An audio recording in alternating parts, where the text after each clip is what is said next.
Whoa. Oh my god, yo, it's your boy. Thank you so much for the gift sub. Ding. For Caster's funds. Thank you, thank you. Hold up.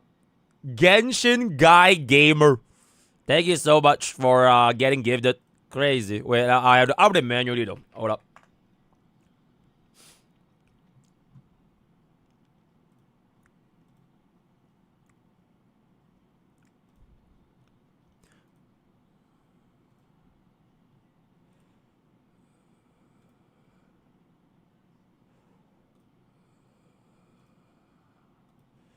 Alright, there we go.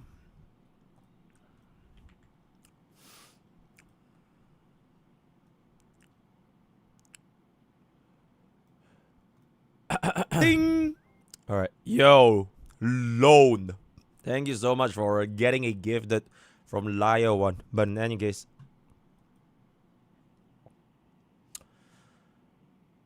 Oh, where, guys. Mimi is here. And today is gonna be a pretty interesting stream, if I can say so myself. So, first things first, this video is popping off, guys. Whoa! I don't think I've seen this amount of views ever since like Global Passive. So, thank you guys so much for watching. Really, really good. But that being said, though, this is my most disliked guide video in HSR I've ever made in my entire life. And if you take a look over here, my channel average has been very, very W, you know, a whopping 98% channel average. So I know for a fact people do not like Cyrene because this is not even like a drama or like a war video. It is just like any other guy video. But if a guy video can get this amount of dislikes, and it's not even because of like spreading misinformation or whatever, it's simply just because they don't like the kid, then I know, right? I know people are really not too happy with what she turned out to be, which is what we're going to be talking about in today's stream. All right. We have okay, I didn't really receive the every single receipt. So we're just gonna scroll through the comment section. Bro, the top voted comment is good luck on the Hyacinth light cone post, everybody. Ding, ding, ding. Crazy. On the Cyrene guy. WW Cyrene. Okay, you know what? The top rated comment is good luck on the Hyacinth light cone post. So you know for a goddamn fact this will be a unit of our time, right? So we are gonna be spending the next 5 hours yapping, defending my beautiful queen, Cyrene. Face out doesn't mind, by the way. So that's pretty much what we're doing. Other than that, I think I need to pull Nefa. So I'll quickly get it out of the way before Nefa battle goes away. My Chaos Zero Nightmare is also level 40. Streamer, so we're gonna be playing CZN a little bit later. All the doubters. Yo, by the way, MrPokke is never wrong. Yeah. He is always right. Always our beacon of hope in this era of misinformation. Yo, Nurk the Sabao, thank you so much for the 3 months, and a Deviant comment, thank you so much for the 8 months. Yo, Sovereign, thank you so much for the they can keep. Okay, yeah, but bro, we're gonna get through all that, right? So we're gonna spend the entire 5 hours. Maybe we can get this for the main channel content. MrPokke defending Cyrene for 5 hours. And just chuck the entire thing on the main channel, so I might as well. Okay, example. In any case, hopefully you guys have been great. I just want to let you guys know a little bit of an update. I think we got a little bit of a roadmap over here. Hold up. There's a bit of a roadmap over here, which is 4 times speed a little bit. Blah, blah, blah, blah, blah, blah, blah. Okay. So this is the first guide. Alright, this is the first guide of the Cyrene guide. I intend to make 5 more, or I don't know, 5 more, 4 more Cyrene videos as an extension to the baseline Cyrene guide. If this was Elden Ring, we are getting hit with 4 different DLCs. I think the most important one that I want to get out is the Cyrene Need Hyacinth. This is like the most important one. And then after Cyrene higher scene, we're gonna be hitting up E1 Are you tribute going to versus watch the this new on single Myriad target. Celestia? Oh, It's absolutely. pretty cool. Yeah, absolutely. Thank you so much for the videos. Yep, absolutely. And then we're gonna do another one with the AoE, and then one last one is gonna be the Cyrene Zero Cycles. I managed to essentially, okay, out of all the Zero Cycles, I think the most fun one to Zero Cycle with Cyrene was Anexa. Anexa was like super fun in Zero Cycle because you can essentially make use of action value manipulation with both Cyrene and Remembrance Trailblazer at the same time to give bro infinite fucking turns, right? So very nice. After these 5 videos, right, I make 5 videos for Cyrene. I'm still gonna make one more for Anomaly Arbitration. Yep, there's a brand new technically I can talk about it right now because by right I can post my Anomaly Arbitration right now. The next boss for Anomaly Arbitration is Aquila. Crazy. I'm gonna be getting that video probably after I end stream today. I'll just jump straight in and play Anomaly Arbitration. So my entire early access server is gonna be 6 combined total videos for the next, I believe, within 72 to 96 hours. Now I'll just post everything, so it will tide us more than sufficient enough content before we get Cyrene on the main server. And this is just early access. Right, this is just early access.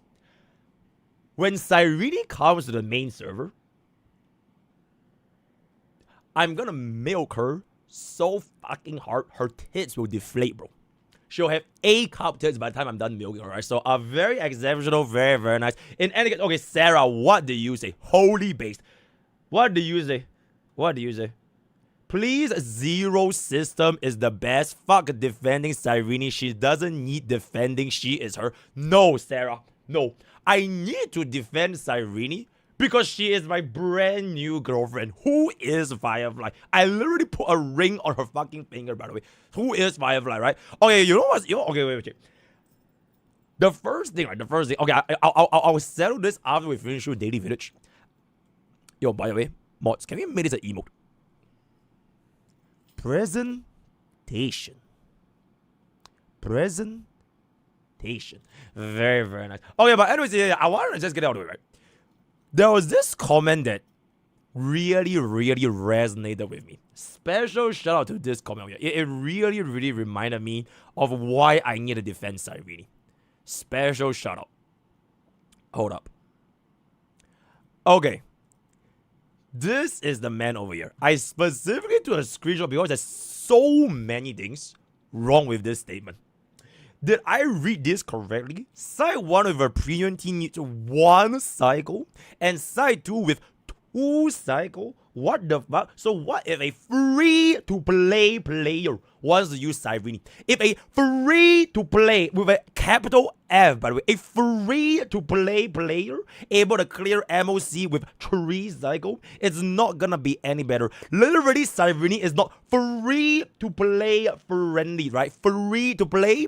I think I found a free-to-play player, especially if you only have 2 Crashout hairs. Imagine running Casterus, RMC, May and Gallagher as a free-to-play player, right? A free-to-play player. Just swapping Ramay with Cyrene is probably gonna make the team need more cycle to clear. So, this is everything that I have a fucking problem with in the free-to-play players of HSR. It's like, oh my god, of course we are HSR free-to-play players. We lose every single 50-50. We lose every single light cone, red or whatever. We have 0 relics, 0 supports, 0 vertical investment, 0 concern for the end game. And when I don't clear it within 10 cycles, I bitch and whine. And if a brand new unit doesn't clear in 0 cycles, oh my god, they're fucking mid. I have no bitches, no life, and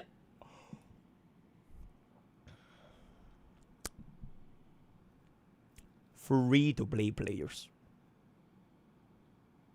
Be like Bob. And there it is. Okay, yo, can we make that into a short? Yeah, I want to find my short with this one. Yeah, how many made that into a short, right? A free-to-play player, right? A free-to-play player.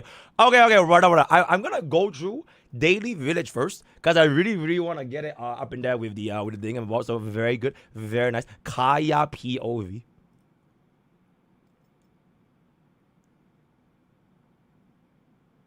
Let me know when we have Genshin Impact League of Legends example. This is not a delusion about yo Ignis. Spitting facts and truths. Thank you so much for the 8 months. Thank you so much. It is official. Who is that? Oh, it's the new Zenless Zone 0 unit, right? Yeah. It's the new Zenless Zone Zero unit. Exceptional. Wait, do we even pull Zenless Zone Zero? Wait, we did. Yeah, we did. Okay, yeah, we did. Yeah, we did pull Zenless. Okay, I did. Ooh. Wow, that's a lot. And I'm sorry I called you tier 5. I was brainwashed by the filthy casuals. They poisoned my mind. But now, after being with you, I understand how you truly work. Please forgive me. I shall silence the casuals for you. Silence the casuals for you and never just. Everyone is saying I'm mid. Everyone is saying I'm tier 5. Everyone says I take longer than a MrPokke one day to ult. They are all so mean. Don't worry, Cyrene. I will silence the Doom posters. Silence Doom posters. Stand back. Stand. Hold on, I saved HSR. I've got you.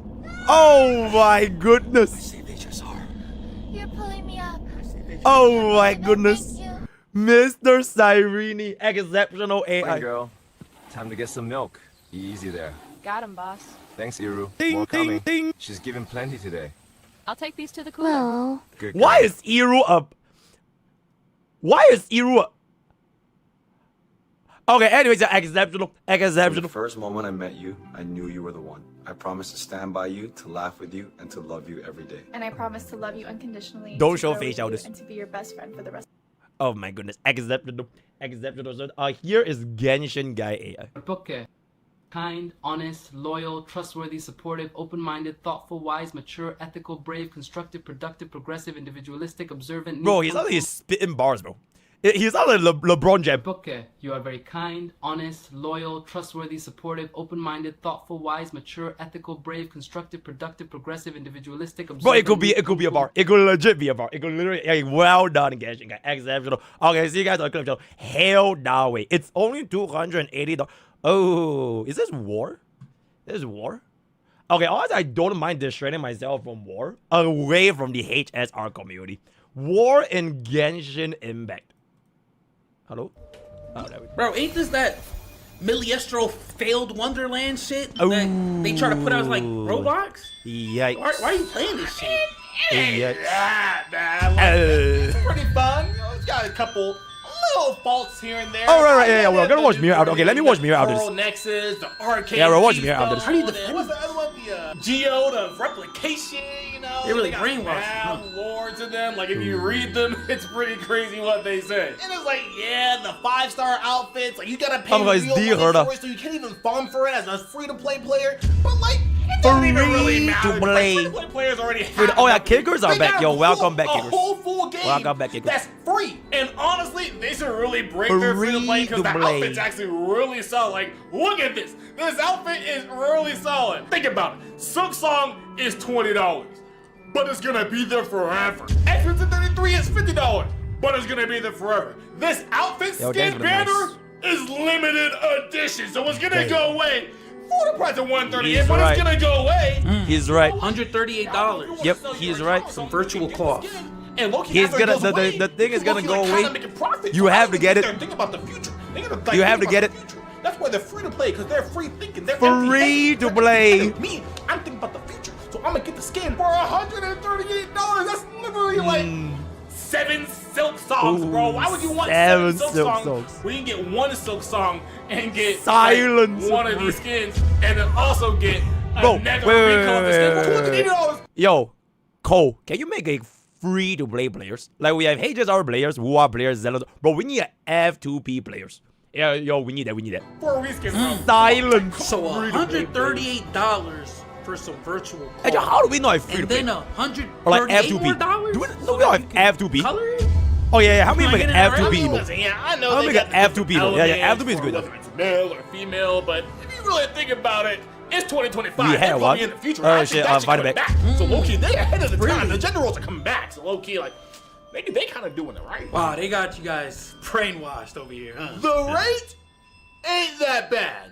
It's 0.6% for a 4-star, but they prioritize those 4 stars that you don't get. So, if you get another 4-star, there's a higher chance that at the next pity, you'll get the 4-star that you don't got. So, you know, What kind of they scam? kinda Yo, this some next level pyramid scam right here, bro. Come on. It ain't like that in Wuthering Waves. It Oh, ain't yeah, like yeah, that in yo. Do It. I mean, Do It Not Abyss.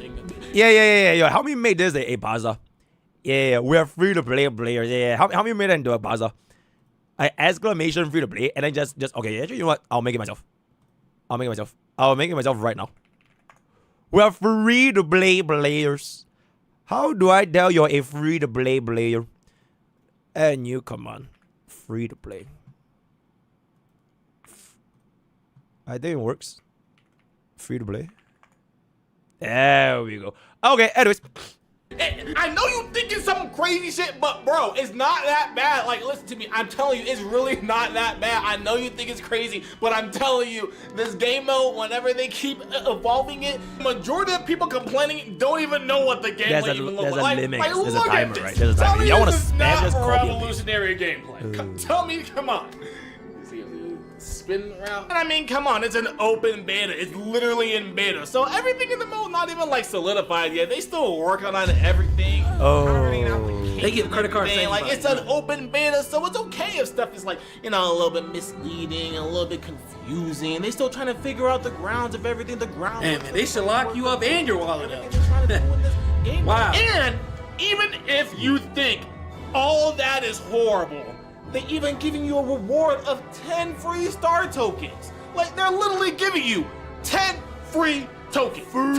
10 of them. Literally 10 of them. Free. Really? You think 10 that free is pulls is gonna fix crazy. this? I mean, it's not free, like by 10 the way. free pulls. It's more like 10 plus 10% discount, because it's a 20% discount on items that you get in the store. You know what I'm saying? So it's like, it's not 10 free pulls. Chad, do you guys but know it's like 10 plus Genshin 10, Impact that's is 20, a so it's 20% free to play discount game? that you can use on items. That's 20%. crazy. So you tell me you Free. have to spend money? That's what I'm saying though. Like, it's very clear. Whenever you remember Hoyoverse said that they don't want your money, Genshin Impact don't want your money. If they did want your money, why would they give you a 20%?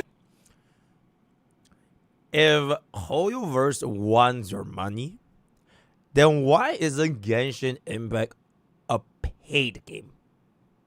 As a result, because Genshin Impact is a free-to-play game, they obviously don't want your money. Subscribe for more MrPokke bangers. Please don't clip this Discount when they could have given you a 0% discount. Hell, they could have upcharged you if they really wanted to, but they're helping you out with a 20% discount. It's a free game, guys. Spend money, so it's a free game, alright? I don't want your money, but they don't really want your money. Alright, they don't let really want me your money cook. because It's a free they're game. not upcharging. They're giving you a discount, so they're trying to incentivize free-to-play players Free to play. spend. But they don't want that much money, though. They do want your money, but they don't want that much money. You know what I'm saying? They don't want that much money. They only want Free to play. 80% of your Genshin money. guy. Not 100%, just 80% of your money. You know what I'm saying? So you know what? And I mean, theoretically, if you really think about it, a lot of the free-to-play players aren't even really caught up. So all of them complaining about the fact that, you know, you can't, like, they didn't expand on the world because they put all their time into this event. Like, they didn't do. Actually, the Bosian is not $300. It's actually $250, which can go down even more if you would use exclamation LD shop code BOGIE and get yourself the discount using exclamation LD shop. Too much in the story. Like, it's not even that big of a deal because they probably don't even know what's going on. They're probably not even done with 5.0 yet because they're too busy farming, because they're farming for way too long. But like, if you're really upset, they even got a Twitter account. They made a whole Twitter account. I mean, yeah, I'm gonna be so for real. I have no idea what's going on. I kind of missed the end. Okay, so TLDR Myriad Celestia is the worst game mode. They made a whole Twitter account. They made a Twitter account. Oh and I my can just god! tweet at them and give them I hate Myriad Celestia. Like, they always. I hate Genshin. 100% Oh of the my time god! it was the L community. Genshin Not a Impact. singular time where they did not L to Genshin. the community. Wait, So, what's the name? I'll just make a Myriad tweet real Wonderland? quick, and like, look, check this out. Look. Oh, Minastra Wonderland. Or Minastra Wonderland. I'm not gonna lie. Yeah, Minastra Wonderland. I couldn't sit here and just keep doing this shit, bro. So I had to text my bro, and after that, you know what I mean, I had to text some of my friends, and then kind of got out of hand. We kind of went to Glave's comment section, and yeah, we had to report that account, man. I'm not gonna lie to you. That shit is. That shit is Minastra Wonderland. Like, bro, like for real, like this is some like How to Catch a Predator type shit. Like Hoyoverse needs to be on that show, man, because this is unprecedented, man. Like, But bro, they don't want your money. They just trying to 20%. I don't think you can be saved, bro. I just don't think you can be saved, man. Like, Yo, good luck. Alright, with this video has successfully convinced me to quit Genshin Impact. Yo, thank you for this banger. See you guys on the clip channel. Bada boom, bada bing, bada bang. Exceptional. Okay, chat, wait, hold on. I need to watch Myriad Select. Okay, yeah, we need to watch this right now. We need to watch this right now. We need to watch this right now. Okay, we need to watch this right now. Is there a JP version? Is there a JP version? Exotail Scene 8. JP. Okay, we're saving this a little bit. Alright, I'm gonna cook this video right now because I don't think we have enough of the for the main channel because Iru is a little bit overworking. Alright, yo, chat. Speaking of Iru, I'm not sure if bro is gonna watch this stream because he should be editing. He graduated today, guys. My editor graduated from school today. So W grad, and you know what's the best part? Before he left house to attend his graduation ceremony, he was working on the early access video. Yep, Cyrene made bro stay up literally until like that few hours before he has to leave house to attend his graduation ceremony. So congratulations, Iru, for giving your life to me. You know, we have basically signed a contract. I will now be increasing your pay by $3.99. Alright, okay, anyways, 5, 4, 3, 2. Myriad Celestial trailer. Hit. Oh, Firefly. Wait, let me get a The rest is up to her now. Firefly. Do I need to lend a hand with Amphorius? Oh, Silver Wolf is coming in for us. need. We're just the audience for this act. The Astral Express Hold on, is it a is little headed loud? in the right direction. Absolutely. Facing the Lord Holy Ravager shit, Iron. meow. That is the safest path among all possibilities. Remember the oceanic planet of Lushaka? The script W says set, by the way. The nameless W2P. will experience a peaceful trip. Wait, we're going to an ocean place? Years later, the garden. Whoa, it's will break 007. Amphorius. It's potential With women. Herta paying the tragic price. In Destiny's Whoa. worst outcome, a genius will meet a premature fall. Whoa! Wait, whoa! Oh my god! Is that Iron Tomb, but instead of final, it's D Herta? Holy shit! Wait, that's actually so fucking insane. Wait, Herta is the final boss. Herta is the final boss in the name of the crazy.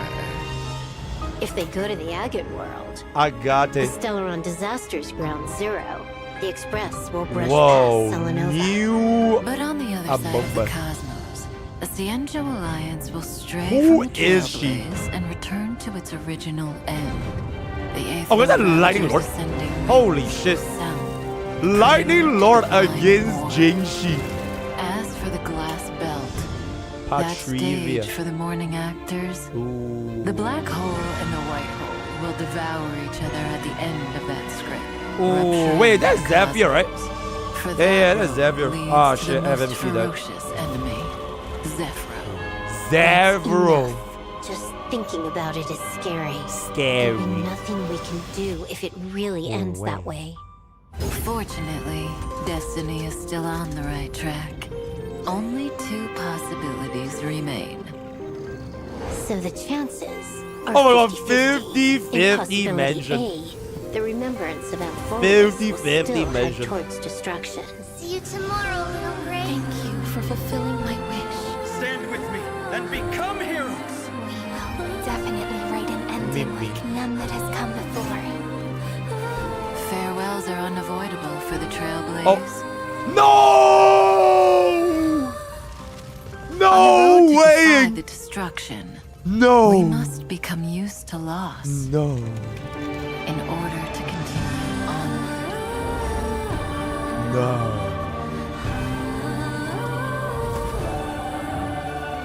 Oh my god, it's Elysium There's Realm possibility already. B. Something more tempting, but Oh also my god, more she's terrible. crying. She's crying because of the Doom posters.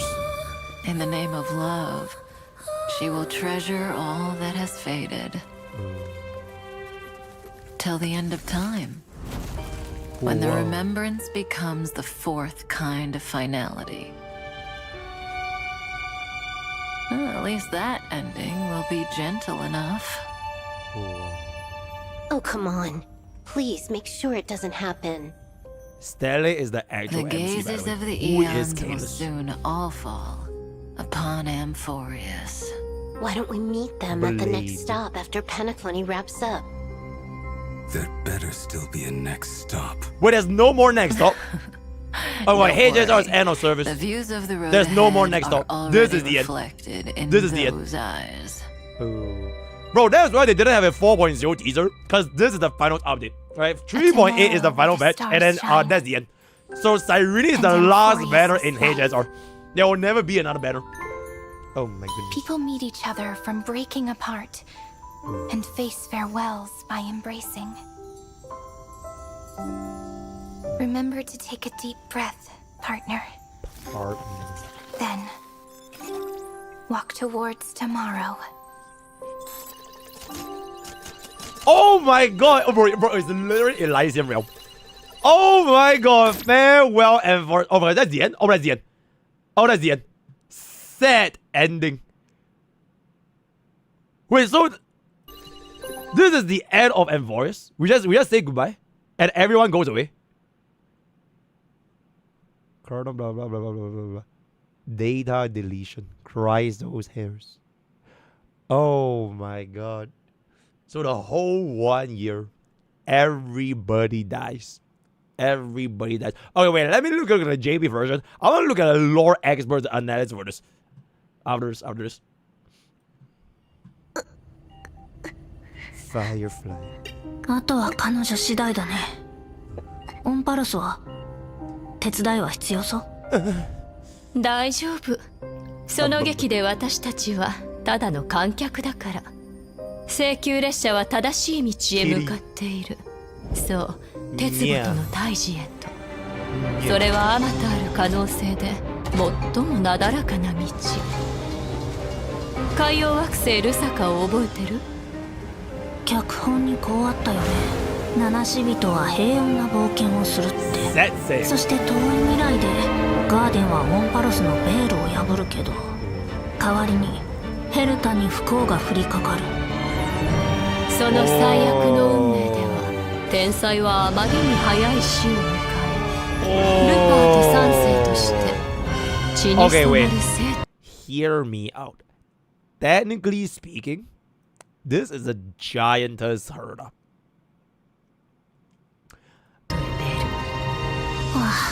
アゲートの世界だと性格の災いの原点で列車は聖書とすれ違うんだよね。銀河の彼方で先週同盟は開拓に背を向け、本来の結末を迎える。8人目の大君が生まれ、羽は神々の戦いの状況を奏でる。そしてガラス光体、あの弔い霊人の舞台。 This match reminds me of like Silk Song. You know, it's like a Silk Song-ish place, and then they will start singing the songs. Ding ding song. 最も凶悪な敵、風へ。 Well, yay. Black hole versus white. Wait, does he lose? Wait, did Well Yang lose? Bro, it looks like Well Yang is getting no diff. Bro, look at his aura. And then it like consumed him. Wait, Well Yang lost? Bro, I swear HSR players have been like, Well Yang is the strongest unit in the entire world lore-wise. Like, bro would cook Acheron kind of like lore-wise. Like the power scalers. The power scalers. Bro can't even hold his own with Acheron's brother, by the way. That is crazy. Oh my god, he just dies. Zephyro. やめよ。考えただけ Oh, で they 背筋 both が died? 凍ってきた。 Oh, they both killed 本 themselves. 当にそう思ったら。 Wait, who is the guy that's still doing out? Hold up. Oh. Pom Pom and Well Yang. Oh no. Oh my god, even Sunday. Oh my god, everybody dies. たらお手上げだった。 Oh, so this is the end of HSR. HSR's final patch. The Astro Express goes birth flame explode. The universe collapse. Iron Doom wins, and then we just die in game, and then we'll all go play Chaos Zone Nightmare. Except for 幸い Another destiny. Another destiny. Wait, what's the alternative? It's a 50-50. So we either win or lose the 50-50. クレイちゃん、また明日。願いを叶えてくれてありがとうございます。僕と一緒に英雄になろう。必ずこれまでとは違う結末を綴るわ。開拓は決して別れを避けられない。 Wait, so the alternate universe is basically we either lose to Iron Doom and then Xavier kills Well Yang and the entire Azure Express and then we die and then universe dies. It's either that or Amphorius dies. Are these the only two ways? Because it's two possibilities that it's 50-50. Just watch the explanation. Okay, I'll wait for the explanation. I'll wait for the explanation. 壊滅へと立ち向かう道では喪失になれないと前は進めない。 Bro, wait! I fucking had enough. Bro, bro, I'm gonna fucking crash out. You fucking cunts in the fucking chair, bro. Whenever anyone else says anything wrong with the fucking lore, they'll be like, oh my god, bro is not paying attention, bro is not paying attention. Oh my god, shut the actual fuck up, bro. Like, seriously, it's so fucking annoying. Like, it's not just for HSR, it's for any fucking gacha game, for like Genshin Impact, anything, somebody says anything wrong with the lore, you have this fucking lore elitist. Of all things to be elitist for, you're elitist for lore. Shut the actual fuck up, okay? Holy shit, bro, it's so fucking...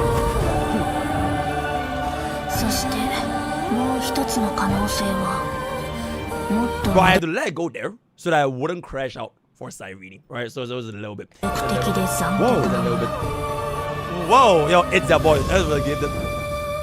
愛の名のもと、彼女は失われたすべてを抱きしめる。記憶が第四の終焉となる。時の果てに至るまで。ただまあ、この結末はとても優しいわ。何言ってるの？これだけは絶対止めないと。もうすぐ空の視線がオンパロスに向けられる。ピノコニーの型がついたら。Yo, why Firefly is not here? Explain to me this. Riddle me this. Of the Stellaron Hunters. You know why Firefly is not here? Here's something you don't know. Right, here's something you don't know. Bro is tier 1. Bro is like tier 0.5. Low-key might be even tier 0. Kafka is completely popular with high excellence. What happened to Super Break? Hopefully we get a unit that bounce Super Break next time, you know? That'll be really good. Maybe a Firefly rework or something. Well, I realize they all have reworks. Oh, right. Firefly is not here because she's undergoing a transformation to get her own rework. Exceptional. That would be really, really good. They're gonna make Super Break here again. この先の光景はもうその目に映っているから。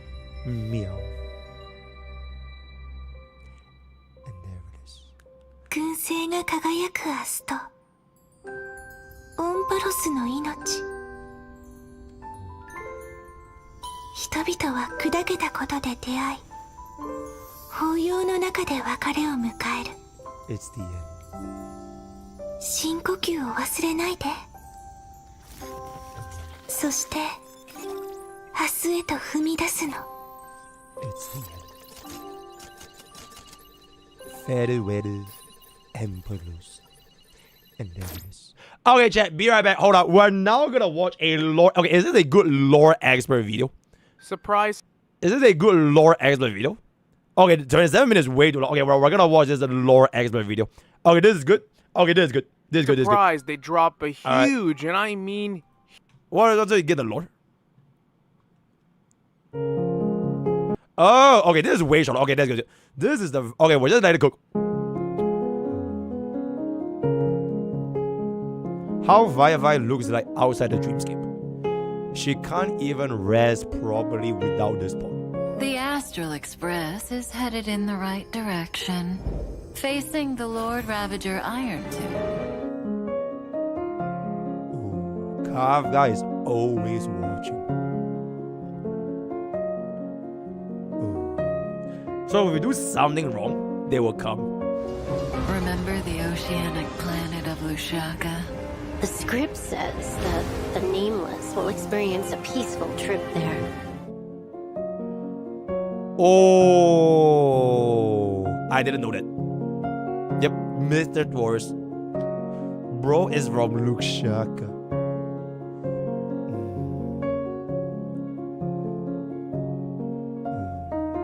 But many years later, the garden will break the confines of Amphorius, with Herda paying the tragic price. She dies.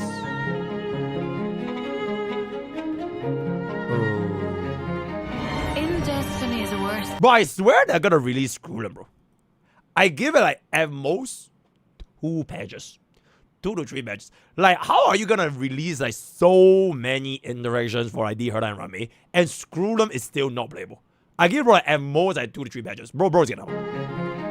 In Destiny's worst outcome, a genius will meet a premature fall and embark on a blood-soaked campaign in the name of the Third Emperor. Giantess Herda.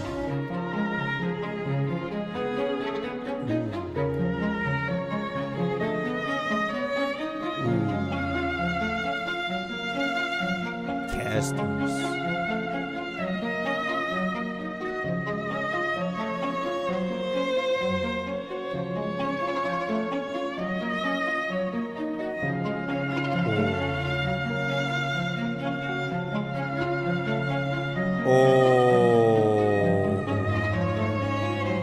If they go to the Agate world, the Stellaron Disasters Ground Zero, the Express will brush past Selenova.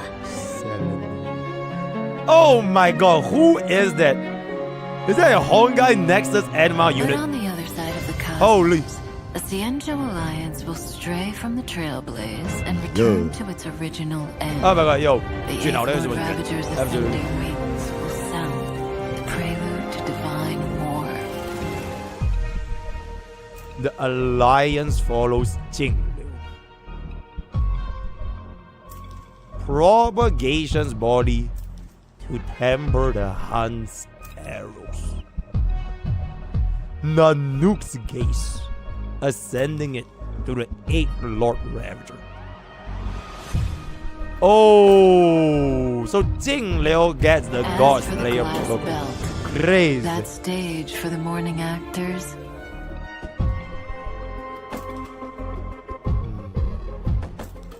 Glass belt. The black hole and the white hole will devour each other at the end of that script, rupturing the cosmos. Okay, it says it devours each other, right? Okay, so I guess Well Yang went for a draw. It's like a tie.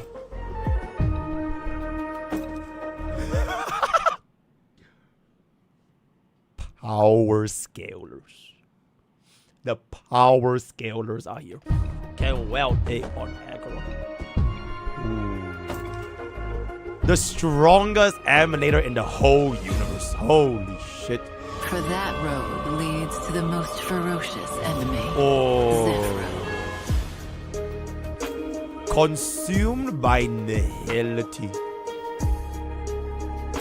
Oh, wait, chat. Nihility? Sunday will go crazy with Aggron. Bro, imagine if Sunday was nihility. Then you can run Sunday with your Aggron without grind 2 for E0. Exceptional. Or there's possibility B. Something more tempting, but also more terrible. In the name of love, she will treasure all that has faded. If you laugh. Bro, this is literally like the face of If You Laugh. Iron Tomb. You know what there's this meme? Cyrene, If You Laugh, Iron Tomb actualizes. It's literally this photo right here. Exceptional. And like she's even, bro, she's even closing her eyes. Wait.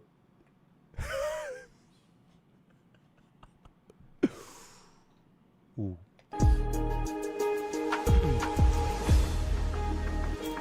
Freeze the enemies.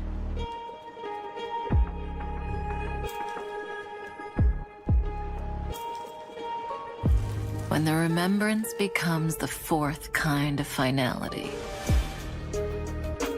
Oh, the hidden four path. Ooh. Oh, come on. Please make sure it doesn't happen. Oh, all these are the fake endings. Don't worry. The views of the road ahead are already reflected in those eyes. Oh, in Meow Meow's eyes. Elio. I mean, bro, I thought we all knew. We all knew that the cat was Elio.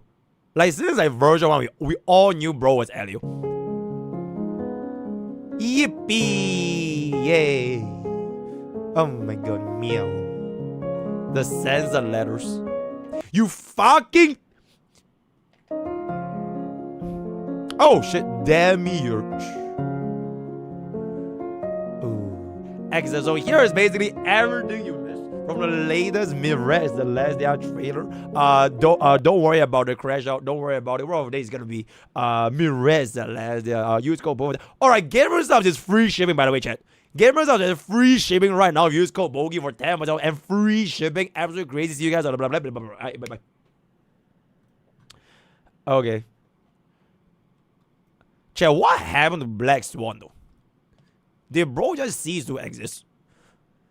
Myriad Celestia. React. This changes everything. The true ending of Amphorius. Exceptional. Except we saw her last patch, but she wasn't in this trailer though. She wasn't in this trailer though. Get this here. Hit this here. Hit this here.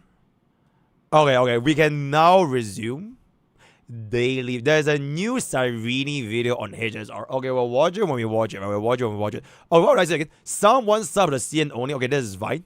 The Cyrene situation. Must watch.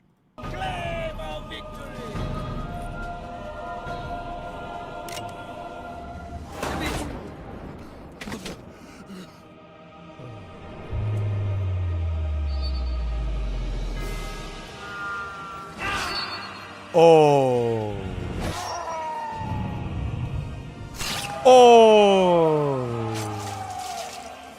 Whoa. That's apple juice, by the way. You can make it, my friend. Oh my god. You always... Absolute cinema. Absolute cinema. Oh my god. The Cyrene revolution.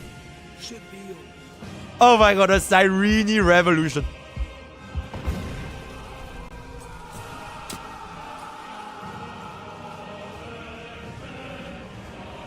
As long as you live, the heart of this army can never get broken. Oh, episode cinema. Okay, that was really, really good. I have no idea what this game is, but it was really good. Very, very nice. Very, very nice. Exceptional. This is done. Genshin as world. That's fantastic. Iron Doom is the most big cosmic horror. Very nice. Very nice. Very, very nice. Exceptional. The Genius Titan. Oh.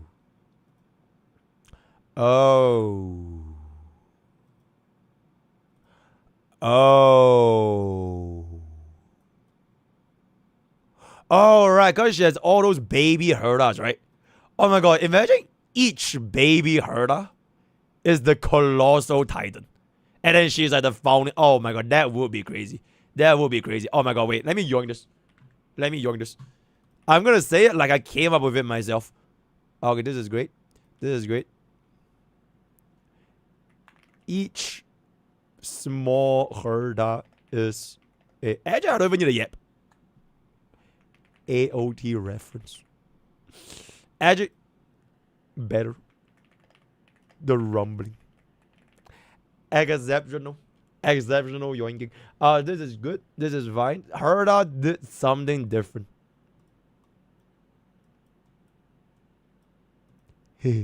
Hell's Eye Games. So that's very, very nice. Silver Wolf Firefly. Can you watch for another patch?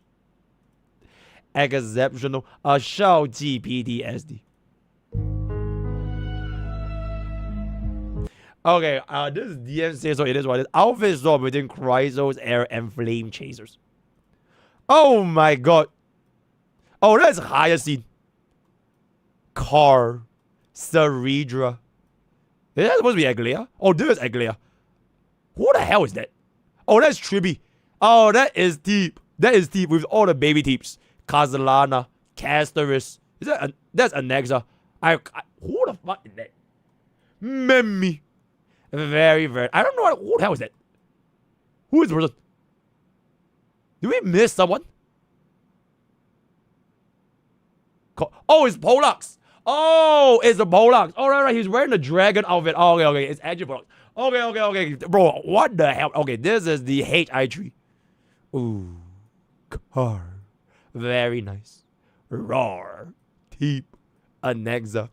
Yeah. Aglaia. World Bank. But this doesn't have everyone though. Does this not have everyone? Is like missing someone, right?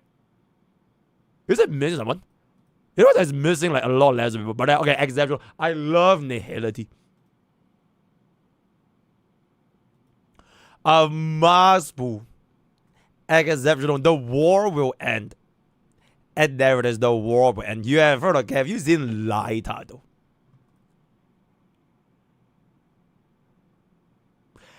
Exceptional. W build. Okay, pick a DNA envy. That's very, very nice. Caster is Mean Girls. Very nice. War just insane 3-minute guy. Don't damn hopping on. XD this. Oh. LeBron. Oh my god. It's Shao Ji, Dawe, and someone.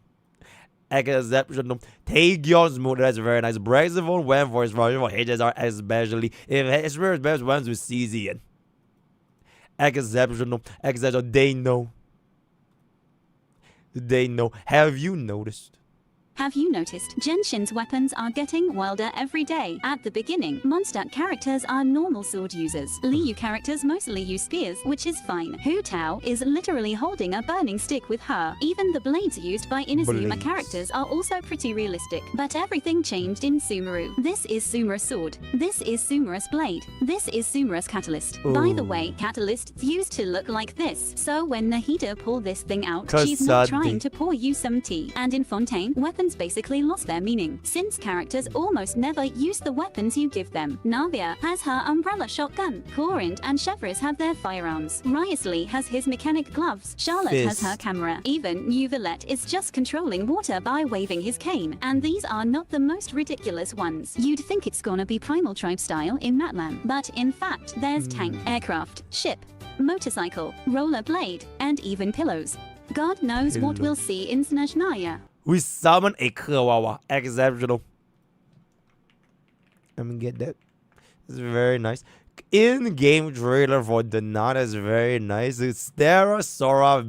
This is extremely disappointing. After Stella Sora launched with horrible monetization and really boring events, even though some players loved the story and gameplay, when some players faced issues with the game and complained on Discord, many of them actually got banned. And they compensate with a redeem code that has 100 dust, basically 0.5 pulls. Meanwhile, Chaos Zero Nightmare had a rough launch too, but the devs immediately took action. Within a few hours, they fixed everything and even gave players 5 free pulls. After that, the game jumped from top 10 to top 1 on the Play Store with a 4.7 rating, and they gave another 5 free pulls. This is exactly why the best service any dev can give is respecting players' time and effort. Oh my goodness, MrPokke mentioned. Crazy. And there it is. Hell CZ and they're truly the best gacha game 2025. Exceptional. Okay, wait, let me get that.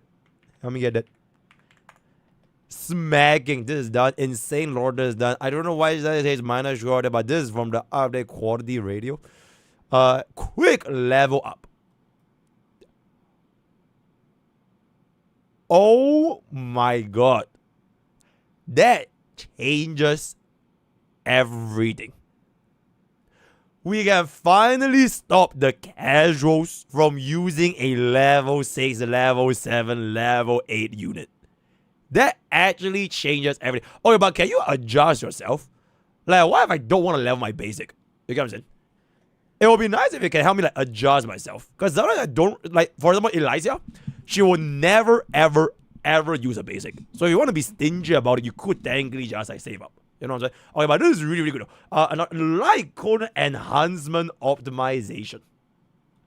Whoa. 3-star light cones. They will be automatically stacked. Oh my god, bro, that is crazy. This changes everything. Did you know in Honkai style, this changes everything? Alright, help me get it. Oguli in Zenless Zone 0. Let me bet. It's gonna be a funk music. And there it is. First song is 3.7 live stream. Is it JPVA? Oh my goodness. Crazy mad.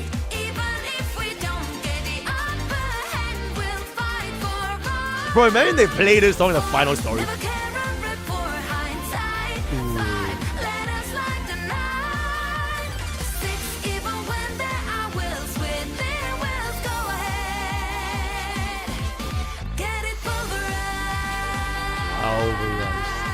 Crazy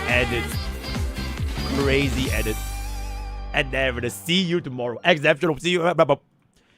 Play this in the final story when everything wraps up. Oh my god, chat. Why we just skip 3.7s? Like we skip Cyrene on day 1. And we do story immediately. Because oh my god, bro, I really, really want to see 3.7 story. Because you know how usually when like 3.7 starts, I always don't do story at least like 48 hours later, because I always do like the pools and the tests and everything. Okay, so we all in 3. Okay, I think I'll pull first, right? I'll pull first for Zedron. Alright, Bob is getting Cyrene, by the way. Yeah, Bob will get E0 S0 Cyrene. Hopefully he wins the 50-50. But yep, Bob is gonna be getting the video. Then we'll see how it goes. Oh yeah, maybe I'll just instantly go for the 3.7 story. And we just all in for this, because it is quite a massive patch. Okay, we've seen it before. Holy exceptional. Devs, listen.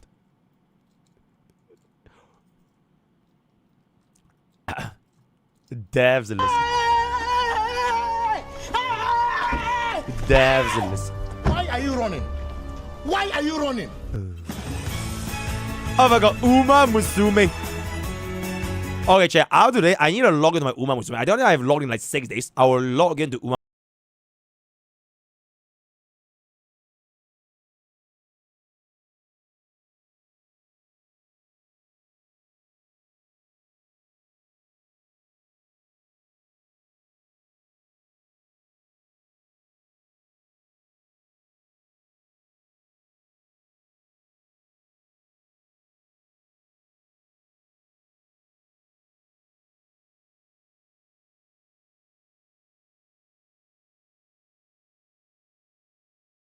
Just don't care about like these kind of stuff. All I care about as a casual player is I want to. Did I regret? Yes, I did. Yes, I did. Did I not upload? It's up. It's already up. It's already up. It's the true ending of Amphoria's _ mid-res the ledger. It's already up. Do you see it?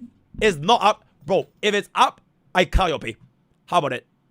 If it's up, I cut your pay. Wait. How do I show a screenshot? Yeah. You Mr. Handsome Singaporean. Hold up. Where? Do you not see it? Do you see it? It's okay now. Oh, it's okay now. Okay. So for interrupting my massive nuclear react to Uma Musume BGM, I'm now officially cutting your pay by 50%. You're welcome, you. Also, happy graduation. Yippee! Okay, very, very nice. Okay, unfortunately, I got interrupted by my own editor. So shorties, just join this, right? Unfortunately, we got interrupted by my own editor. Okay, exceptional. Uma by Roblox. Okay, I don't really MrPokke's. 07. L Steven, next one, right? Mr. Star Rail. MrPokke, DHSR Gaia, #1 stream whole chat no la. That way bless me every warp gold star. Trailblaze 100+ relics on max bar. Theory crop build, you copy my file. Patch drop day 1, I log in, lights on, Honkai rail, I'm what the fuck? icon. Story events in my B-side oh run. my goodness, AI is crazy. Oh my god, AI is crazy. Oh my, what is wrong with the hand? 67 still can't stop me la. Whole channel no. Oh my goodness, is he playing Genshin? Not every player is like me. I stay cool on the trail, team lined up properly. Oh, I would never wear a turn, I make the bosses look tiny. Bro, oh my god, that's Fortnite. Call my ID. I read that's the lore, Fortnite. every note, every story tree, extra expressing my heart. I'm the man when I'm on the real, bruh. Whole squad know I never fail, bruh. Okay, this beat kind of hard. I read every line. Okay, this beat is kind of hard. This beat is kind of hard. I am bluffing, but check this out. What the fuck? Honkai style rail, no game more solid. See, I bought that train. Light speed lane, cosmic ride, no break, no chain. Gotcha spin, 5-star rain, wallet still fat cause the daily. Okay, so why in an alternate reality, I was born and raised in America, and I would sound exactly like, okay, what if I was born in like San Francisco? Bro, then I can be neighbors with Box too. Cause I was up in his crib. I was up in his crib in like his hood, and then like he was like, oh bro, that would be a crazy alternate reality where I sound like this. While the enemy spins, I slide in. Oh, this is a good ass AI though. Like, that's real, but the pace still mad. Every round I make the whole board green. Star Rail, bro, that's my ride. Cosmic tracks where the legends collide. I love that game like blood in my veins. I'm the Star Rail guy. Okay, enough. All right, enough. Star Rail D's. Okay, enough. Exceptional. Okay, very good. Very nice. Can you do this? Streamer Awards. Oh my god, massive news for. Oh, I need to log in. Okay, now forget it. A gender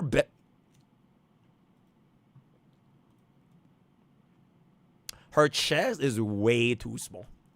If Monado was a female, her chest would be probably the biggest in the entirety of Zenless Zone Zero. This is way too small for Aboba. Yeah, this is like way. Okay, but I fuck with it though.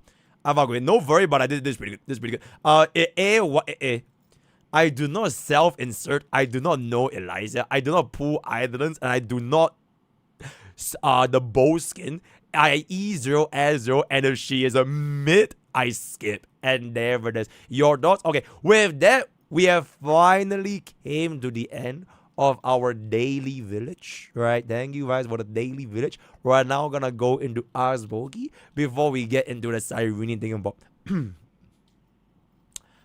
How good is a vertically invested Cyrene? Her E2 is overhyped. So, right? Would you suggest pull better for highest? Okay, that's too many. Okay, if your question in MrPokke is an account question, right? If it's an account question, please ask our friendly helpers. They are the best of the best in the entire HSR society, the HSR help section, right? Go to the HSR help. So right here, right? We even have a sticker.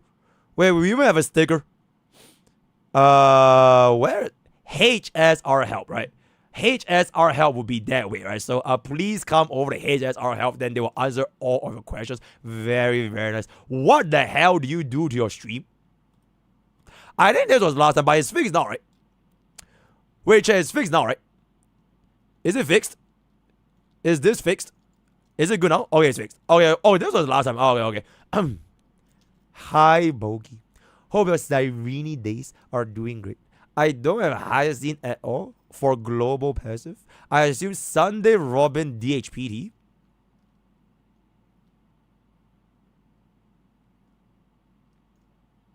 No.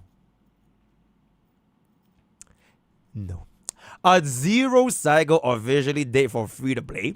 Why? MrPokke concept. Oh my god! Exclamation free to play. Considering that I missed the 2.x entirely blah blah.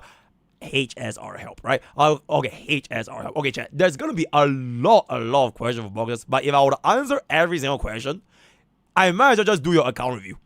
And I don't do that shit for free 99. So you know what? Go to HSR help. I'm sure they will answer all those things. Okay, you know what? These are shorter questions. It's okay. It's short. I might as well get her. Oh, if you're a subby? Are you a subby? Oh, you are subbed. Oh, wait, you're okay. That changes everything. Okay, if you're subbed, I will answer your question. Okay, let's see. Okay, you have Hyacinth, Tribby, DHPD, Fuke. Okay, we have Anexa, Sunday. This account, not gonna lie, looks hella bricked up. I might as well get her E2 this rerun. I got 2 in a span of 6 singles. With who though? With who? Who is your you don't have a okay, I guess a Nexa main DPS, right? Okay, if you are gonna be running a Nexa main DPS, I hope that you have enough pool saved up, by the way. It looks like you have barely pulled for anyone on this account. Okay, you got a Saber. This guy is 3. You got this in 6 pools, right? You got an E1 in 6 pools. And you got a D Herder.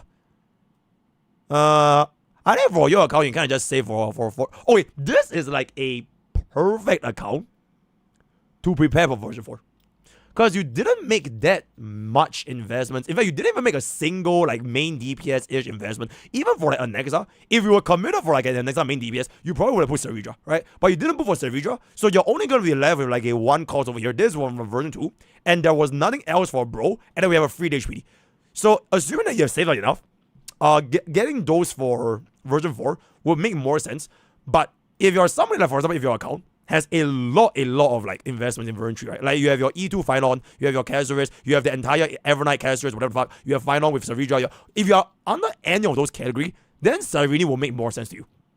She's like a side dish that you order with your main dish, but you wouldn't order your side dish before a main dish. So if you're gonna be ordering a side dish without a main dish, you might as well get a main dish in another restaurant. I think that's like the best way to do about it, right? So example, which is better, E2 Casuarist or E2 Evernight? You know what's crazy? I managed to get a 1 cost cheaper 0 cycle with E1 Evernight main DPS. Okay, but granted, E0 Casuarist also got a 0 cycle, but honestly, E1 Evernight was pretty buzzing. The only unfortunate thing for this is that if you do want to use Evernight main DPS, right, you are gonna need to get Tribi, Hyacinth, and Cyrene. So if you don't mind, I don't even think that's that bad, because you can use both Cyrene and Tribi at the same team. Then you can give RMC to go into the version 4 MC. Yeah, Evernight main DPS is good. Between these two, in terms of stack generation, Casuarist is gonna be a lot faster. Hell Bob, I have Ezo, blah blah blah blah blah blah blah. No. Should I procure a Nexa S1 here or Teep? I pray answer to the my leech. What is your box? Also, you're not Sabto, and then what to do? Hail, Mr. Cyrene. Will you give Ero his or her deserve? Absolutely. Ero is getting a massive good night, good evening, Mr. Streamer. I rewatched the VOD of you saying that E2 Cyrene is overrated compared to E0 Cyrene with Yang. Although that may be true, would you say the same for me as a final main? E2 S1, final E0 S1. Huh? Who the fuck is what? Huh? E0 S1 cabin, E2 S1 cabin, E0 S1 Sarija, E0 S0 DHBD that didn't move for any of the wheelchair team comms except E1 Tribi, since it doesn't make good use of any one of them. Wait, what do you mean? Who is this? Oh, this is Sunday. Okay, pull Cyrene. If you are running this level of investment, right? Get Cyrene. She is a definitive upgrade over Sunday. And it is a super fucking tight. Especially because this is a free DHPD. You could even consider when DHPD goes away, then you slot back in your Sunday, or you can just use RMC. So yeah, Cyrene, if you really have your E2 S1 cabin, Cyrene is super fucking good, right? Are you planning on grading blah blah blah blah blah? Absolutely. I have E0 to help getting E1. This is a great question, by the way. Stay tuned, because I'm about to be posting another video probably tomorrow. E1 tribute versus E0 S0 Cyrene. So that's good. Hello, good day. Ask about if it's the end of the M4S saga, Crashout, John S0, who should it be and why?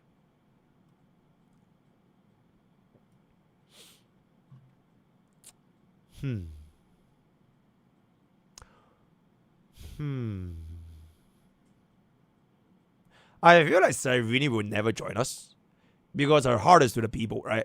Her heart is to M4S. I feel like Cyrene will never join us. I think the only person that will probably join is Car. I think Car would join, because Car doesn't really have anything to lose, because Aglea is dead, right? Like her only attachment to the M4S world, which is Aglea, bro turned into like a pool of lava because Mimi couldn't catch fucking Aglea. So if Car can actually travel around the universe, I think it will be her. Yeah, she can go around and steal everybody's stuff. And also, she has absolutely insane target. Good evening, boss and chat. You said in your last stream, Cyrene is the new best and solo team and Aglea replacing Sunday. Does it mean that she can now use attack rope instead of ER rope? Also, hell nah. You still want ER rope with Aglea. But the thing with the Cyrene replacing Sunday thing, right, is because you don't really care if you exit out of your ultimate stage anymore, because Cyrene gives you the energy and the stacks at the same time. So even if you were to lose your Supreme stance, the moment you get your Cyrene buff for Aglaia, she should just still instantly pop back onto the ultimate with max 6 out of 6 without Sunday. But this is not possible if you're running attack rope, because you still need a little bit more of the energy regeneration to at least ensure that you don't have the ultimate downtime. Assuming you're running E0, right? If you have E1 Aglaia, maybe you can try attack rope, but I think energy rope is just going to be a lot safer. Cyrene plus Sunday in the team, nope. I tried. It's like way worse. Cyrene plus Sunday was way... Okay, I know a lot. Okay, this is probably a very valid... what do you call it? A valid question, which is, why did I test Cyrene with Tribi and Aglaia instead of Sunday and Aglaia? Because the thing is, Sunday is so ass, bro. Like, there's a lot of doom posting regarding whether or not Cyrene is going to be replacing your Tribi, right? It's like, who does she replace? Is E1 Tribi better or is Cyrene better? But the moment you take a look at the team comps that she's in, half the time, she doesn't even replace Tribi. She replaces Sunday. Namely, for your Aglaia, Anexa, and Maide. These are the three. And all of these three teams, you are either going to be running Saridra with Anexa, or you're just going to straight up run your Tribi alongside your Cyrene. Sunday is unironically getting benched more than Teep. Straight up. Because a lot of times, when you want to run Sunday plus any unit, you come to realize that the reason why Sunday was so good last time is because he managed to make use of the old wheelchair, which is Robin and Hue. Robin and Hue was the equivalent of T plus Hyacinth last time, right? You have 100% ultimate outside, you have your energy, you have your additional damage, but eventually as time moved on, Hue doesn't deal nearly enough damage, nor can she give you enough skill points, and Robin's energy is just completely fucking ass cheeks. So when you pivot from Robin and Hue to Tribi and Hyacinth, then Sunday's utility goes out a lot, because you can't spam your permanent battery anymore. Right? So this is the exact same situation for Aglaia. If I used the, for example, the Sunday over Tribi, right? I tested against Flame Weaver. It was literally clearing like 2 cycles slower because you can't deal with the mobs. Like whenever he summons any of those clones, if you don't have the follow-up attack from the from Tribi, which also buffs the Hyacinth damage, Sunday is just not enough. Your Aglaia, your Anexa, and your Maide, they're simply not dealing enough. So what ends up happening is that when Cyrene goes to your team, you are still keeping in Tribi, but you take out Sunday. If anything, people should be complaining more that Cyrene power creep Sunday instead of Cyrene power creeping Teep. Because the only teams that where she's actually directly competing for Tribi is basically just Casterus, as well as, I guess, not even F9 main DPS, because you're going to be taking out RMC in the future. So it's pretty much just Casterus, and I guess Anexa, because Anexa you could take away Tribi and you run Saridra. It's just these two. All those other units, you're just going to be running Cyrene regardless. So Tribi is not my console here, right? So pretty interesting question, pretty interesting, but just a little bit of like a misinformation with regarding like who is she actually going to be replacing, right? Okay, we can send it for the clip channel. Also, blah blah blah. You wanted the gap emote to be named into car. Sure, yes, do it. Yeah, call it car. Oh my god, every matcha. Wait, was I saying too fast? Okay. Say boom if you didn't catch what I said. Say boom if you didn't catch what I said. Do I make sense? Say if you catch what I said. Say if you can. Nah, keep going. If you catch what I said. Okay, explain to me what did I just say. Alright, what did I just say? Alright, okay, every match, what did I just say? What did I just say?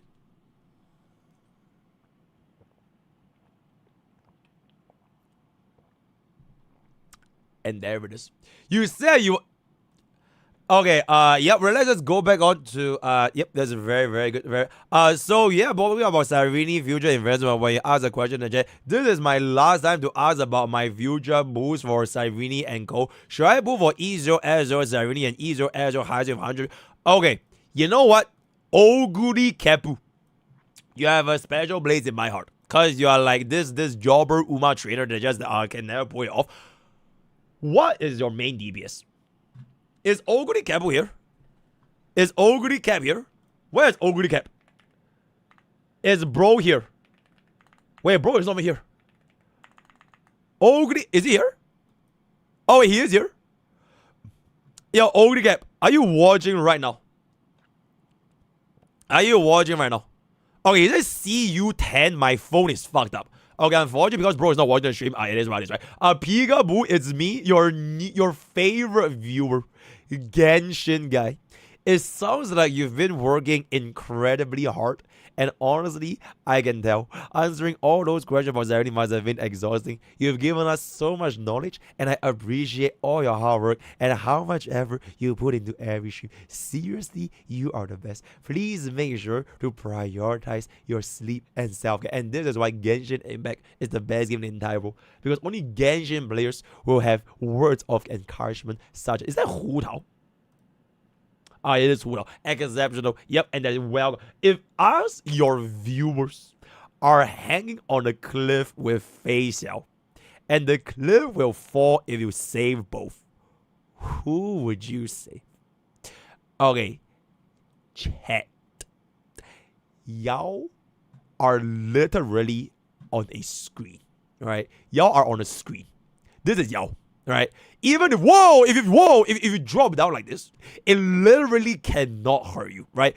I can do all that, and like it literally just does not matter. So at the end of the day, obviously I have to save somebody that is a real person. So it ain't what I do, right? Who should I pick for my first free C1 next week on Genshin? As a Genshin Impact expert, I personally feel that the best free C1 is going to be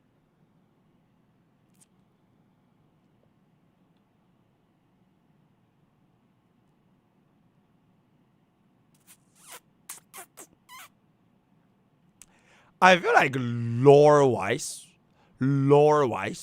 you can't really go wrong with Keqing.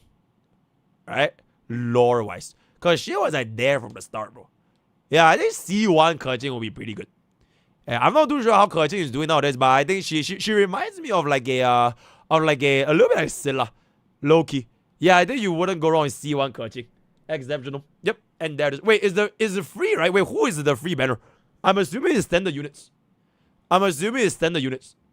Who is the free C1 next week on Genshin Impact? Oh, is the limited as well? Wait, who has the list? Who has the list for the free C1s in Genshin Impact? Everybody from version 1 and version 2. Wait, does it have Raiden Shogun? Almost everyone under Summon. Also, no Kasande. No Archons. No Archons? Oh my god, bro, that's so sad. So everyone up until Sumeru, huh? Bro, I don't know who came out in version 2. Okay, wait. Genshin Impact units.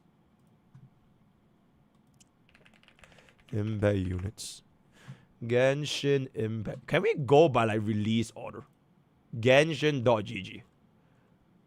Oh, I'm guessing this is this is new, right? Who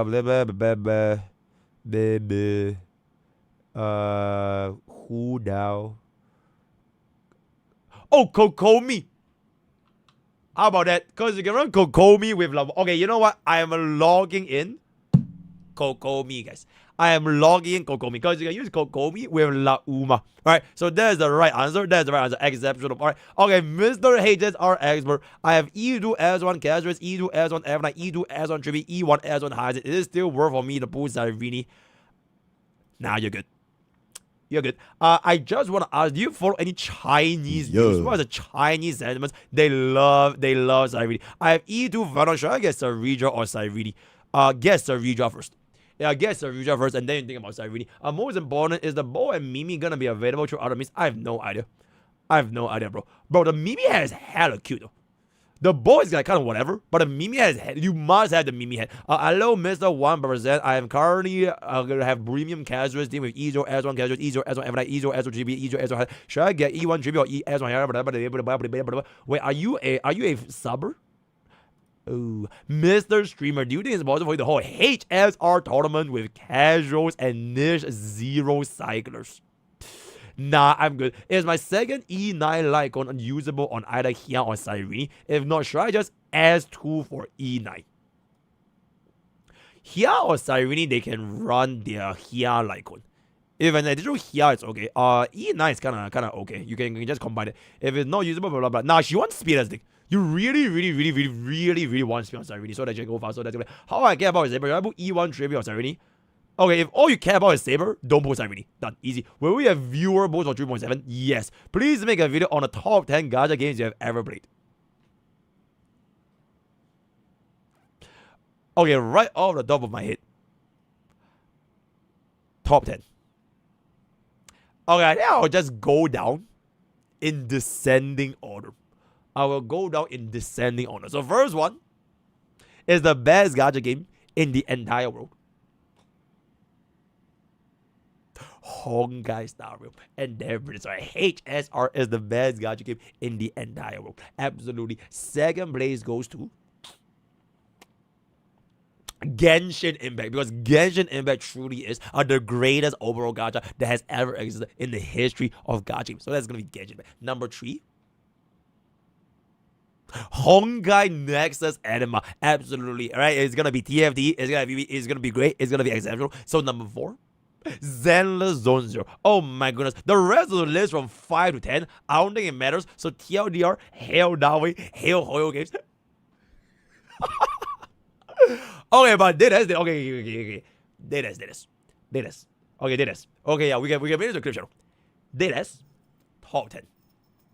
Real answer. Okay, this is a real answer, right? Real answer. Real. I honestly can't even remember 10 gacha games, if you ask me. So, personally, the most amount of enjoyment and sweat, I guess it's also because back then I wasn't a content creator. So, like, there's no, like, war, drama, or whatever. The closest thing you got to war was, like, leaderboard wars with, like, a rank 1. And that's Counter-Side. I still think that's, like, a super fucking fun gacha game. I think they balanced out the PvP, like, super. Like, I was, like, virtually almost, like, low-key kind of free to play. And you can have, they balanced the PvP super nicely. I really like Counter-Side. So, that is gonna be my rank 1. Rank 2, 3. Oh wait, from bottom 10, right? From bottom. I think from like 10, 9, 8, 7, 6. All these are like in no particular order because they're not impressionable enough for me to rank them in a objective rating from my own feelings, right? So from 10 through 6 in no particular order.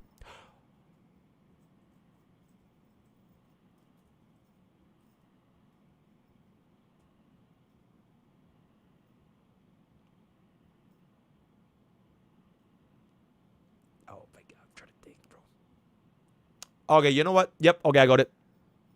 In no particular order, from 10 through 6. No particular order. Yeah. Yo, Junna, I have ESO as a graduate hazard. Do I need Cyrene?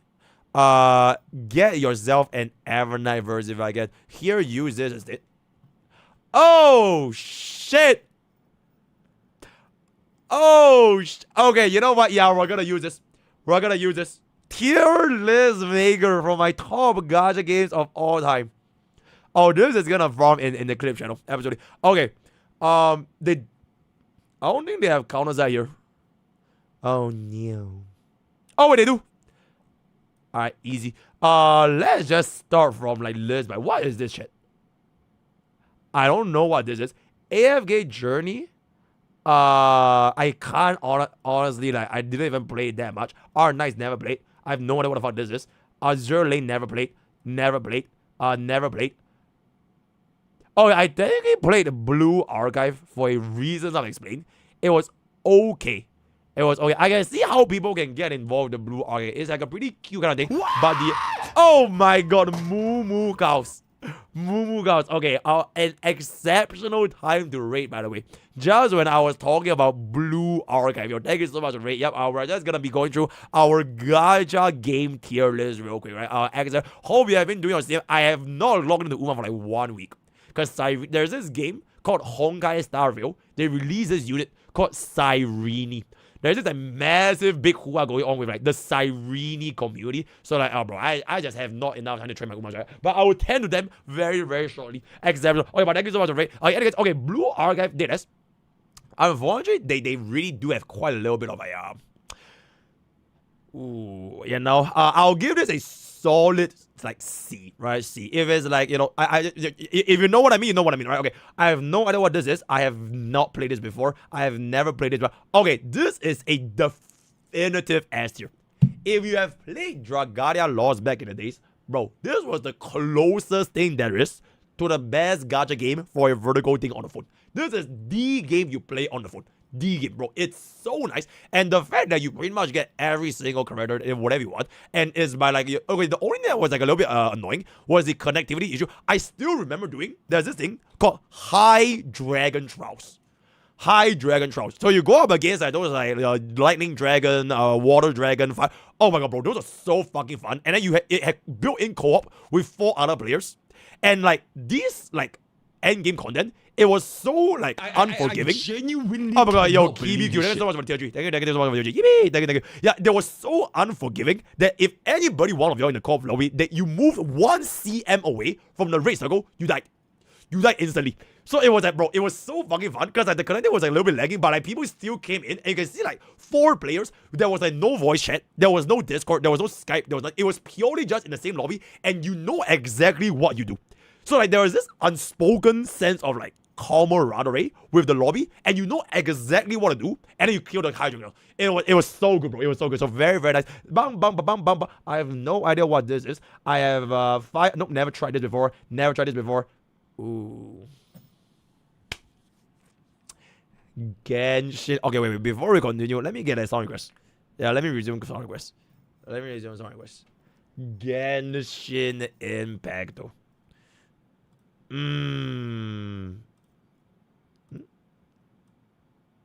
Alright. Okay. Genshin Impact, right? Genshin Impact. I would say that Genshin Impact, the loop is not something that I would say is in my personal favorites. Right, I'm not particularly, that much. I think it's not really Genshin. It's just more so like the whole open world gacha kind of thing. I don't know if it's like I'm just like tired or like there's too many things to do. Open world gachas, I just can't seem to grab it. I can't seem to get grabbed by open world gachas anymore. I need something that's like smaller, like literally like Chaos Zero Nightmare. Like these are like smaller games where I can just spend my stamina and finish my dailies and stare at my abobas. And I want to spend my time thinking about like team building. Like these are like team building-ish games where you collect the different units and then like manage your turns. And then what do you do like during the actual fight itself? Instead of like going around exploring the world. Like I'm sure the game is fantastic, right? Like this is not just for Genshin, right? It's for any open world. I'm sure the game is fantastic, but it gets to a point where for me, I wouldn't really care about exploring like new regions or like finding the chest or like looking at the river. Like it looks great, but it doesn't bring me that sense of like like it's fun anymore. Or like it never, maybe it just never really has been. Maybe like the first time it was like a wow factor, right? It's like wow, it's like this huge role. Like back when Zelda first came out, that was like the wow. That was the wow of like this whole overall category. But nowadays it's like it's not enough for me. And I feel like open world gachas, if you want to get like into it like long term, you kind of have to embrace the open world aspect. And you can't just say you log into Genshin just to play the end game content, which there barely is any. Right? Like open world games don't really have that much because exploration is like a huge key to this gameplay. Like exploration is literally part of the gameplay loop. It's like how they design units to have like your flights, right? You're just swimming, the glow pads, it's like it is part of the gameplay to explore the world, and you like enjoying exploring this world. But for me, I think it just doesn't really hit. That being said, though, Genshin Impact does have a pretty fucking good story. Unfortunately, I'm just a little bit too tired to keep up because it's like a 5-year long story. I still remember, bro, the whole Sumeru plus the Sumeru and Fontaine. That was like really good arcs for Genshin Impact. So all things considered, I'ma just give it at a very top of C tier, right? Top of C tier for me, right? Top of C tier. Exceptional. Honkai Impact 3, never played this before, one Friday. Alright, this is the best gacha game in the entire pro, guys. HSR is the best gacha game in the entire world. You know why? There's only just one reason. There's one reason and one reason alone. Not because of Dawi, by the way. Not because of Dawi. They have this unit in Honkai Star Rail. Her name is Fei Xiao. Yep. At the end of the day, chat, what is the number one reason you play gacha games? Don't say you play gacha games to be competitive, right? Don't say you play gacha games to fucking, I want to shit on free place, right? You play gacha games to collect waifus. That is all there is, right? That is like 90% of why people even play gacha games, right? And Fei Xiao is the wife of all waifus. So for the only reason, if Fei Xiao didn't get released in HSR, bro, this is going to do all the way. I wouldn't even play this. I wouldn't even play HSR if Fei Xiao was not. But because Fei Xiao is out, he is now the definitive best game in the entire world. Hail Fei Xiao. Hail Fei Xiao. Okay, did this. I think HSR. Okay, for it, bro. HSR is in it's in a sport where I can pretty much do everything, and I still sense the happiness when it comes to all these units. Key example is Cyrene. It's like, I would say that if I were to play HSR as a main game, right? If I was a jobber and I play HSR as a main game, I think I'll get tired with two of us. Because there really isn't too many different things you can do outside of the 3 endgame content. There are going to be an anomaly arbitration, and then maybe a little bit more in the currency wars, right? But because the way I play HSR is not the usual way you play HSR, is that I do all these different teams.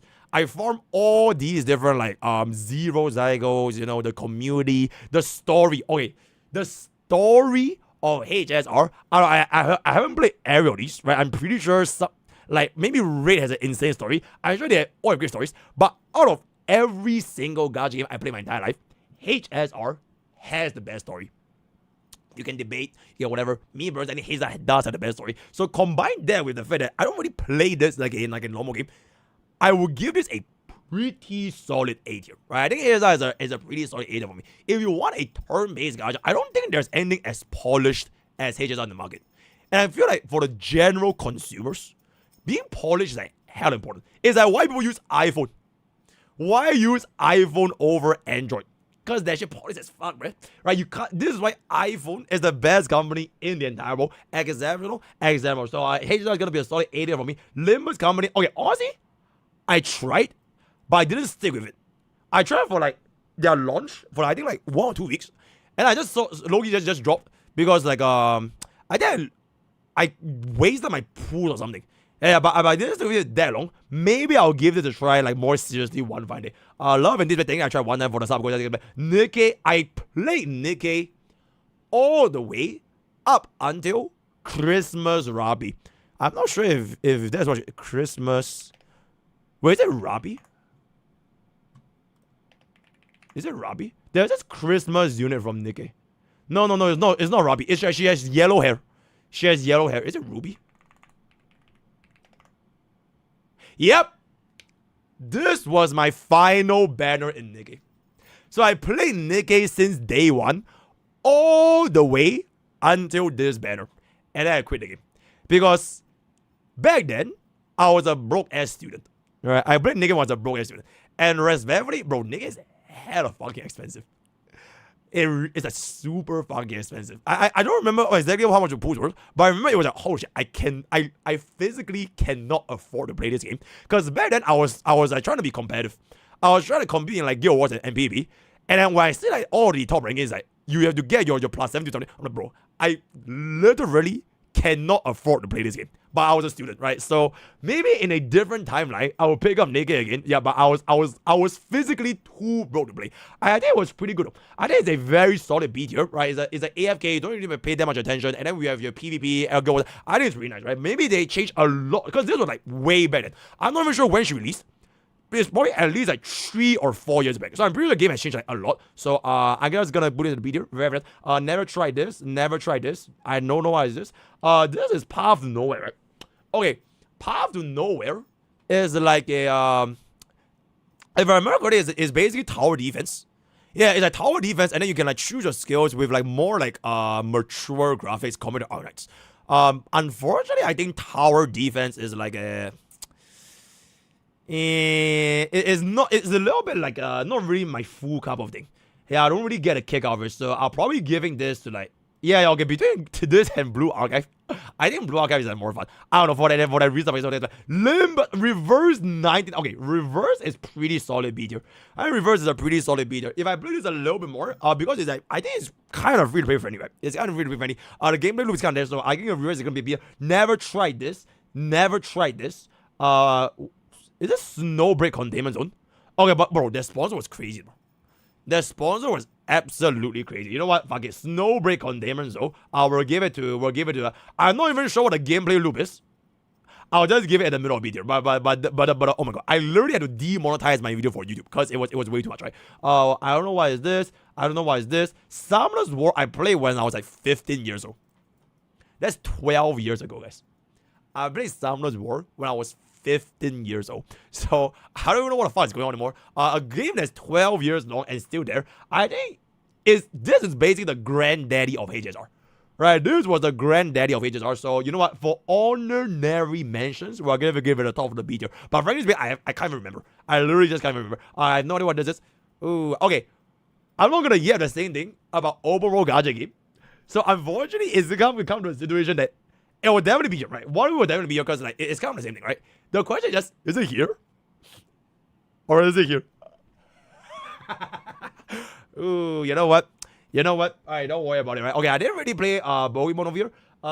Black Beacon, never really tried. I have no idea what this is, no idea what this is. Tribe 9. And then what air? I have no idea what this is. What is this? What? Nope. Nope. Okay. GFL2. GFL2, frankly speaking, I think is a great game if you like XCOM. But XCOM is not really too much for me. It's like the Fey gameplay, right? It's like the grip maneuver, chess. It's like kind of like a chess gameplay. You move your units and then you aim, but not too much of my thingamabobu. Probably somewhere here. Okay, you know, I think this is better than Blue Archive. Yeah, I think this is gonna be better than Blue Archive. Raid Shadow Legends. One day. Our Knight's Enfield, the game is not even out yet, so I don't want to do. Okay, actually, from what I've played from Our Knight's Enfield, I think this game, out of all the overall gacha games, if I was not a streamer, if I had to main a game, I'll put it at the bottom of B and the top of C. Yeah, I think this game has a shit ton of potential with the base building and everything. It's like a, and this is the overall with like a very, very new mechanic where it's not really just purely combat focused. So I think Enfield does show a lot of potential, but unfortunately, it's like this game takes a lot of time though. Like the base building thing with the turrets, with the resources and everything, I think it's gonna take like an insane amount of time. So I don't even know if I can like fully dedicate that much into Honest Enfield. So I'm gonna leave it as that. This is ET. Okay, you know what? Hey, say what you will about Ethereum Restart. Check, the reason why I couldn't continue Ethereum Restart, or at least like keep playing the game, is because the time where Ethereum Restart was around the tournament thing, right? Uma Musume came out. So it's like, as fun as, bro, I was like, super locked in Ethereum. I was like, having so much fucking fun in Ethereum, but Uma Musume came out. And then once I played Uma Musume, oh shit, I don't think I can keep up anymore with the PV. And also my gears and like were just straight ass. But I had a lot of fun in this game. You know what? I had more fun. Okay, you know what? Okay, let's just put some here, right? Because I can't remember. Yeah, I had a lot of fun. It's just that wrong time, wrong blade, right? And also my gear from just absolutely sucks. I think that's pretty good, right? At least better than all the games that the beer talking about. Okay, this is NTE. From the beta, I'll put this at like probably around the same caliber as the okay, I'll always give this a little bit more leeway because it's not the full game. At least from those games that are actually released, in case they haven't showcased anything yet. So I think just around the same caliber as Enfield. I think between NT and Enfield. Okay, I like NT a little bit more just because it's like cuter. And Enfield is something that I'm a little bit scared of the time commitment. So I think I'm gonna put this over here. This is Lost Sword. I Lost Sword. Exceptional. PGR. Rememento. Okay. Genuinely, chat. Genuinely, I think Uma Musume is like the most fun I would have if not for the fact that this game needs your constant care and attention. Bro, Uma Musume is not a game. It's literally like going to a job. It's literally doing your job as a trainer to take care of your horse girls. But I think this game is super fucking fun. I really like the whole grinding your stamina, because you technically could play this game forever. Right, like on my first month of Uma, I slammed in like 300 hours, 50 runs on Ogre Cap just for the one ace. It was something that you could just basically do forever. I really like the way that works, right? Free to play, MLB, super cool, whatever the fuck you do. I don't really care. And there's the PvP aspect, and there's the new Cyrene coming. I really, really, really like the way they did it. But it really just takes so much fucking time. And realistically speaking, Uma Musume, it doesn't really respect my time as a human being, right? As a human being with a job, right? Streaming to these babies over here, it is a little bit too much, especially the moment when something else comes out. Like, for example, Chaos Zero Nightmare, which I'm going to be getting a little bit later. So, I cannot foresee myself having this amount of like time on like a single game, especially when like, the gameplay loop is going to be pretty similar. So, for all those reasons, I will pull this behind HSR. But I think this is honestly really, I like the way that the gameplay loop works. So, that's going to be that. Definitely never tried. Okay, this game when we had a real-time experience was really fun though, right? Real-time experience, but I didn't play the full game, so I'm just gonna do that. Never tried. Duet Night Abyss, honestly, I also never tried, so I don't know what to do. Okay, actually, I don't really think that we'll ever have a chance to even play this game, even though it's already out. So I kind of air what it is. This is Silverpad is not even a game. Okay, as of right now, this is my favorite gacha game. Legit, Chaos Zero Nightmare is my personal favorite gacha game in 2025 right now. Okay, but here's the thing, right? These sentiments, they will definitely change. It will not be a constant, because CZN just came out like 1 week ago, so the feeling of freshness is like hella there. It would need for a game to be an absolute fucking masterpiece if I can still hold you to S tier after I played this game for like 1 year over. For example, Counter-Strike and Dragalia, right? These are like masterpieces. Rest in peace, Dragalia, bro. These two are like masterpieces of gacha games. If you can even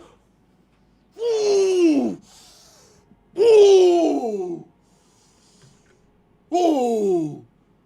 Holy shit, that felt good. Yeah, as I was saying, CZN right now, as of right now, is like the most fun game I've had. I'll probably be making like a separate video. Okay, actually, yo, chat. Yo, mods, we'll make this our main channel. Yeah, fuck the clippers. We'll make this our main channel, because this video has been going on for long enough, right? We have invested enough time. My top gacha games of all time, right? Exceptional. Okay, anyways, yeah, CZN right now, it's like super fucking fun because the gameplay loop is there, but I can foresee the same thing happening to Uma Musume, where this game doesn't really respect my time. I think if I were to play this game long term, and if another game comes out that's like newer, it will probably be around the same caliber as Uma Musume. Because even though this game is like super fucking fun now, bro, it is crazy long to finish a single chaos run. And I just did level 40. I haven't explored 0 yet, but it's a crazy amount of time investment to go through a single run. And the fact that each run gives you a completely different build with their respective RNG, it's just way too much time. It's legitimately just way too much time, especially when I play this game long term.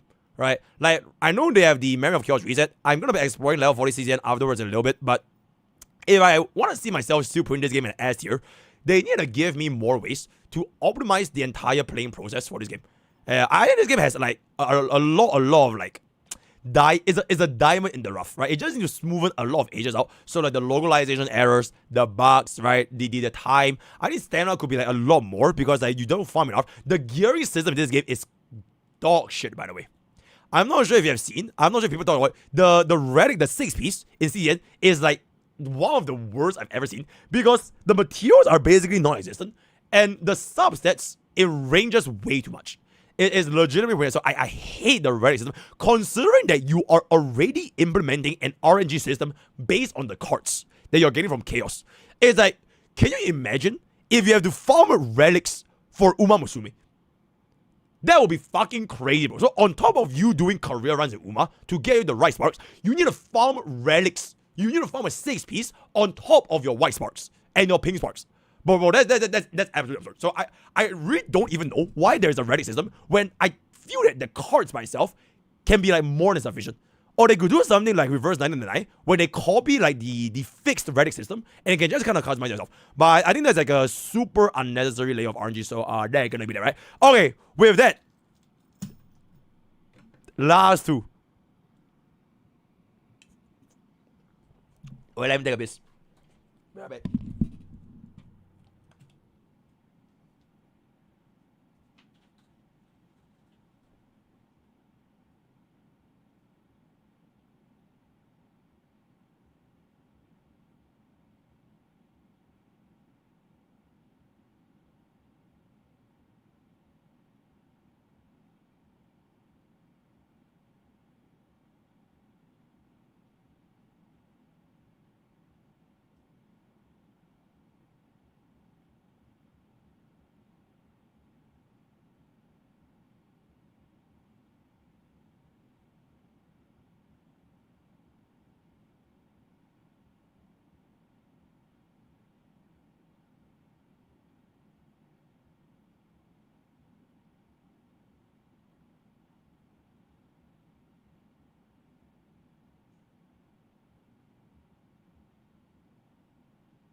All right.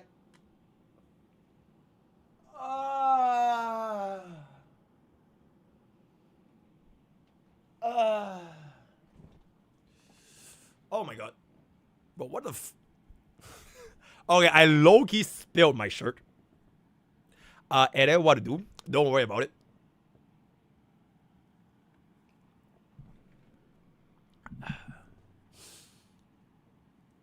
Chat.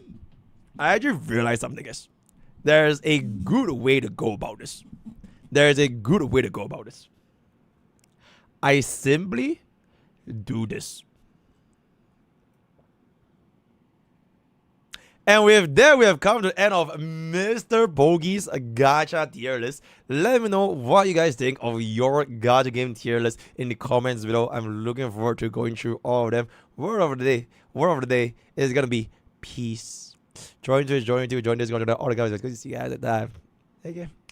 And there it is. Bro, absolutely, bro. That is a nuclear giga brain move, bro. Why is your streamer so smart?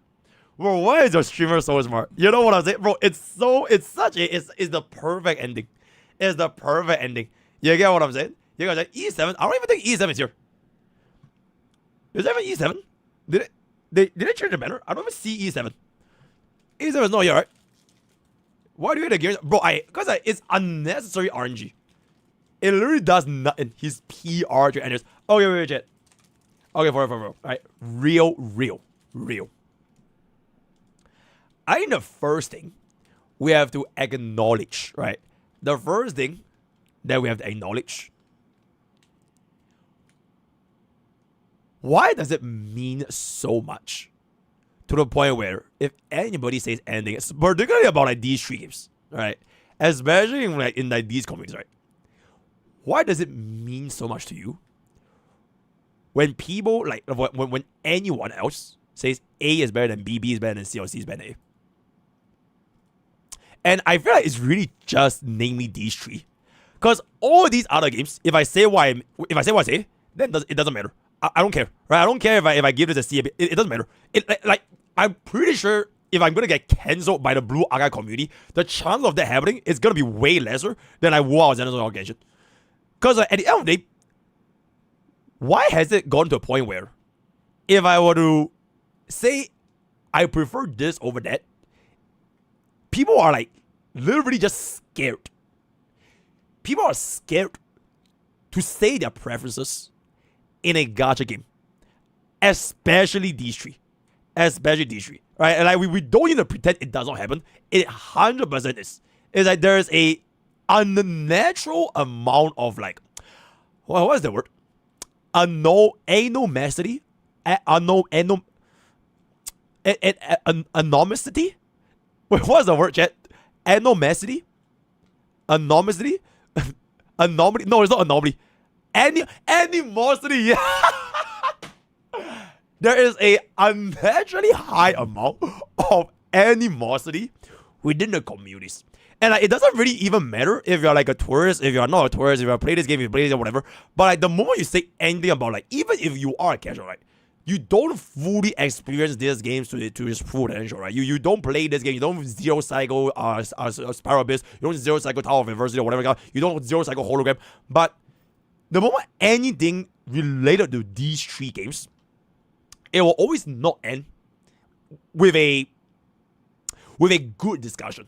It will always be war, there will be rage baiters, things will get ugly, and it's just not nice. It feels really not nice. Like, if at the end of the day, I play all these three games, I would say, like, for me, right, I play all these games, at this point, almost like an equal amount of time, which is like almost none. At the start, I play all these three games extremely well. Okay, not extremely well, like, I played them a lot. Like, when Xenoblade Zone Zero came out, I was like all in Xenoblade Zone Zero. When Water Waves came out, I was all in Water Waves. And when Genshin came out, I still remember, bro, this was the game that after I quit my job, we had our first ever Sabaton. It was like all through 1.0, we slammed Genshin back for the story. So all three games, I played a lot at the start. So I gave it my fair share of like experience and everything. But as time moved on, I just prefer playing other types of games. Like, my first impressions and the first time you playing, it will always be the most for any gacha. It's just like any other like AAA title, right? Like, you first play Sekiro or you first play Black Myth Wukong, whatever it's gonna be, and then if you say, okay, if I like Black Myth Wukong more than Sekiro, it is what it is. Nobody's gonna like fucking say, oh my god, you're the worst human being on judge because you like Black Myth Wukong. Okay, I do actually like Black Myth more than Sekiro, but this is the point, right? So like, all these games, I legit, at this point, I kind of just treat them like a game title where once you finish up like the initial like 50, 60 hours, everything else just is at the same, right? And I don't derive the similar number of things that I want to look at. Like, for example, you kind of tell, like, from my choices, I tend to lean more towards things that are not like real time, right? It's more like you're building your teams, you're building your your legacies, these kind of like selecting your moves, right, turn by turn. Okay, Dragalia Lost was a kind of like an exception, but even like for counter side, it was a little bit like a turn by turn, because like you have to time which unit you deploy against what enemies. So I like playing, like, it's almost a little bit like Pokemon. If you want to, okay, it's not really Pokemon, but like, you basically try to outthink your opponent in counter side from a turn by turn basis, because they deploy unit, you deploy unit, right? So I like these kind of games. So there's really, you can believe me, because I have nothing personal against any of these three. So with all that being said and established, right? All that being said and established, I'll probably put Xenoblade Zone Zero the highest. Around there. Yeah, I'll put Xenoblade Zone Zero above it here. Xenoblade Zone Zero, I think, is like a super fun game. Alright, if you like the whole comedy, this shows I have quite a lot of fun with the comedy. And the good part is, this is not overall, right? And I'm honestly low-key, high-key, like, getting kind of tired with like all the explorations. So out of these three, Xenoblade is gonna be out there, but purely because of like my personal enjoyment and my reason I actually play the game. So within WoW and Genshin, honestly, it's kind of the same thing, right? It's just that Water Waves, they have a lot more optimization, right? Okay, you can't lie to yourself. Water Waves has way more optimization, right? You have the flight, you have running up the walls, you have all these things that makes open world like way more accessible compared to Genshin Impact. So for all things considered, I think I'll put this at top of C, and then Water Waves, I'll put it at the top of 0. But these two are basically like almost exact. Okay, if there's gonna be a difference, the gap is like this. It's like this gap. This is the gap between both, right? It's like super small. I won't say though, I really like Genshin Impact story. If Genshin Impact was a visual novel, it was a light novel, I'll put it here, right? So now I'm going to intentionally take this. I'll pause a moment. You can screenshot. So we have war on both fronts, right? I have a rating like this.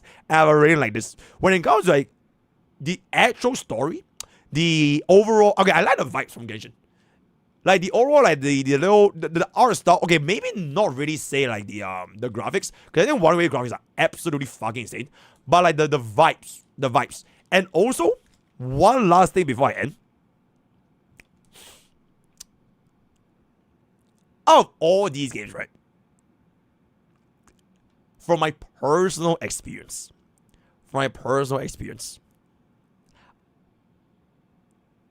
Okay, you know what? We're just gonna end it right there. Okay, see you guys. Bye. Okay, bye. Alright, I'm done.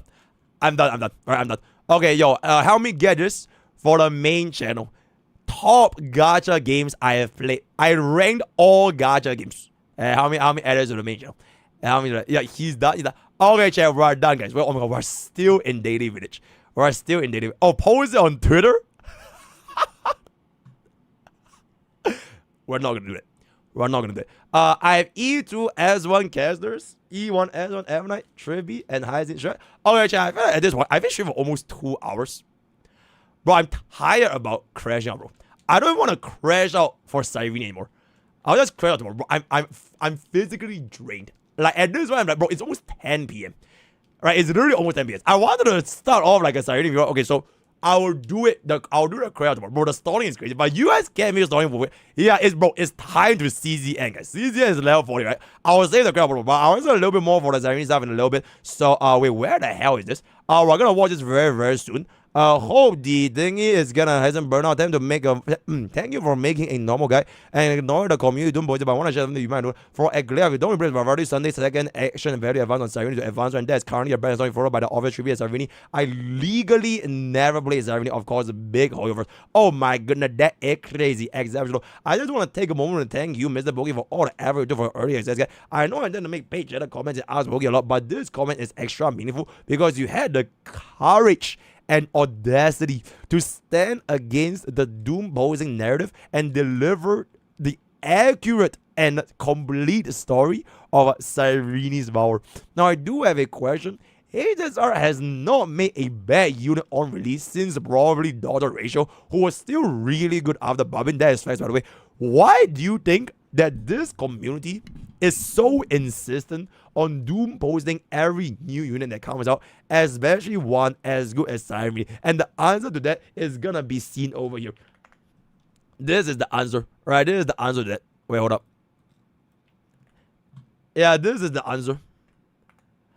Alright, exceptional. Hope that helps, right? You probably don't remember me. I'm the DPS puller, but I'm here to say I wasn't greedy and stupid because in my defense, I lost my 50-50 about 95%. Okay, let me guess. You're also free to play.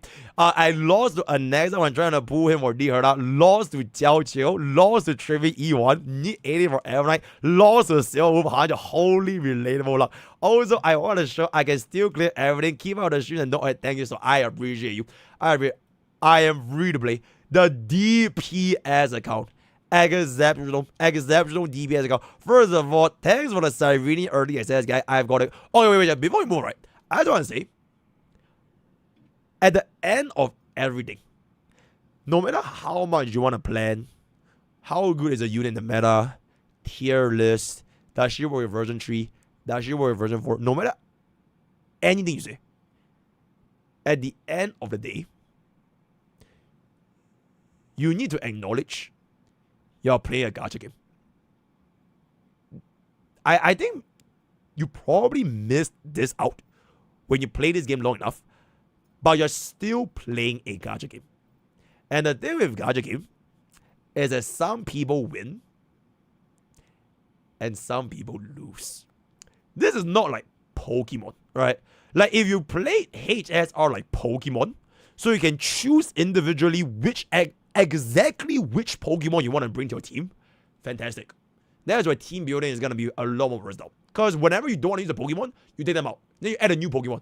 Right? I'm pretty sure Z to A have their own like a Zygote meta, whatever the fuck. The store meta, right?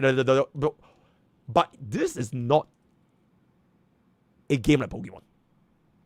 Because the moment you get a Pokemon, right? Like if HSR was a Pokemon game, the cost of you getting that Pokemon is that you've already paid that currency needed to get that unit into your roster, into your bag, into your deck. Right? If you want to treat it like the deck building game. You can't just say, okay, now the meta is no longer like store meta. Okay, I legit only know like store meta from Pokemon. I use like Toxapex with like Clumsy, with like whatever. That's pretty much it, right? But now it has moved on into like Zacian, Behemoth, Sword, Cleave, Speed, or whatever it's gonna be, right? So you can't just say, okay, shit, now that the meta is shifted, I need to chase meta in HSR like how I chase meta in Pokemon. Because it doesn't work that way. You're literally gonna be spending real life money and currency to try to build these teams to fit to the meta. And the thing with meta is that it always changes. Is that I'm pretty sure the meta for like Generation 8 Pokemon is like super different from Generation 7, which is super different from Generation 6, Gen 5, Gen 4, Gen 3, so on and so forth. But all these gens of Pokemon is that you're gonna get them all anyways. You always change the meta around because the Pokemon, they're free. It just depends if you're gonna get to build them, right? But HSR, once you move on from that gen, the Pokemons that you gathered, they can't get converted into a new Pokemon. It's like, even if it doesn't take a fucking genius to know that, oh my god, the version 3 meta is the version 3 units. The best performing units in version 3 are gonna be from version 3. So you don't need me or anyone to tell you, in HSR, the meta is always just gonna be whatever meta that's gonna count at latest. You don't need Cyrene to tell you that, right? But somehow, it has gotten to a point where if you don't pull for XYZ unit because you want to chase meta, right? I want to pull for Cyrene because I want to chase for version 4. I want to chase for the version 4 meta because she's going to fall. She's not going to buff the version 4 units. It's so fucking valid, but you also need to remember you're playing a gacha game. All those stellar jades that you have invested for your version 3, or even like go for your version 2, they're done. So if you're somebody that, let's just say you invested like all your stellar jades and you had left with like less than 50 pools for version 4, and you chase the version 4 meta, do you really think that version 4 meta is only gonna need that 1 cost or 2 costs? Because that was exactly what happened in every single fucking version of HSR. Like, I feel like I'm literally gonna go schizo because we have seen the same thing happen for 2 versions already, right? The same exact shit happened for your Aggron, the same exact shit happened for your Firefly. They release the DPS first, and then you can work with your 4 stars, and then they release all the vertical supports. Or they release like even other different alternative archetypes, right? Then the same thing happened for version 3. They release your D-Herd, and they release the Tribi, then they got your Casterus, and they got Hyacinth, and now they got Everlight. It's always the same thing. So if you're gonna say you're gonna chasing your version 4 meta right now, and you're done with version 3, do you even have the stellar jades? Okay, I don't say this to like pour shame or whatever, but like, do you even have enough stellar jades to invest for version 4? And you're gonna be okay with completely sacrificing your entire version 3 investment? Because that is low-key like what Cyrene is doing here. She will be that upgrade to make this version 3 team last much longer. So maybe you probably don't even have to pull version 4 DPS. Why do you think Firefly mains and Aircraft mains or Phase mains, they're still clearing, and like as version 2 team, they still clear version 3? Because they did make all those investments, right? It's that you can say, okay, fuck it, Fuke only buys Super Break. Why would I pull for Fuke if version 3 is not gonna be a Super Break? We literally have 0 Super Break DPS in the entirety of version 3. People still pull Fuke back then, and there was no big hoo-ha like Cyrene. But now that you see Super Break, every single Super Break team, they all run Fuke. So in the future, if this thing is just gonna repeat, right? Instead of always chasing the meta, instead of always chasing what's in version 4, if you instead just looked at it from a perspective, okay, I'm actually playing a gacha game. You can't refund and exchange all your old units for new units. Then it will make a lot more sense to you as to why you should consider like making the team that you built from the start, make them last as long as possible. Because what do you think is going to be more expensive? The entire brand new version 4 team, which is going to be, let me guess, 1 premium DPS, 1 premium support, or 1 premium sub DPS or premium support again, and then 1 premium sustain. And all those with their light cones, with their items. So all these things, 7, 8, 9, 10 costs, or the amount of costs that you already invest in version 3, and you can just let that shit clear for you by version 4 itself. You know what I'm saying? So that's my 2 cents. Honestly, I was gonna talk about this during my Crashout arc, but hopefully this helped. Okay, we can send this for a clip channel. Bada boom, bada bang, bada bang. Wait, let me do some water.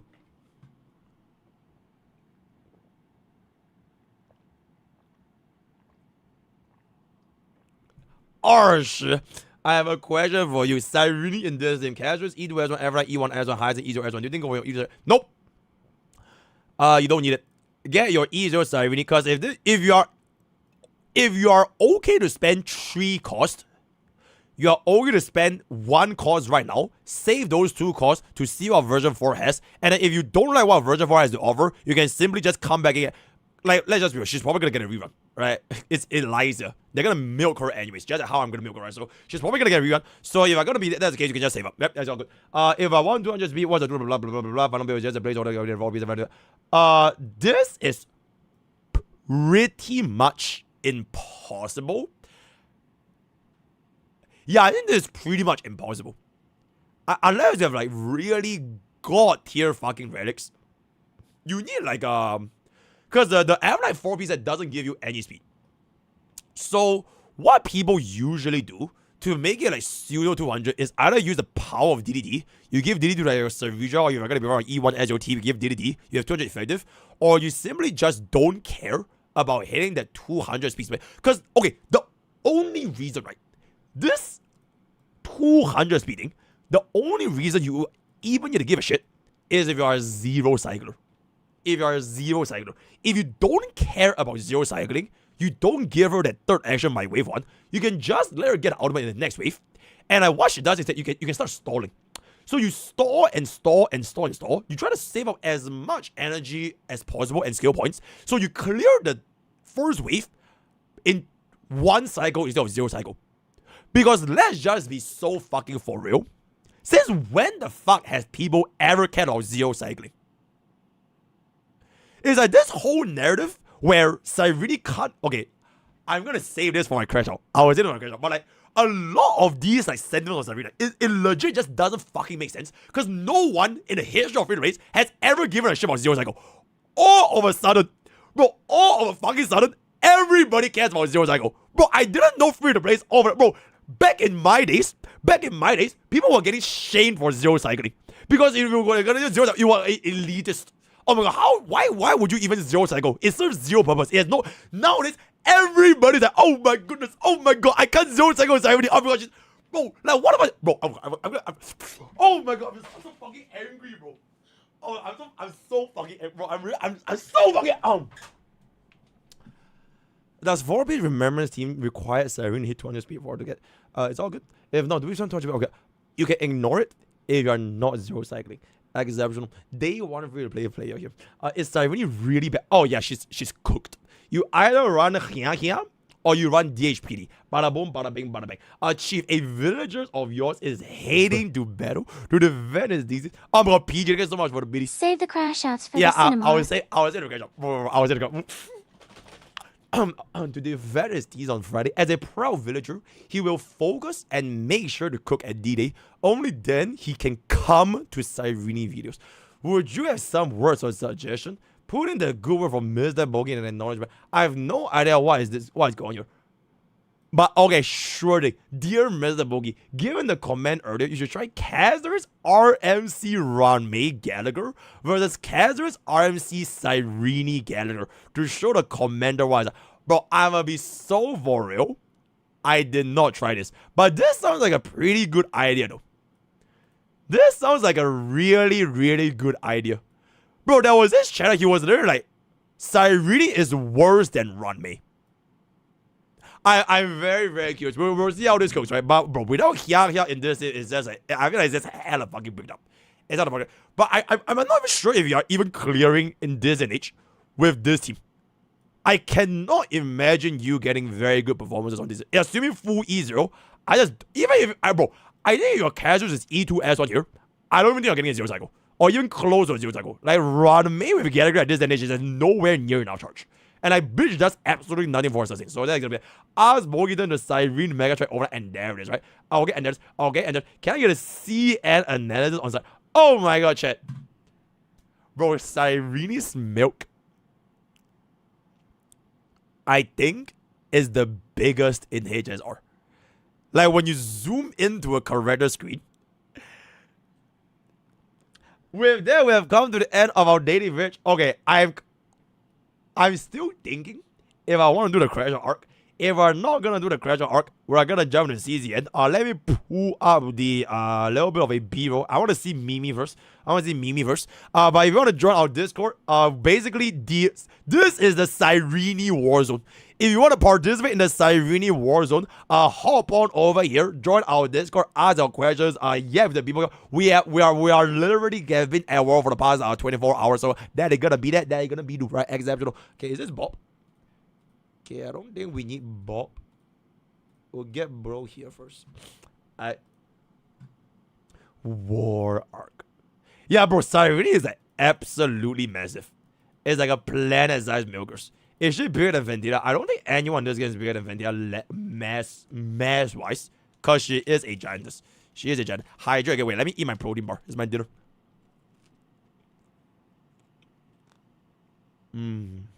I legitimately think it's bigger than Aglia. Oh wait, actually I can low-key tell how big she is just from like the screen right now. Wait, where's Aglia?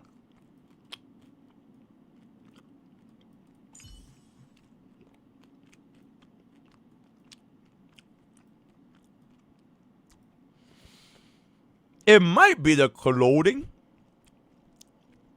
but Cyrene's one is really, really tight. Like, they make her Boba look like super, like, the shape is like really in your face. Whereas for Aglia is like, you can't really tell because she has like the cloth which covers up the underpoop. So there's no shape, there's no structure. So the only structure you have is like the cleavage, which you can definitely tell she has the volume there. But for Cyrene, it's the opposite. So Cyrene has like the inverse square lore where she covers the cleavage with the diamonds, but the side is like it's super obvious because it's super tight. Alright, so there's the difference between Aglia and Cyrene. But I think they both might be using the same model because it is pretty big. It is pretty big. Yes, absolutely. Just exactly.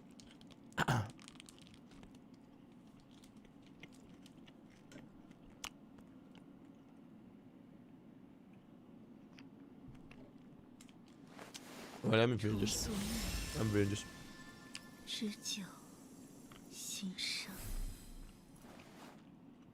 Hey, chat. I kind of want to see if any other content creators have been talking about Cyrene. Might be a free react. And give it to the clip channel.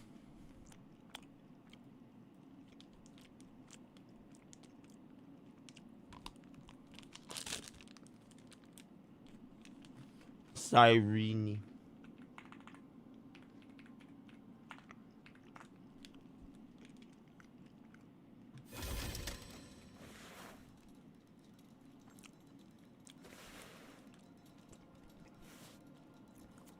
Bro, our Cyrene video is doing so fucking well, not gonna lie.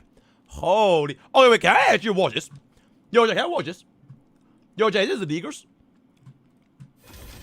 Can I watch this? I know Wave Man, he covers leakers, right? Is this watchable? I mean, technically, Bro's kid is out. Bro's kid is already out. Is it leakers? It's a leak. It is leakers. Oh my god. Yeah, I know he does leaks. I know he does leaks. It's just a Reddit. Okay, technically it's watchable, right? Technically it's already watchable because we all know what she does. Okay, wait, can we watch this? Is the leakers and not it's too risky? Oh my god, Sarah of the Lake. What is your... Okay, fine. Bro, I thought this was a bright phone guy. Oh my god, chat. No, never mind, forget. No. I was thinking of like... No, forget. It's fine. Whoa. Wow, 1 month ago, huh? 1 month ago, wow. Wow, that's a crazy timing, innit? That crazy timing, innit? Shit, 1 month ago. Interesting. The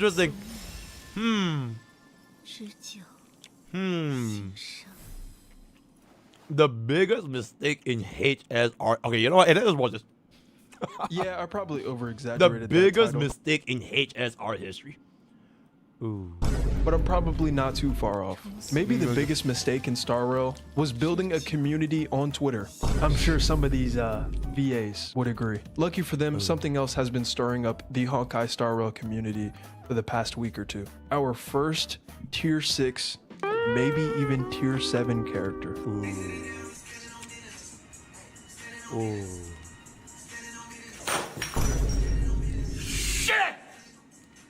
HSR has had a long history of hype characters. Of course, I have there no was idea the what launch that of is. the game with Seal. I have and no then idea one what of that the is. coolest character designs. But it's out. To Right, this it's out. day, So it doesn't being matter. Jinglu. Nice It's buff, out. by the way. Don't worry about Then it. we have Dill, who we didn't realize would start a trend of 4 stars getting separate forms. Kafka is arguably the most popular character ever. She has one of the most iconic trailers in Hoyo history. She's the most popular character in CN. She came out at the peak of popularity for Star Rail, you get the point. I believe Cyrene would be on the same level of hype as Kafka if she had released back then. An icon in the story, an amazing character design, and tugging at the heartstrings of everyone who played Honkai Impact 3rd. You can stop doing that, Hoyo, we get it. You're trying to call back to this game, but that's enough. We got the message the first 13 times. So I'm sure we all know by now what Cyrene does, but if you've been out of the loop, she's the first character in Star Rail to straight up blatantly Bro, I state high-key want to... Bro. Cyrene high-key wants me to make me try Honkai Impact. How long would it take for us to get to here, by the way? How long would it take for us to get to this place? 3 years? 500 hours. You're gonna quit in 2 days. Very, very long. Wait, is that an entire like Elysia arc like story? Like full, like you know, like how like in version updates they'll post a whole MSQ in like a 6 hour long, 7 hour long, 8 hour long video. Is that something like this for Elysia arc? Can we just watch it? HI3 is low-key worse than Zone 0, and there is 10 years. Storytelling is ass, just watch BV. Elysia is a whole ass DLC. It's a fucking long. She's better now. Long yet, watch Homo Labs Estate, and there it is.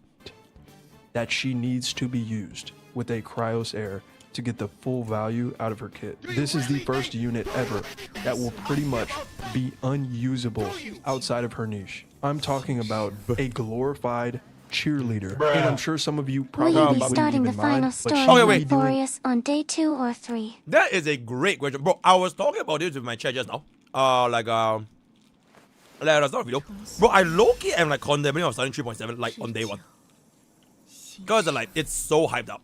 So like, I'll just like do my push, and the moment I finish my push, I'll just slam all in story, and then we'll do all the testing like the day after. Yeah. Low-key. But I haven't really decided yet. Okay, is it better? Okay, which one makes it better for chat? Which one makes it better for the babies? If I do it day 1 or if I do it like day 2? Do day 2. Let us do it first. Wait, if y'all do it first, then what's the point of watching me doing it? It would be pointless, no? Okay, can we get a vote? Like, wouldn't the hype be there if we finish it on like... Because this would be my first time ever. I do HSR story over HSR like gameplay on like day 1. 3.7 story day 1, day 2.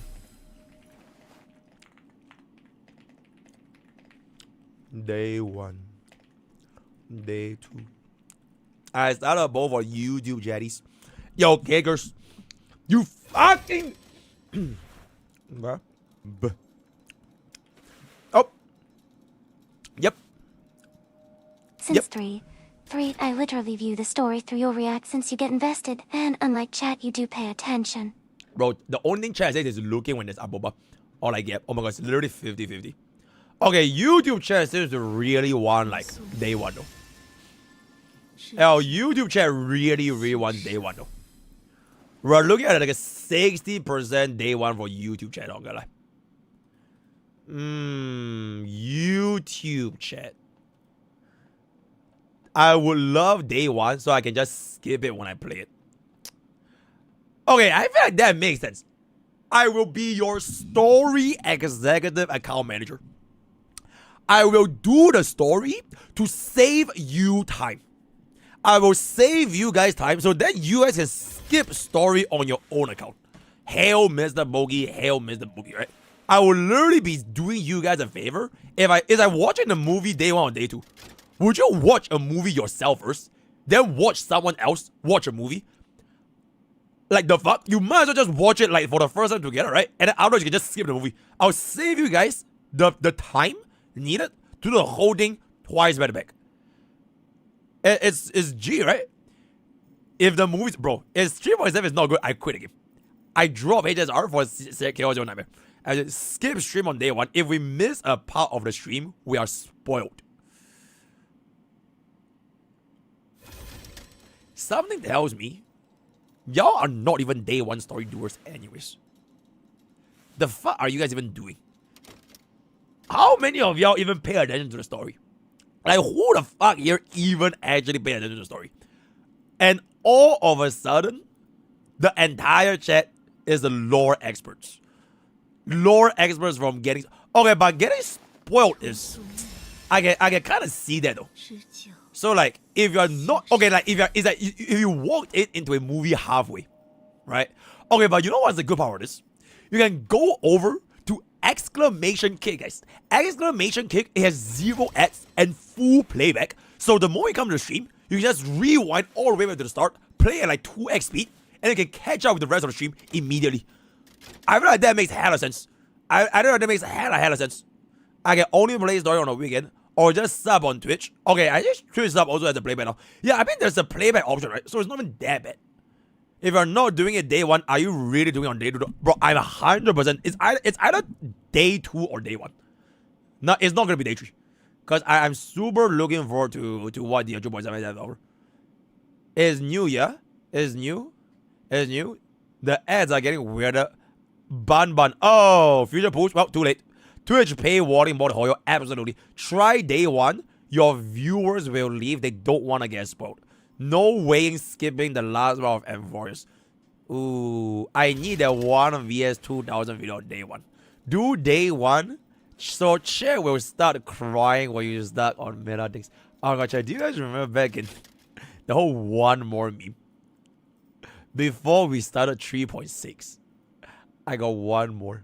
I got one more. I got one more. I got one more. Wait. Anomaly arbitration reset.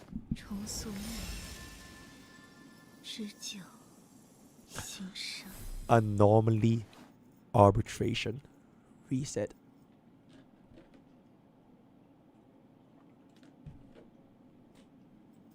I'm just saying, bro. I'm just, and there it is. And there it is. Day 7, it is. He has one more. Currency wars as well, huh? Oh my god. Bro, 3.7 is a deep hedge, bro. It is deep hedge. It is deep hedge. 1 week of anomaly. You were scummy with... I was a scum. Scum with 3.6. Beta asked for too long amount. Unsub. Oh. Okay, I will. Okay, how about we ask the most rational community in Nairo? Let's ask the Twitter community. Let's ask the Twitter community. 3.0 MSQ. Day 1 or day 2? Day 1. Day 2. And then we'll have a Mimi event HSR. Eh? Where is the Mimi event? Cafe event HSR. There we go. I got that. Oh, you can't attach pictures here? Oh, that's so S. Okay, we'll leave it up for like 2 days. And then we'll see what the Twitter community has to say. I'll put it up with the Twitter community. Imagine not doing anomaly arbitration frame 1 on Babu to show the free-to-plays how it's done. Ah, there's too many new... Okay, but yeah, I'll think about it. Absolutely nothing if you're not using her with an M4's character. This mostly has to do with her ultimate, which is unironically probably the worst ultimate in the game outside of her M4's teams. Ooh. This ultimate takes the longest to charge and it isn't close. Ooh. Why is this? Why does it matter if her ult takes so long to charge? That's because in a turn-based game, every turn matters. Yeah, bro, this is exactly what I'm saying, bro. All of a sudden, the entire free-to-play community, everybody just became a zero cycler. Everybody just went, oh my god, she can't get it out in 0 cycle, and then I have to clear my first wave in 1 cycle. Absolutely. Since when the fuck did everyone became 0 cycle, bro? That's just fucking crazy, man. If you were in denial about the partner character trope that Hoyo has been pushing, I hope you realize where that's gotten us today. The weirdest character ever that literally points you in the direction of a cast of characters that will be irrelevant. before you even have the chance to fully build her. Since they watched me, oh, so it's my fault. I made everyone an elitist. Cyrene in it's the near my future. fault. I ruined. She came out in February. People doom posing Cyrene was actually my fault. I ruined the HSR community because I ingrained in them that you have to zero cycle, not even just MOC, you have to zero cycle anomaly arbitration, or I would. Yep, it's my fault, guys. It's my fault.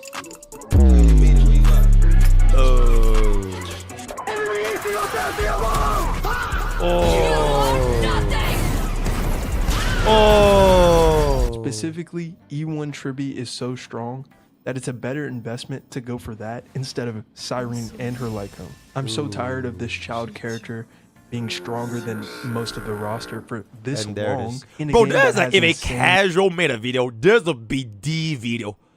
A casual one is that, okay. This is the one time I was ready for a character to be completely forgotten about by this time, but it seems like she just continues to have more and more use cases, and I'm sure Hoyo thinks it's funny that they showed us the better looking adult form, but instead we have this patty cake merchant that can find a way to slot herself in every single team in the game. I'm actually surprised that it took a character like Cyrene with this bad of a kit design for people to realize that these devs have no clue what they're doing in that dev studio. It's a Genshin all throughout Infamous. Oh, this is absolutely. Oh, and that's HSR has been going in this direction for a while now.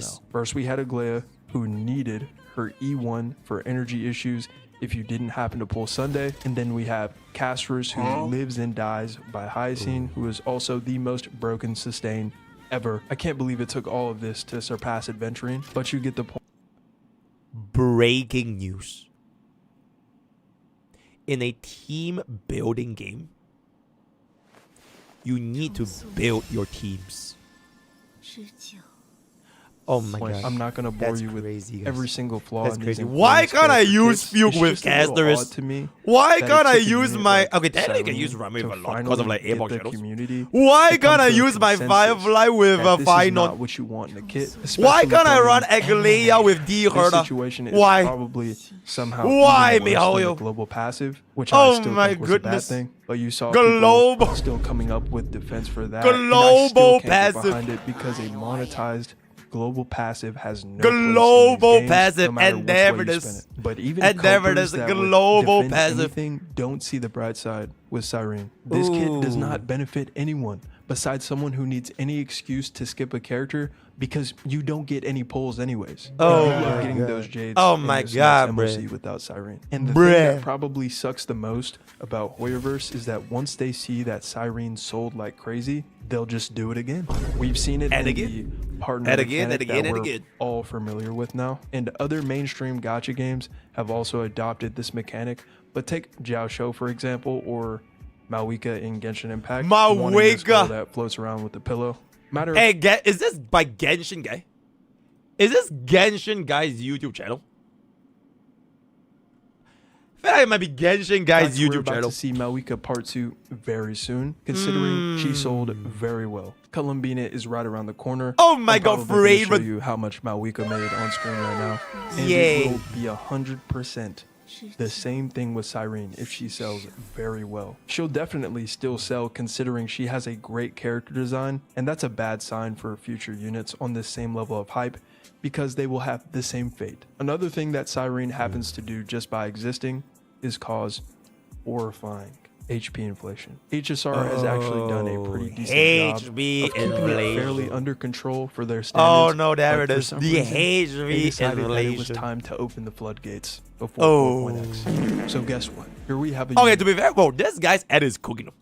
His One Piece edits. His cooking. That won't have a job in 7 months. A job! Causing the biggest HP spike we've seen in Inforius. So the backlash is justified. She's automatically a negative to the game, even if you aren't going to pull her. Let's get something straight though. She is absolutely an upgrade for the casters team. I don't think anyone is trying to say she has absolutely no use whatsoever. But if they are, it's just for the meme, which I get. And that's okay. The memes are. But outside. Okay, chat. I want to clarify. I'm completely fine with all the memes on it. Heck, I even made the memes video about like what happened to the Cyrene. Bro, I love the memes. I think the memes are like, super fucking funny. I just have a fucking problem when they are not kidding. is that they don't mean it as a meme, but they no longer see like the differential between the memes, which is why like, it's so dangerous to start a narrative in a gacha community, because people have zero comprehension skills and they can't discern from like fact and jokes and like memes and not memes. So like, what started out as a meme, bro? I swear, the whole doom posing thing for Cyrene, right? The beta testers, they probably know what's up. I'm not saying that they are like, they don't know how to play game. They probably know where she's good at. And then they pointed out like her flaws. And then it just got into like a super blown out proportion. Because the casuals start coming in, right? There's like 99%, I'm pretty sure like all the majority of them, out of 10 people doom posting, I'm pretty sure 8 people don't even know what the fuck is speed tuning.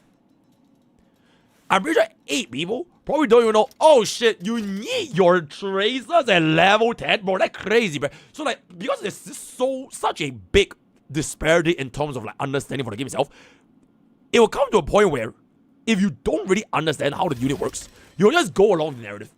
And honestly, it's just fucking funny, right? It's fucking funny to look at all the memes. And it's gone to a stage where you don't even know what's real or not real. Because this video, he makes it right. He's like, nobody's trying to say she's useless. She works well with casters. But it's no longer even that anymore, because the people are just saying like, she does nothing.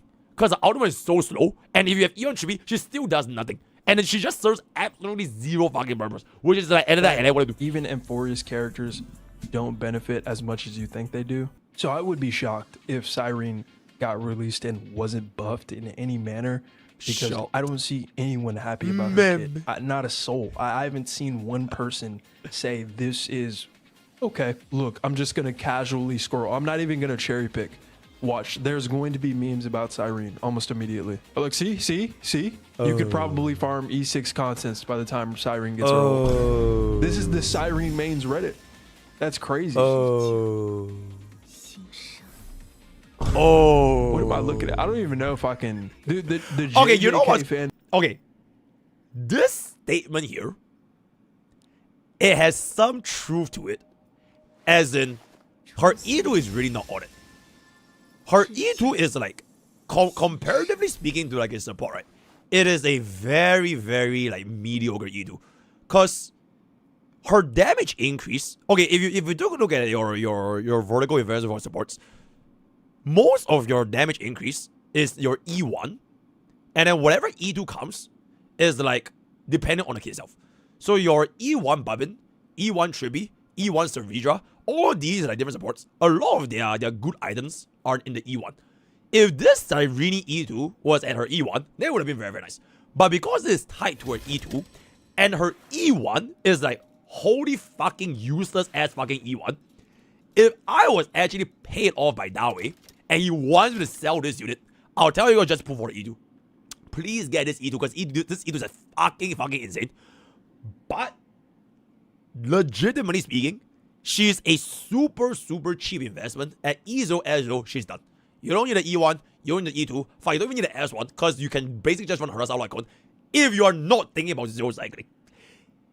And I have to see one more free-to-play player that skipped everyone their moms, and you're complaining why you can't zero cycle because you can't get Cyrene 24/7. I will punch on you. Base has made their way to the Cyrene mains HSR Reddit page. Look at this, bro. What? What am I looking at, bro? Bruh. Dude, look at this 2,000 upvotes. Oh my god. What is this? Yo, Ringano is straight up not true, by the way. It's legitimately straight up not true. With DHPD, if your DPS runs DHPT, you can run DHPD, because you don't need to get a zero cycle.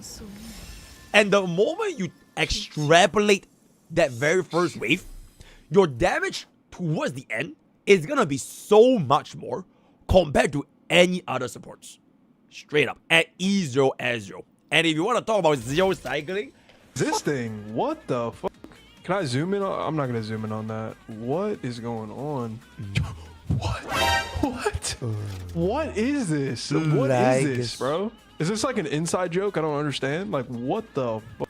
Okay, I'm done scrolling through this. This is This is creeping me out. I don't know. I've seen this face everywhere. It will. Is this Hassan?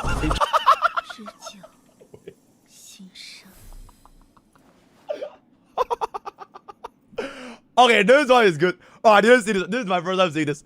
Oh my god, that is crazy. HSR is already that not is in the best crazy. state and just riding this Hoyo popularity train. They have no real competitor to punish their mistakes. That competition could have came in the form of Ethereum Restart, but we all know by now how gacha PvP will never work. It's just completely pay to win. The only reason you probably even knew about this game is because everyone and their mom got sponsored to play it. If you were unfortunate enough to be around during the launch of this game, even free-to-play how do we go from were max refreshing in we're order still to be ahead of everyone else while farming materials. Because the true end game was even PvP. Sarah And the got end game sponsored, is by what the way. keeps your long-term Everyone players got to stick around. sponsored. This He's game right. was unbelievably grindy to an uncomfortable level. If you put even half of the effort required to play this game into anything else, you could just get a job. If you're in school, make all A's on that report card. You don't want to play a game that requires 26 out of your 24-hour day. So Honkai Star Rail is undoubtedly better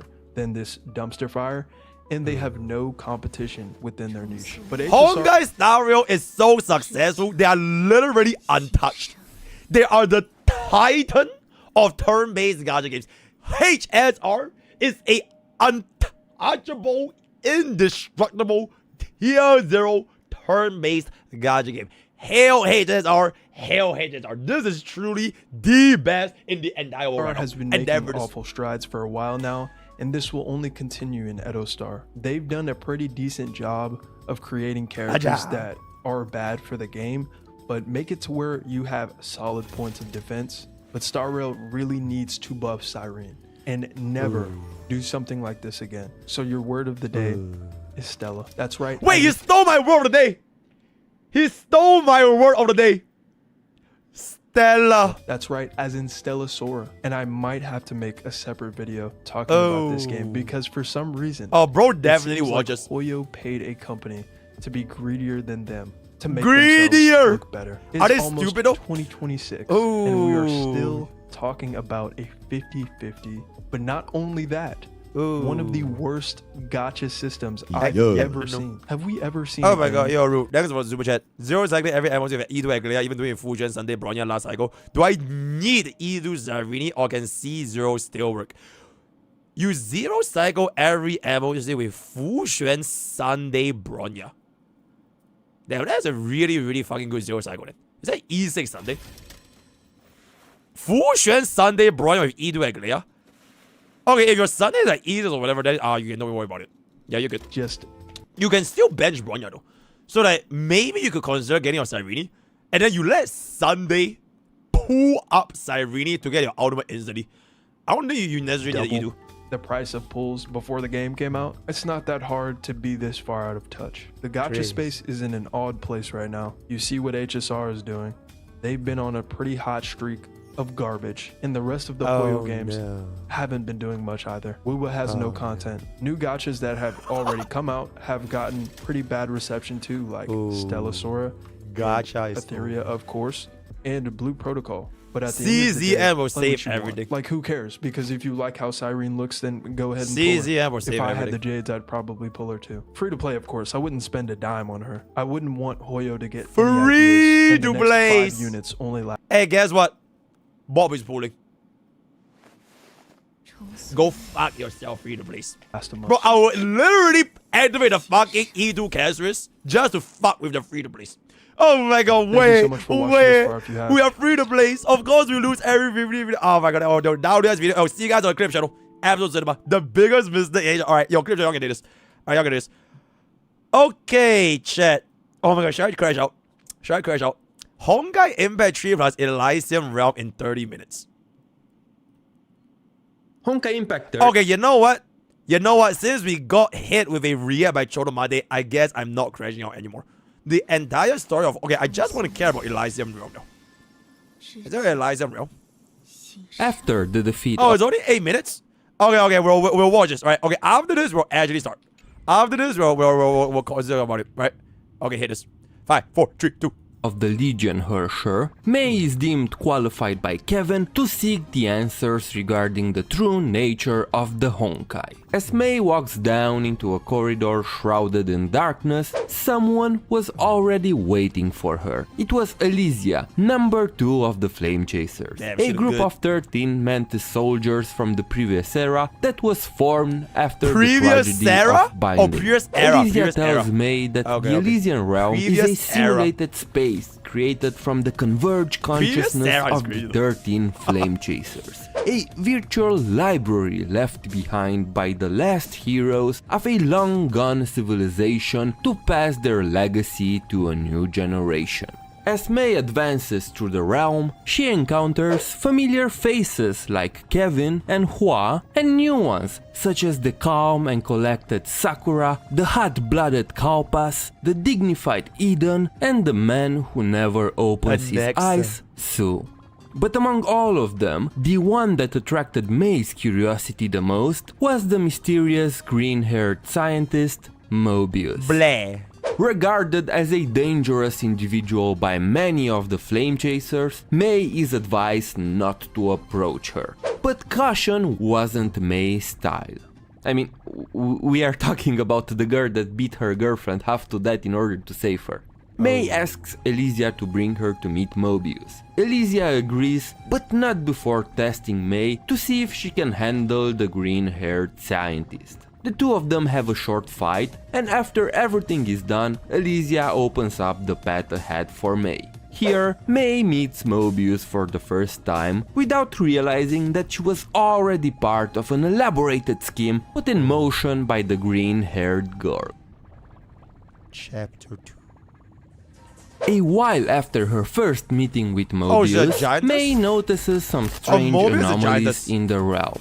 Amidst all the confusion, a voice she had never heard before guided May to safety. After returning, she meets Klein, an ELF from the previous era, and Dr. Mobius' assistant, who is tasked with the maintenance of the Elysian realm. After an altercation with Raven, it is revealed that the Elysian realm may hold many dark secrets for the successors that choose to undertake the final bounty. Learning about Raven's past experiences, May grew even more suspicious that Mobius is planning something. As such, the Herrscher decides to investigate her past.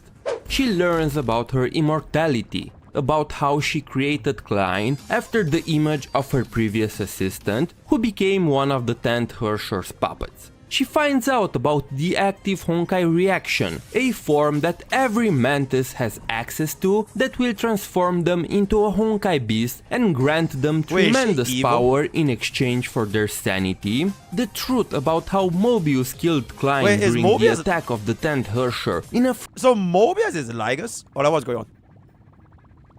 But she's... Wait, is she a Crashout ever? She's the Iron Tomb? She's Iron Tomb? What is bro about? She's emo. She's a hot. She's not emo, but she's kind of like Ceridra. Oh, she's kind of like at the moment when she was not conscious, and she also learns about her mysterious research on the 8th Herrscher. With all the acquired information, May decides to confront Mobius directly. She learns about the terrible plot designed by Mobius to lure May here and transfer her consciousness my God, bro. into If I the have to play HI3 story like this, I actually think I'll crash out. Herscher's body to leave the Elysian realm. After a grueling fight, Mobius is confronted by Klein. The ELF gives her a recording passed down by the real Mobius, from which we learn that she decided to end her life in the final moments of the previous era. As she talks more about her state of mind, the Sim Mobius furiously strikes the recorded image of the real Mobius and reveals that during her last sync with the Elysian realm, she planted a seed of doubt into the mind of the real Mobius to make her give up on her life. Basically, this means that she gave the real Mobius depression to the point where she didn't want to live anymore. She did this so she could be the only Mobius left.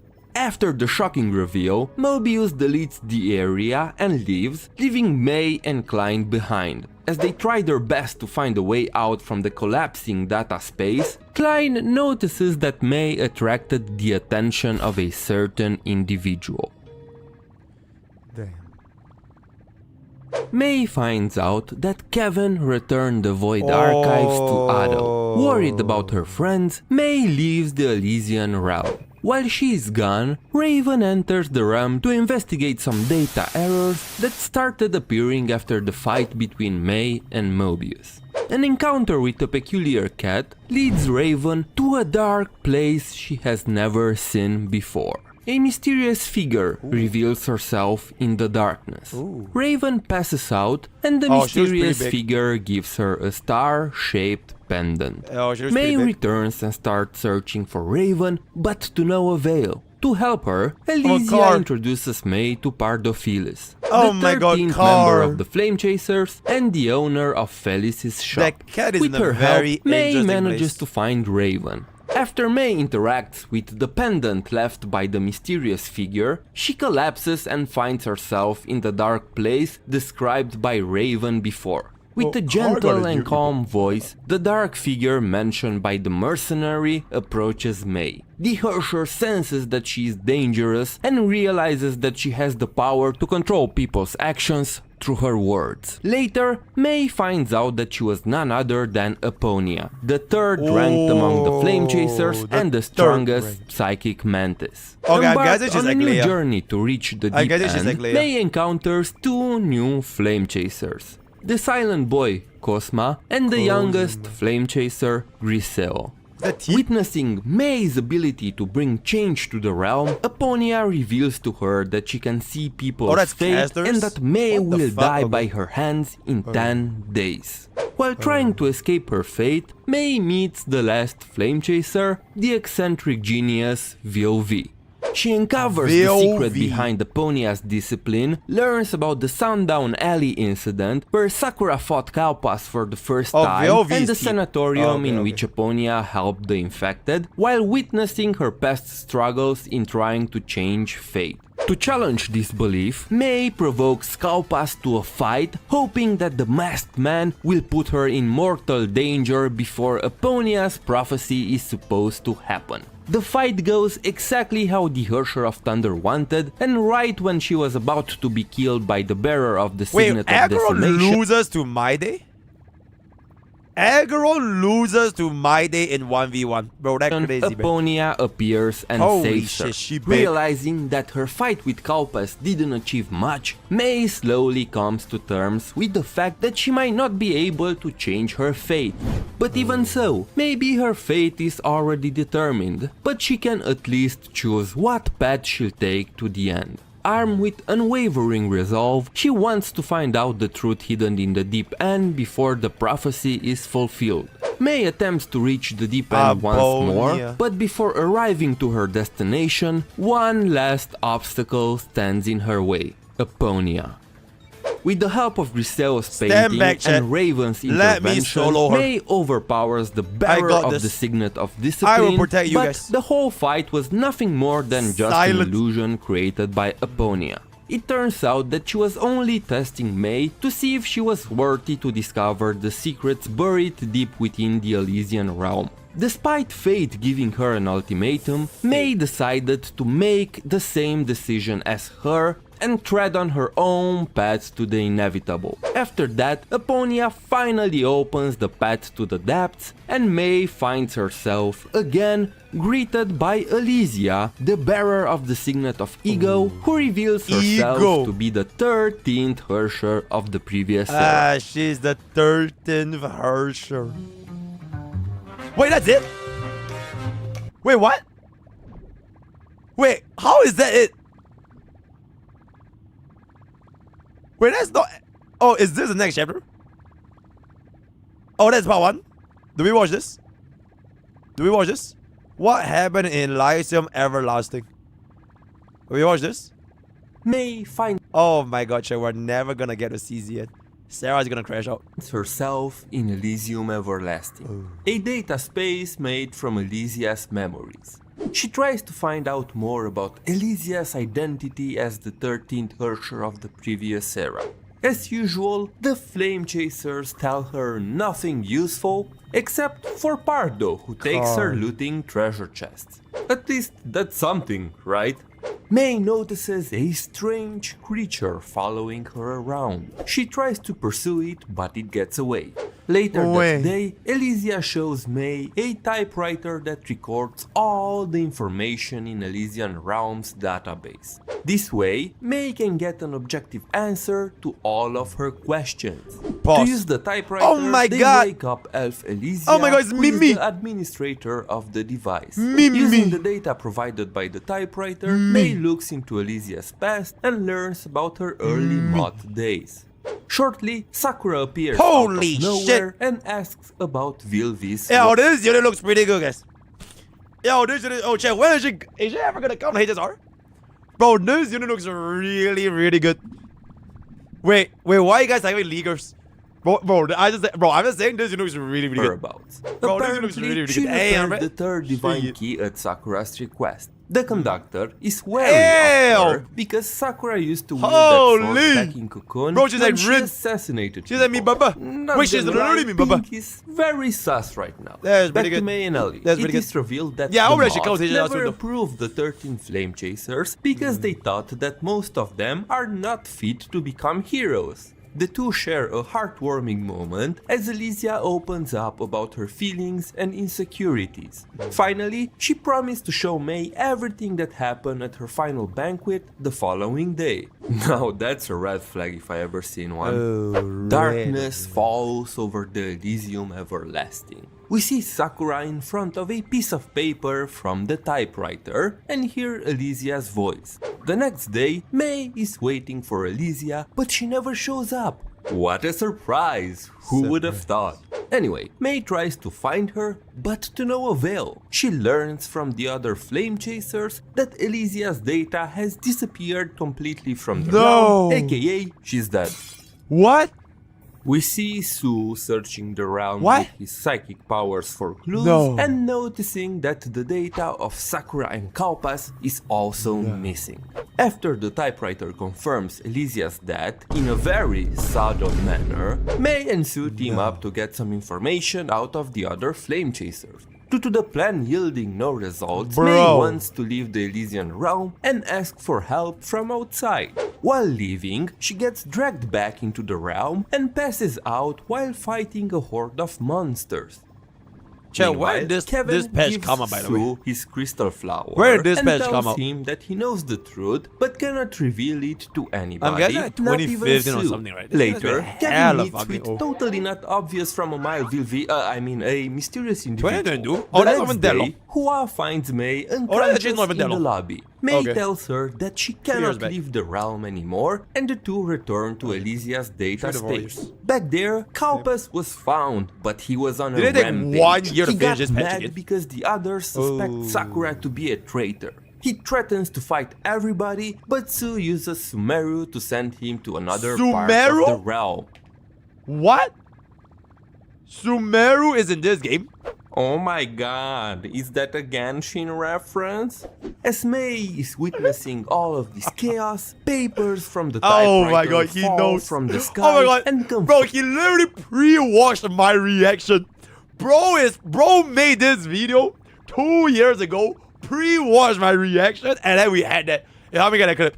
How we got a clip? Yo, clip that. How we clip that? has also died. How we clip that? Mei Bro, goes pre-watched to my the amusement reaction. park to inform VLV of what's happening. But the not I can't prove it, but he knows. was already aware. To prove the innocence of the other flame chasers, VLV wants to use an invention that allows them to go inside their minds and look through their memories. Mei decides to go with VLV's idea since there is no better solution. Meanwhile, Hua and Su try to pursue Kalpas to stop. But they No, only clip that as in manage- like, clip that for the shorties. Like as a vertical short. Yeah, clip that part as a vertical short. To anger him even more. The madman goes berserk and tears down the space of the Elysian realm. It turns out that he never wanted to kill or harm the other flame chasers. He made all the ruckus to attract the attention of the real killer. As he destroys more and more of the realm, he is approached by an unknown entity that took his form. As Kalpas and less angry Kalpas talk, his deepest emotions and desires are revealed to us.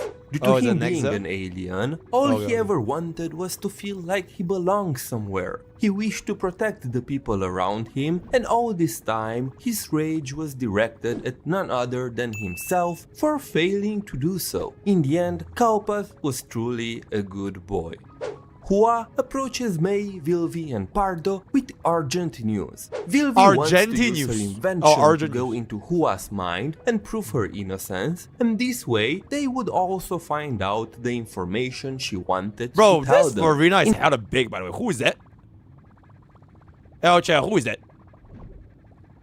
Bro, she is a dummy thick. Holy. Wanted to tell them. In Hua's mind, that's deep. Oh, that's kind of weird. May and Pardo see that Mobius turned green pudding. I mean, she died. Yes, she died. Oh, what? Finally, it is time for Vilvi to get cleared of suspicion. Oh, that is deep. That's deep. This is deep. Shut the fuck up. That is not deep. Holy shit, she is a badongadongas, bro. Okay, she is badongadongas. I can't even say this with a serious face. May and Pardo enter her mind and find themselves in a space looking like the theater of domination. Pardo sees a sealed mirror and she has the worst possible idea imaginable. She wants to stay behind and unlock it while Bro, I really like how HSR, they buff the car.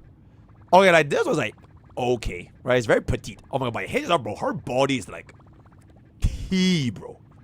Her body's key. Continues to explore Vilvi's memories. She has clearly not seen many mystery movies that involve killer.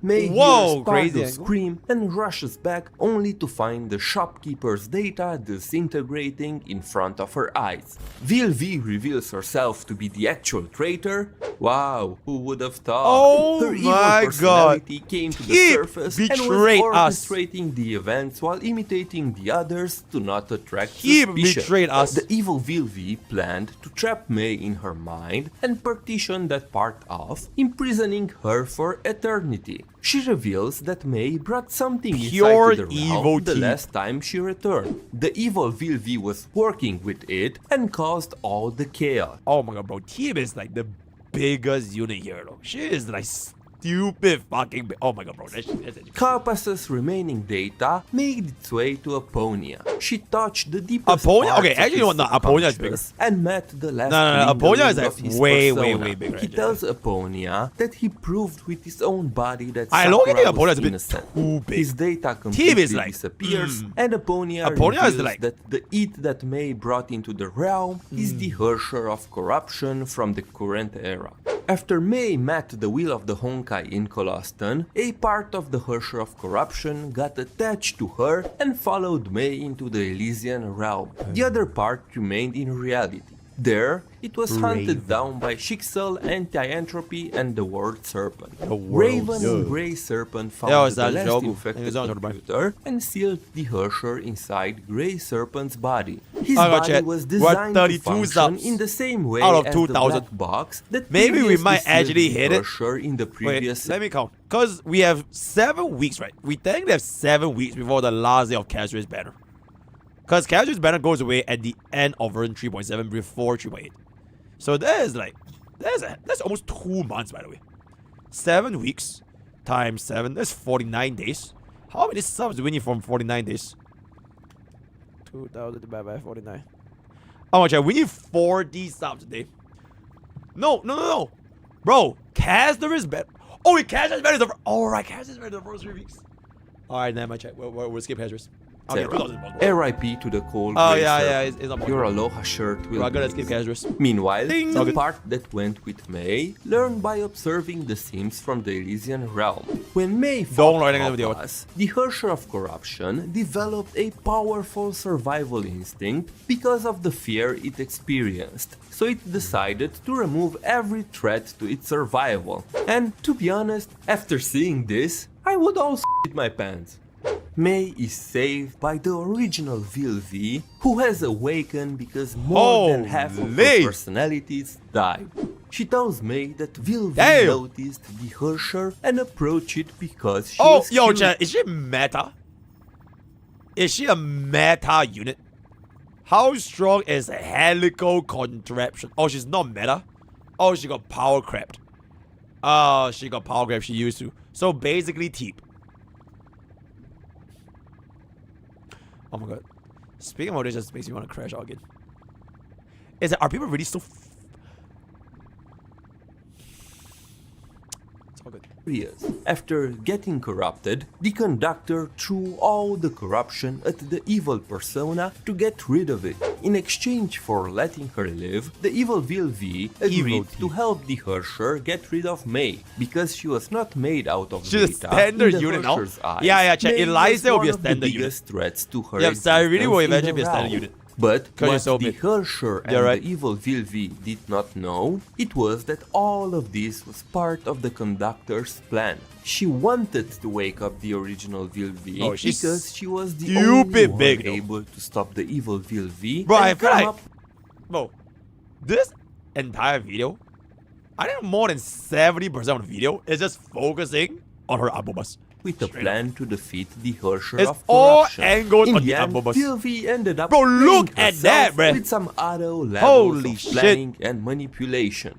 It's the all original Ababa. VLV and May team Her up to Ababa is in fight the every evil single VLV. frame. The original VLV repartitions her mind she uses a again and gun. again, weakening the evil VLV. Wait, she and also giving uses May like a giant chance rocket, to like overpower her. The evil VLV loses and is unable to maintain her data anymore. Oh, the there are original lore also reasons for dies HI3 because Abobas. she lost Okay. too much of her data and can't sustain it anymore. Before dying, she gives May her crystal flower and tells her about the Kevin Killer 666, a device that could delete the entire Elysian realm with the Hersher of corruption inside it. She also leaves some clues for Sue with instructions on how to bring back Elysia's data. After waking up, May finds herself face to face with the Hersher of corruption who took Elysia's appearance. Oh my god, that evil Cyrene. Holy. Evil Cyrene is great. Bro, whoever has red eyes is just on it. The Hersher of corruption wants to prove May that it had no evil is that intentions. May saw that through its deception and realized that it wanted to stall as much as possible to get its hands on Kevin Killer 666. Because Vilvi's invention can only be used by Elysia, the Hersher of corruption needed to take her appearance and identity. May starts destroying the Elysian realm's data, damaging the Hersher of corruption in the process. The Hersher repairs the damage, but the commotion was enough to alert Sakura of their whereabouts. It turns out that Sakura knew all along about Is there anyone like Sakura in Emphorius? No, right? Is there anyone like Sakura in Emphorius? Yes or no, chat? Yes or no, right? Okay, so wouldn't it make sense if we are getting the literal entire roster of Emphorius extrapolated from Honkai Impact 3? And if Honkai Impact 3's Emphorius, which is Elysian Realm, has a Sakura, bro, it would be pretty cool. It would be pretty cool if I get to see this about a bit, you know. I'm just saying. Fate and was pretending to be oblivious. I don't know why you guys are even saying leakers for, but I'm just saying. Prove what? Bro, there's nothing to prove, bro. I'm just saying. It just makes sense, right? It makes sense if they're gonna be copying everything from Elysian Realm. They're gonna copy a Sakura.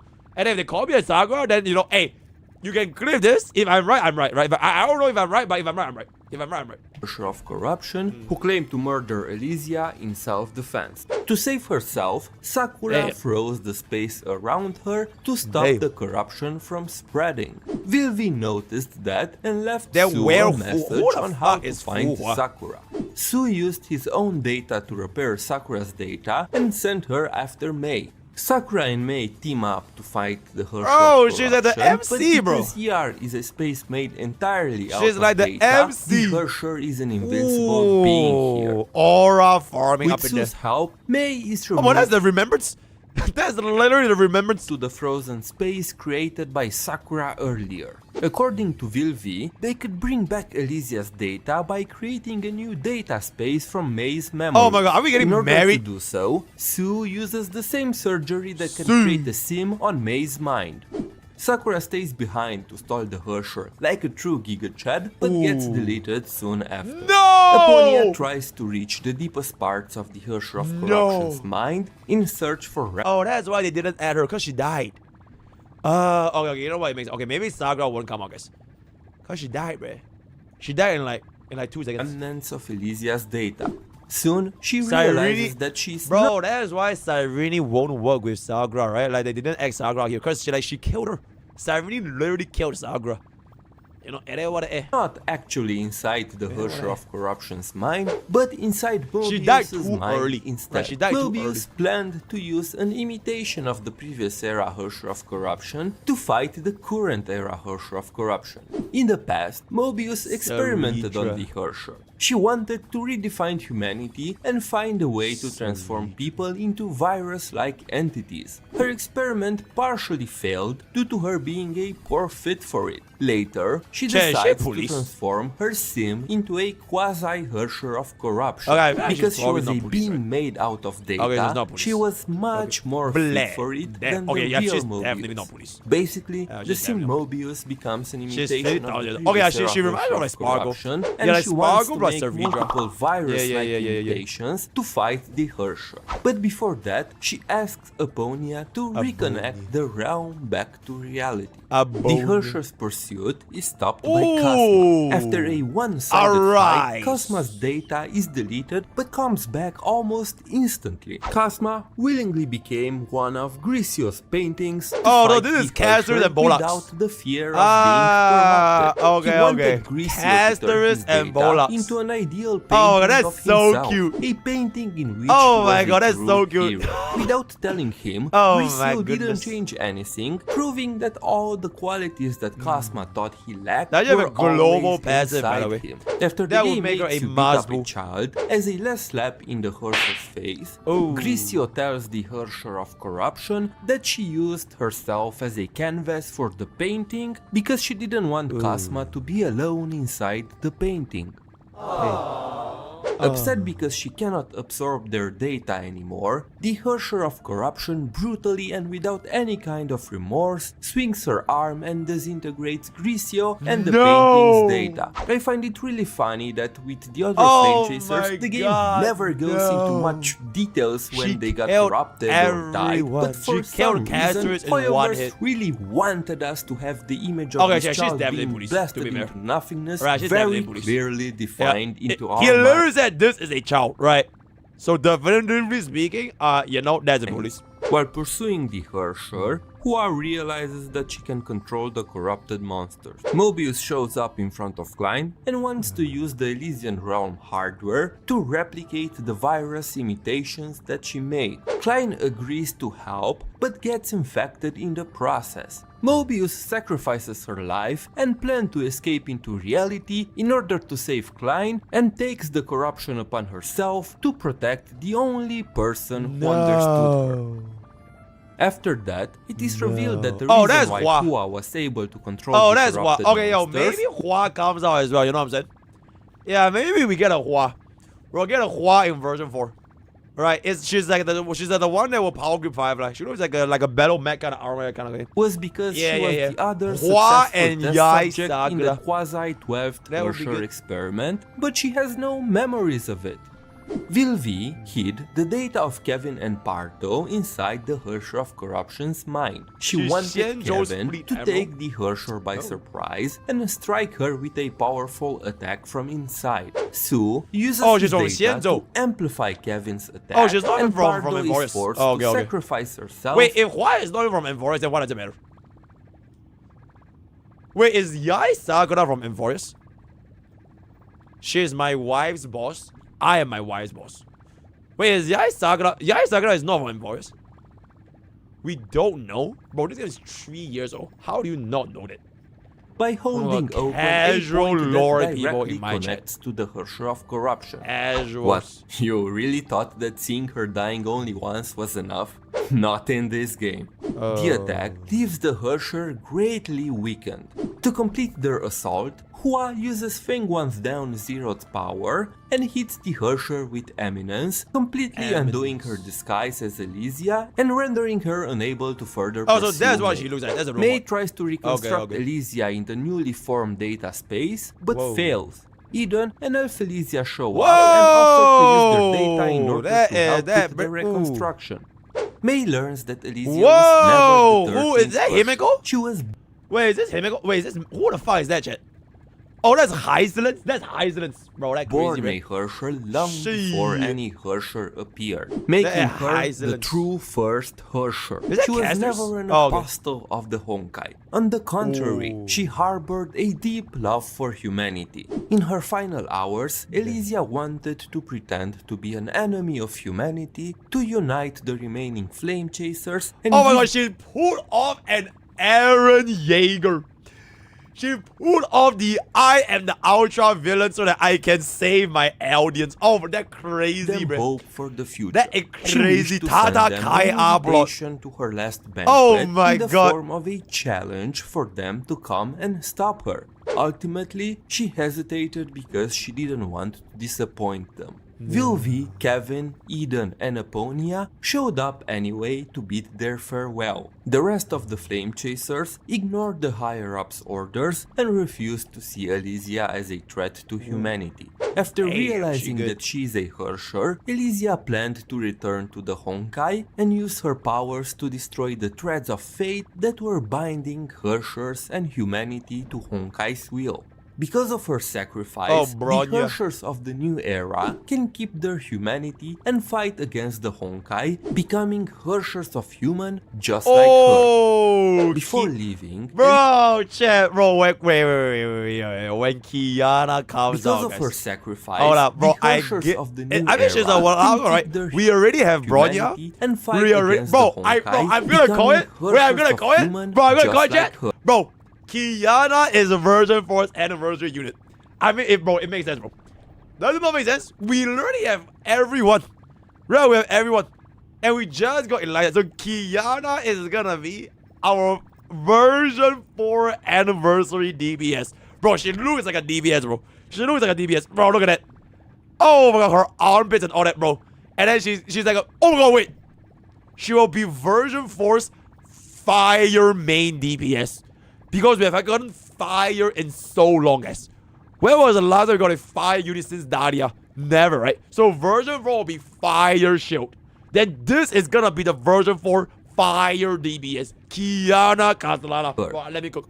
Before leaving, Yep. Elysia Oh my asked god. She power creeps Firefly.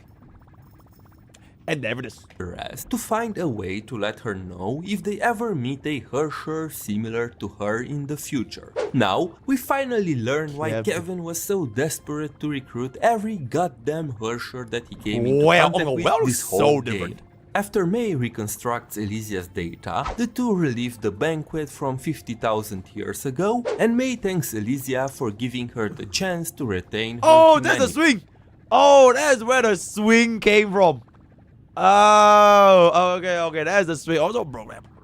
Elysia expresses how happy she is to have met Mei because she is the living proof that her sacrifice was meaningful. In the end, Mei parts ways with the Flame Chasers and returns to reality. Elysia fights the Herrscher of Corruption and uses the Kevin Killer 666 to delete the entire realm together with the Herrscher inside.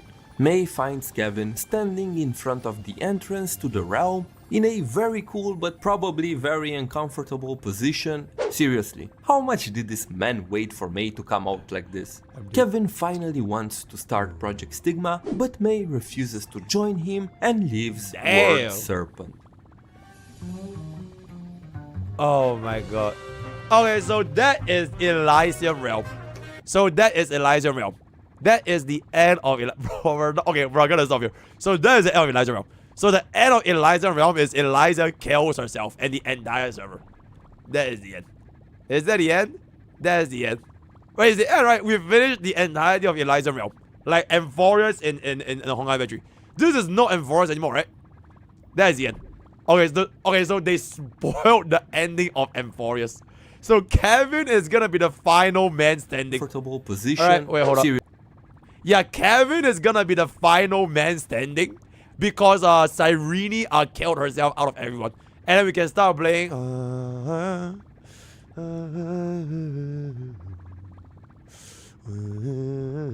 then bro starts crying, and then he cries out, and then Kevin will be the main villain for version 4. Chat, let me cook, bro, let me cook, right? So Kevin, final, he will be the final survivor out of the entire Amphorius arc. Everyone else dies. He gets revived. Iron Doom is gonna come back. We prevented the universe from colliding by the Crashout. And then going into version 4, we are gonna be using a face-off between Finon versus Kiana. Right? The Calvin Finon Kazlana versus Kiana Kazlana. And then Kiana Kazlana is gonna be our version 4 anniversary unit. And then we win over Kiana Kazlana, brings Kiana back in our team, and then we use Kiana to power creep our Firefly. Right? We use Kiana power creep. Because why do you think they released Dada, by the way? Why did they think they you know what I'm saying? So like we're gonna get Kiana as a fire main DPS for version 4, and then we'll have our team 1, team 2, Finon team 1, Kiana team 2, Kazlana team 1, Kazlana team 2, and that's when you'll be like, oh my god, fuck, I should have pulled for the E2 Finon, right? So bada boom, bada bing, bada bang. Let me know what you guys think. What would be the future of Amphorius as well as a version 4 in HSR? Word of the day is gonna be Kazlana. See you guys on the clip channel. Bye bye. Alright, and there we do. And there the bro should write HSR. Bro, I swear I'm like hella cooking. I'm like super good. Kitchen is bro, we already saw the ending with nope, we didn't see that, right? I used my pure brilliant deductive skills to come up with the conclusion myself that Finon will be the last man standing. Wait, hold up, what's this? Even if some of you may okay, this is should we watch this? Why did Cyrene kill herself? Okay, one last video, guys. One last video. Did an excellent job with the Flame Chasers. One last video. I didn't think that they'll make us care about 13 new characters in such a short time. Among the 13, Elysia quickly raised... In 3.7, I don't cry my ass off. I end stream. But I need 3.7 to make me like, oh my god, I want to give this my first 10 out of 10 story. I've never given a gacha game story 10 out of 10 if I die. This has to be it. 3.7 has to be 10 out of 10. To become one of the most beloved characters in the eyes of the community. That is why, today, we're going to talk and explain her importance in the story.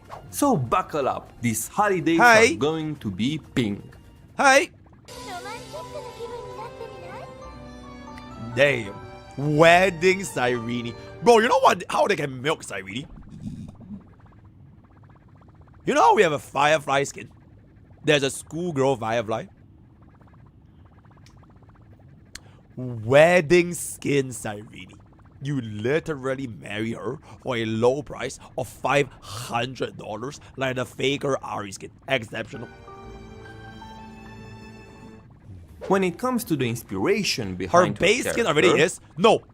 It needs to be a Chinese wedding. Elysia is a mixed bag with so many ideas. From mythical creatures, different gods, and concepts from multiple religions, there are so many things that I can make an entire 30-minute video only on that. Damn. At a first glance, the traits that are the easiest to notice are her elf ears. They are the result of her meta... Wait, it really makes sense though, because I made the comparison for my... I made a comparison for my... whatchamacallit? I made a comparison for her elf ears. And I call her a Fraven. Because she's the most racist motherfucker there is, where she basically bows Cryosaurs. So it kind of just comes back to full circle, right? Bro knows. They are the result of her metamorph surgery after fusing with the Vipralopa class Honkai beast, Mahesvara. Bro, she'd probably be like, you filthy fucking Patagonians. Get the fuck away from me. Oh my god, are you from Betterbock? Kill you. Pralopa class Honkai beasts, It ain't what like it other eat. types which are based on real animals, seem to be based around mythical creatures. All the flame chasers that are fused with them seem to have elf-like ears and strange features that are not seen in common animals. We don't really know much about Mahesvara, only that nobody except Elysia survived after fusing with its genes. I have seen some people theorize that its form is somehow similar with Elysia's Manta Ray from her Hersher of origin, but I'm not sure. Also, Elysia did become a mantis and underwent the metamorph surgery. Many seem to think that because she was a Hersher, she lied and used her powers to alter the memories of the people around her. This is a misconception that is probably from this line of dialogue belonging to Dr. May in one of he like the files equivalent from of the Elysian Ashikai? realm. I'm I see guessing why he is, people right? are confused. He is but the we see clearly Ashikai of that in Honkai chapter Impact. 29, she did not have elf ears prior to her supposed surgery. And from what the game implies, it's very likely that she didn't even know that she was a Hersher at that time. If we dig deeper into the folklore of many Germanic and North European countries, elves seem to have been thought as beings with magical powers that What loved the fuck hindering is people. that? In other words, they were a bunch of trolls, and they loved Oh, pulling so pranks Chad, for the sake basically. of their own amusement. Very much in tune with a mischievous pink lady, if you ask me. Elves are also most often Oh, is that depicted as Sylvana archers, Windrider? albeit this is mostly because of Tolkien, who is responsible for the modern version of elves. Is that Her Sylvana? bow could also be associated with Cupid, who often appeared as a winged infant carrying a bow and a quiver of arrows. Wait, so Cyrene whose is a baby? wounds inspired love in every victim. Of Oh, course, Ellie right, isn't an oversized fetus, The but Cupid Cupid is reference. the god of desire and attraction, all symbolized within Elysia's. Holy shit, that is a crazy good angle. Bro, honestly, bro, Cyrene has some really, really good art. I was like doing a bit of research last night, bro. I saw a cover of art, bro, and she's like, Pink and pretty good. heart-shaped elements. But Really, Cupid really is good. not her only reference from Greek mythology. Her name is a reference to the Elysian Plains, also known Uma. as Elysium. Hanik the Elysian Eagle. Plains is a concept bro, of those Umas look hella skinny, though. Is that me? Bro, I can literally see the rib cage. Bro, these Umas are like hella skinny. They need to eat way more, man. Is a concept Bro, of us all gonna bring afterlife them out in and all that. some Greek religious and Wow, philosophical the Umas. sects and cults. Basically, it's the Greek version of paradise that every Greek hero tried to seek. This concept is also shown in her early history, when, after reading a fairy tale as a child about a hero set on a journey to find paradise, Elysia was inspired to set out on her own. There is a lot more to talk about all the inspiration that Hoyo took for this character, but I Hell don't want no to way. make this video an hour long. And for those of you thinking, Homu, you're not gonna mention Jesus? Please have some patience, Wait, we'll get there. Elysia is Jesus. Oh my, she's literally Jesus. That is crazy. That is crazy. She saved the Honkai. She saved the entirety of the Elysia game. was found by a gardener. Oh, that's under why the they call it tallest Pink ash Jesus. Outside Oh, of that's why Vladivostok, they a call it Pink small Jesus. town in Russia. No, that's crazy, the man. gardener. Yo, brought her Chris, I'll back take this as well, to by the way. The back, how was Cyrene created? Right, Cyrene backstory. Yeah, okay, next time. town and sent her to the churches. Yeah, that's why they call it Pink Jesus. There, I keep hearing people she saying Pink would Jesus, but I end just never up understood growing why. up under the loving care of a nun that she called Mama Celia. Later, Mama she would choose Celia. her own name, Elysia, which symbolizes the paradise that the hero and his companions were searching for in the previously mentioned fairy tale. Oh my god, Mimi! Unfortunately, her happy Okay, life respectfully, the old Mimi hella fucking ugly. Bro, she is hella fucking ugly. Okay, chat. Mimi is unironically my favorite unit in M4s. She is such a nice mascot. It's like the perfect amount of like cute, sass, funny, joke, angry, ragey. She has like everything. And they came with the Mac Mimi event. Bro, they really made it a super. I wonder what is the mascot gonna be for version 4 though. Cause version 2, our mascot was Meme, right? It was a task peer. That was version 2. And then Mimi came out in version 3. So like version 4 is like really step up. Yeah. Not Unfortunately. Oh my god, that's right. If we end version 3.7, are we never gonna see Mimi ever again? Oh my god, we're never gonna see Mimi ever again, guys. Wait, this is the last version we're gonna see Mimi. Because when we go to version 4, you're gonna change our RMC to version 4 MC. It's like you never saw the HMC head ever again, right? Oh my god. Oh my god. Oh my god, we're never gonna hear Mimi ever again. Bro, that's why you need to put Cyrene, bro. You have to put Cyrene, otherwise you're literally saying goodbye to Mimi, the most beloved mascot in HSR history. Her happy life at the orphanage wouldn't last long. An early Oh, you can just spend that money. I think it was like $100. You can get a Mimi hat. You can be a Mimi, right? You can get a Mimi hat, which is like super good. Yeah, you have to spend money. Show up in the You have to town spend money right now. searching for something. Even though she didn't exactly knew what is happening, little Elysia could sense that she was the one they were searching for. She didn't want to worry the people from the town, so she decided to leave and go out on a journey. Wait, it's only $30 for the Mimi hat? Bro, you have to spend it, bro. You have to spend $30 for the Mimi hat, bro. It's like, what are you possibly gonna be doing with $30? You know what I'm saying? Bro, just get that work, that 3-hour shift at $10 per hour, and then get a Mimi hat, bro. During her journey, Elysia I didn't even know it was only $30. All kind of people. Bro, you're and learns losing about money, bro. humans, both the good and the bad parts. No matter who it was, Elysia saw beauty and value inside everybody, even inside those that did bad things. It was also during this journey that she first met some of the people that would later become her friends and her colleagues. Why did they make After a few Iceland so years, fucking around the big? second eruption of the previous era, Big, Elysia big. joined Moth. One night, during the my annual God. prom, Made Cyrene. Oh, that would be a crazy good skin, not gonna lie. I mean, we already have schoolgirl Firefly, right? Made Cyrene is not that far off the table. You know what I'm saying? They can just literally just import this model, slap it on, bada boom, bada bam, sell it for like $50. Bro, people will literally buy this skin more than the and whatever a the model is. silver-haired boy that would later become her friend and fellow flame chaser. After the tragedy of binding, only 13 Mantis soldiers were left. Wanting to unite them under a single name and give them a purpose, Elysia wished to form the 13 Flame Chasers, a last bastion of heroes in the fight against the Honkai.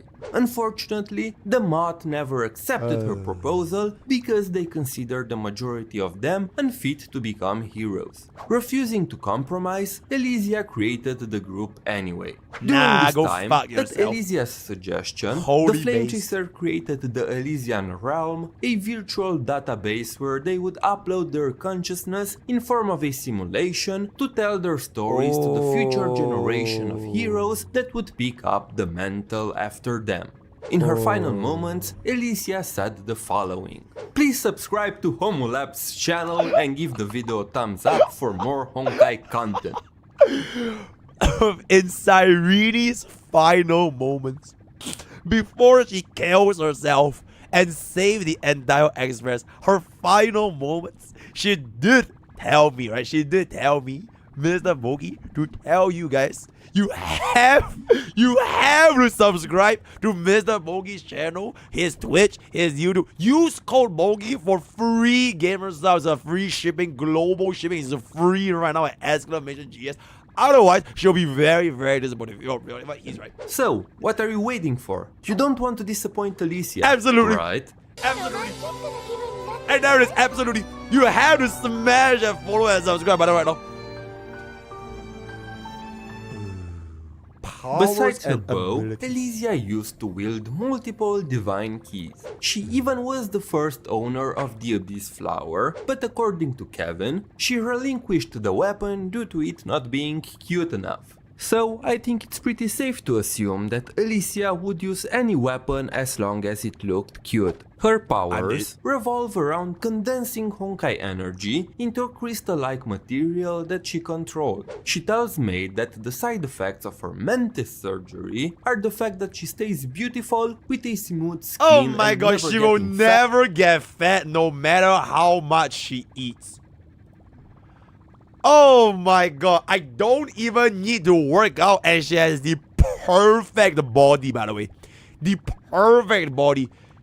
She will eat like a fatty bomb and never hit the gym. And she will just look just like this. Never getting fat, no matter what she does. It is not known if these abilities have anything to do with the fact that she's a Hersher or not. Okay, I always have this question.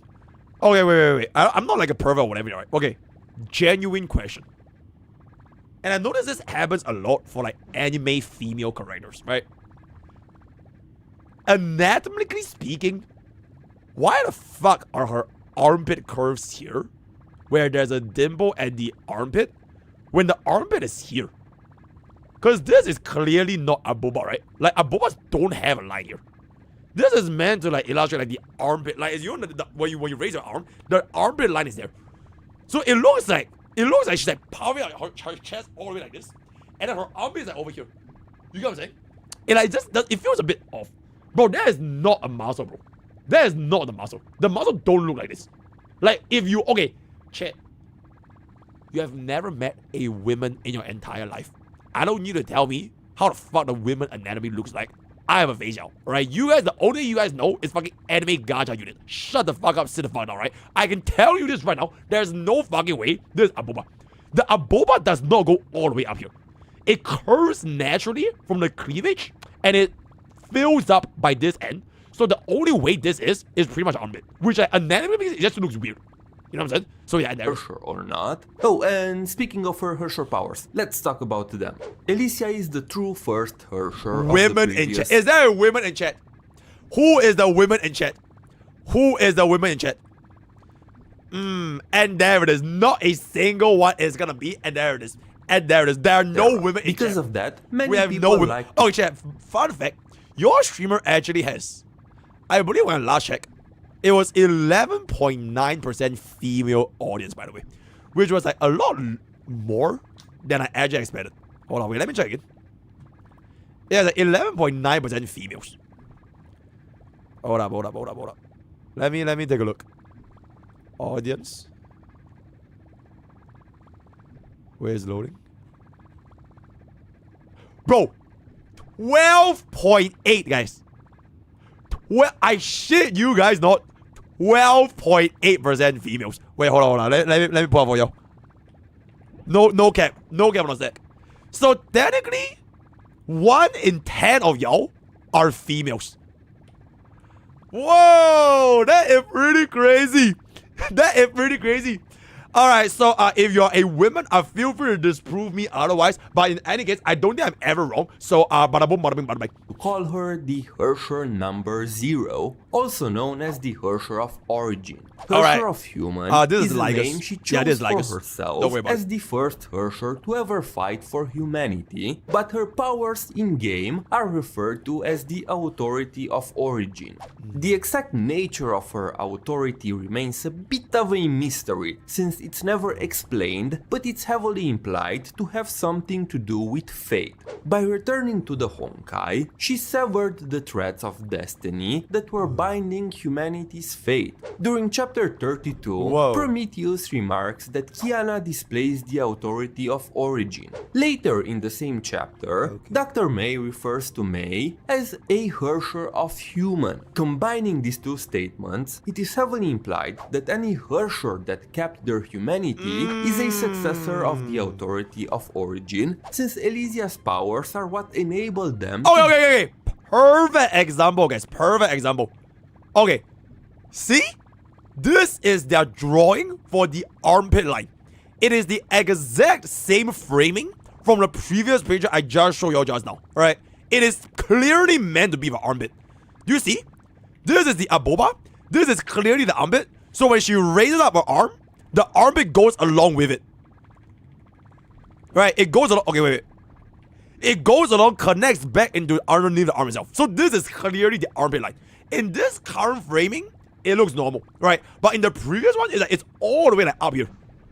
So, MrPokke is right. Hell, place. Interestingly enough, it seems that the authority of origin is not a guarantee, as we've seen with Hershers like Anna. There is a big price to pay for it, with Kiana and May going through immense struggles to keep their humanity and not succumb to the Honkai.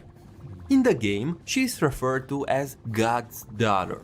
But you could prove me wrong if you're a gym mummy and God. Well, I believe that it's the imaginary tree, of course. As we learn from Dr. May in chapter 31 EX, Elysia is an anomaly in the system. She is the result of an accidental Bro, don't let me take off my shirt and I'll show you guys how to find which is why she's not bound by I the know, bro. Honkai It's the and same the pre-established Hersher cycle. She is a Hersher that was not supposed to exist.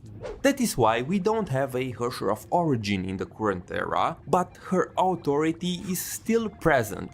That's a complicated topic that will get explained later. Dr. May offers a great analogy here, saying that Elysia's birth is like someone redefining thermodynamics and boiling coffee with ice cubes. Asymmetry breaking is a process from quantum physics, of course, that occurs when there are unknown changes to a system that is set on a predetermined path. The Hershers should have started with the Hersher of reason and end with the Hersher of finality. So the chances for Elysia to exist were very, very slim. Oh shit. And because she was not part of the system put in place by the authority of finality, her actions basically broke it and gave humanity opportunities that it shouldn't normally had. Editor Homu here. While working on this video, a lot of lore bombs were dropped in chapter 33. Oh my god. Speaking of Schrodinger's, I saw this comment on the Clips channel where we were basically talking about Cyrene. There's this phenomenon. It's called Schrodinger's free-to-play. I'm not exactly sure how the sentence goes. There's basically things. The Schrodinger's free-to-play, you don't know why they are clearing in like 5, 6, 7 cycles. Maybe they skipped out on their supports, maybe they skipped out on vertical investments. But at the same time, you also don't know why all of a sudden the free-to-plays want a 0 cycle of everything in the mounts at E0 without pulling or ending you. The Schrodinger's free-to-play.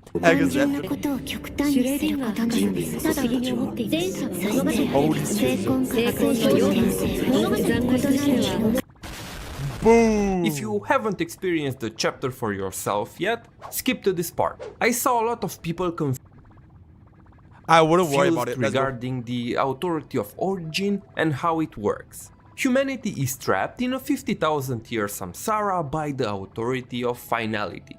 I will go over the exact reasons and nature of finality in another video, but in essence, finality is a power from a higher dimension that wants to end human civilization because of the conflicting natures between the two. All the Hershers, from the Hersher of reason to the Hersher of corruption, are projections of finality. Think of them as parts of a whole that gradually manifest and enforce the finality's will. If they all fail, the Hersher of finality comes and... Oh my god, the first giantess.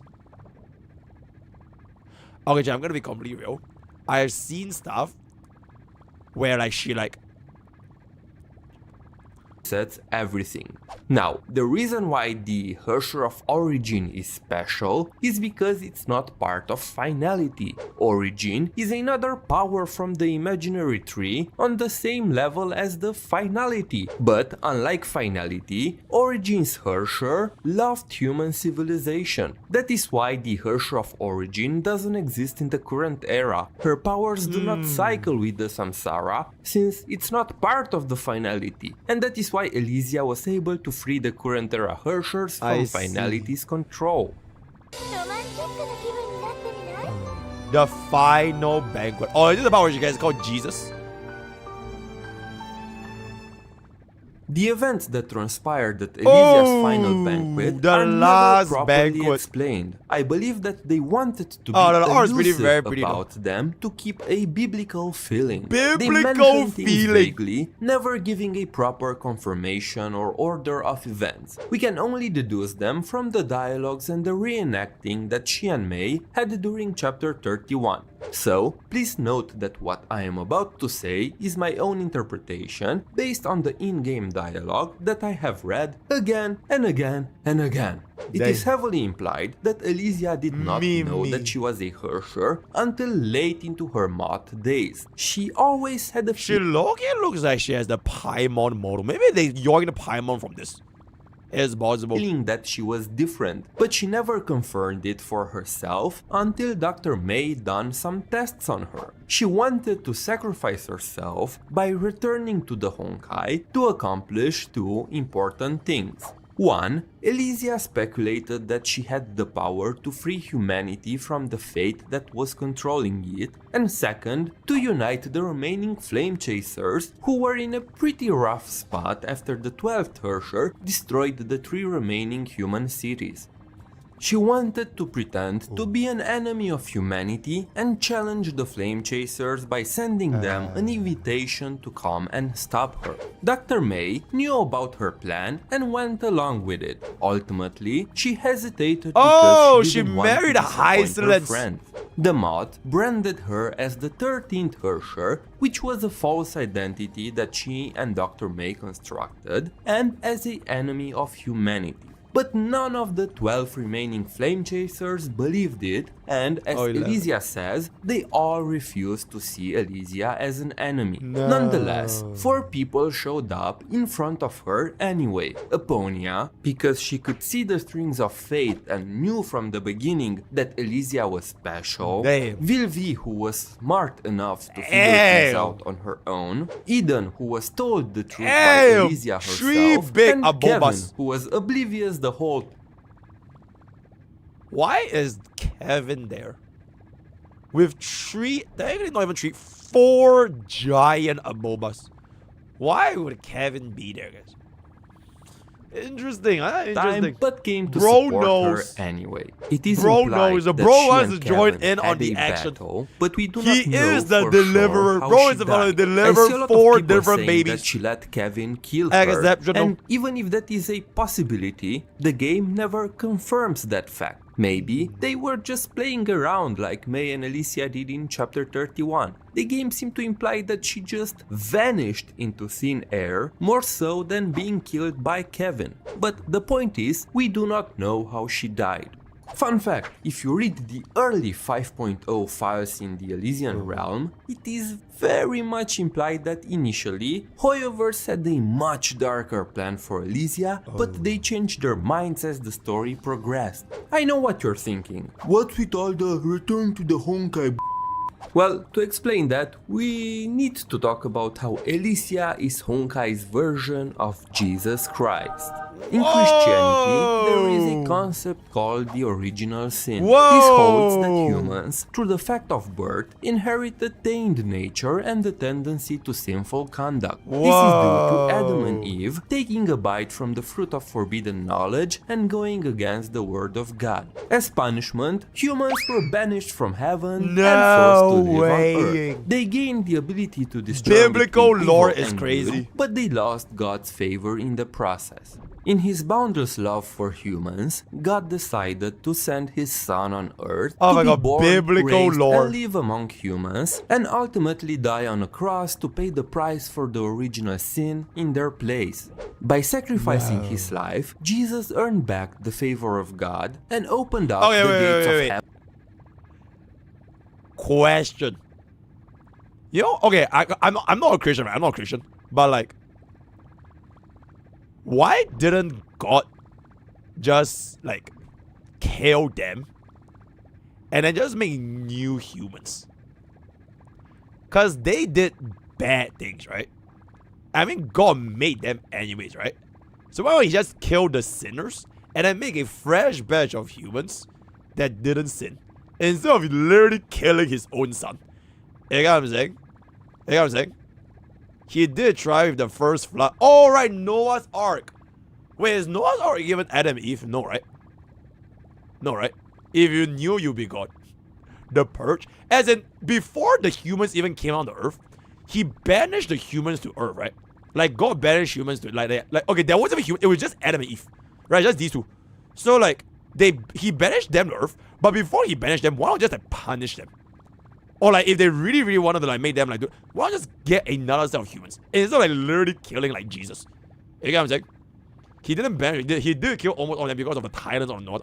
Okay, you know what, bro? I have no idea what religion But is. they Right? lost Hey, don't worry about God's favor in the process. Don't worry about it. In his boundless love for I'll ask humans, Cyrene. God decided to send his son on earth to be born, raised, and live among humans, and ultimately die on a cross to pay the price for the original sin. So now I need to read the fucking Bible so that I can actually understand HSR Lord tie with Cyrene. Yep, that's how deep the lore goes. Because why else is just going to be defined as the big Jesus? By sacrificing his life, Jesus earned back the favor of God and opened up the gates of heaven for humanity again. God allowed humans to choose their own destiny. They could live with God in their hearts and return to heaven, or they could continue to defy him and end up in hell. In Christianity, Jesus is a savior who liberated humanity from the tragic fate imposed by the original sin. Elysia is also referred as God's daughter. She was raised and lived as a... Bro, this is a crazy... Is this official? Is this official? Bro, that is a crazy art piece. Holy shit. That is this official art? It's official? Bro, that is crazy, bro. That is crazy, bro. She human, is so, and she harbored a deep love for humanity. Despite being a Herrscher, she gave up her life to free humanity from the destiny imposed by the authority of finality. She is the reason why humanity stands a chance against the Honkai today. Even Project Stigma was made possible due to her help, because it's implied that Mobius learned... Bro, what happened to Hoyoverse? Bro, Honkai impacts trees like culture? Bro, like what are we even doing, bro? What the fuck happened to Hoyoverse? Like, how do we go from this to Genshin Impact? And then now, okay, HSR is like the middle ground. Okay, now they're going back to Xenoblade Zone Zero. It's coming full circle.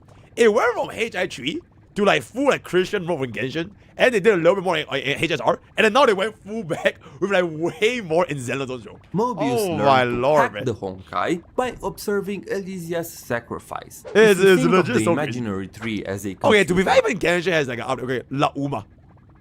La Uma and Never is like, you know, they know, right? They know. They don't need Elysia's powers made it possible to hack into the system and change the data so that humans are no longer bound. Okay, Sarah, I get it. You hate Xenoblade Zone Zero. Okay, I get it. Sarah of the Lake, you hate Xenoblade Zone Zero. And never Jesus' death is a symbol of salvation, and Elysia sacrificing herself is meant to be a parallel of that. There are a ton of other similarities between the two, like how Jesus had 12 apostles. And there are 12. No way! Oh my god! No way! Oh my god! Bro, I didn't even notice. All right, the 12. All right, the 12 disciplines, right? The 12 apostles. Then there's a 12. Oh no way! Bro, no way! Bro, I never noticed. Oh, now I know though. Oh no, that crazy. And there are 12. Oh my god, bro, that is crazy. Other that's crazy. flame chasers besides Elysia. So crazy. Also, you can look at the 12 Herrschers and the Herrscher of Finality as the Antichrist. Oh my god, the Antichrist during the apocalypse. 12. I know that her overbearing personality can seem a bit much for many. That's fine. Even I am not that much into her character archetype.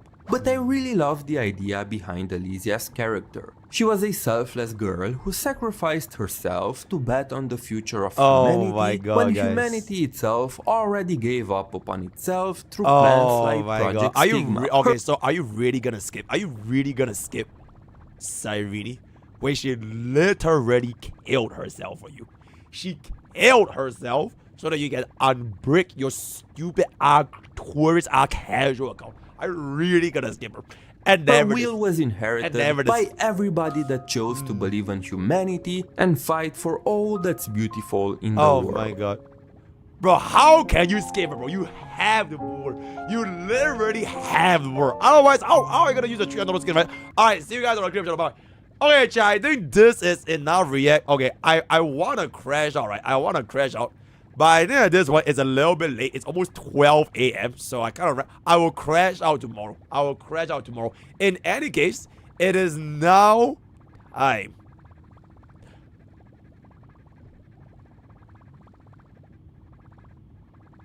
Oh, check Twitter. Oh, wait, hold up.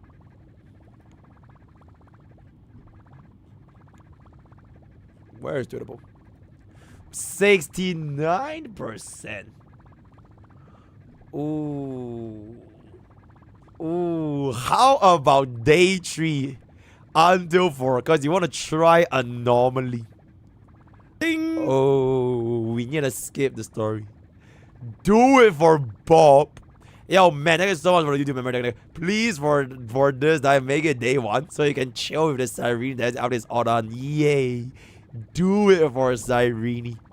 Do it for Cyrene. Why are people saying their units are not going to be relevant? My phase on aggro is not irrelevant. If my phase on aggro is fine, why can't their 3.S unit be relevant? Because the fucking stand with Bob and become heroes. And there's one about never boost. I probably will do it another day. I probably will do it another day. Alright, chat. Chaos 09 my time, guys. Chaos 09 my time, right? Yo, Holo shields, HSR shields, Cyrene mains, Cyrene defenders. I'll see y'all tomorrow to crash out. It is time for HSR. Oh my god, wait, there's an account review. Did you do the account review yet? No, Lance, nobody reminded me. Oh my god, bro, nobody reminded me. Bro, nobody remember. Okay, you know what? Hey, we can do an account review. Alright, hey, no. Okay, I guess we can't do CCN. We'll have to do the yeah, we're gonna do an account review now. Oh my god, bro, no, bro, even bro didn't even say anything. Hold up. Bro legit did not say anything. Is you alive? Is you alive?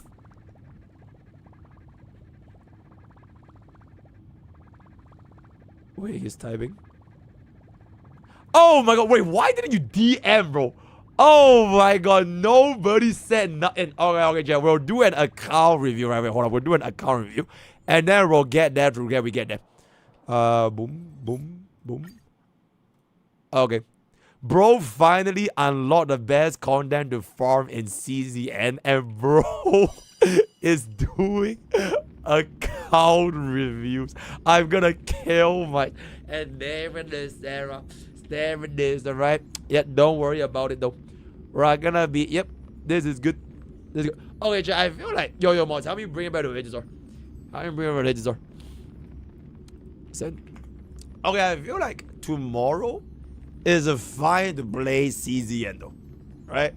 Cause like Cyrene is just taking up way too much time. Check it's what did it say? You missed a new HSR trailer. No, we don't worry about it. I really saw this from the CN version. It's all good. Okay. America. Oh, that's America, because bro is from America. So this is a perfect time for me, Hamidry. Okay, wait, chat. Let me bring back Song Quest. Alright, then we'll finish this. And then we'll see. Oh, wait, it's a whale, guys. An American whale.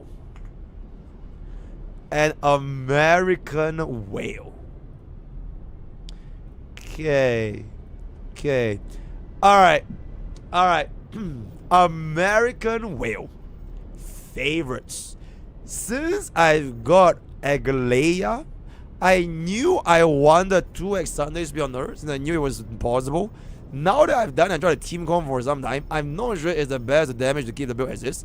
I'm having a hard time deciding if I should swap. Yes. Here's what you do to swap Sunday. You kill Sunday, and then you get yourself Cyrene. Bada boom, bada bing, bada bang. Currently saving for Cyrene and the Cypher. Okay, then you're completely set. Okay, wait, between the last slot, right? You could run Cypher with Aglaia, which I thought it was pretty interesting lore-wise.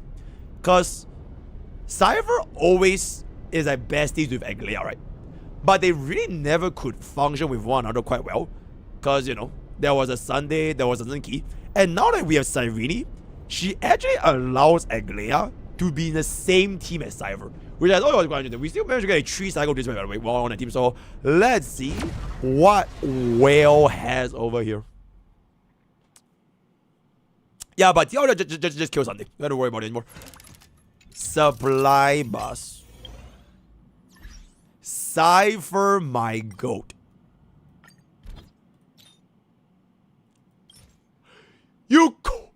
Okay. I'm guessing you just didn't play. Bro, I thought you were stuck at MOC 11 as a whale. That would be. Oh, you're already. Okay. This is the perfect team to kill Sunday in.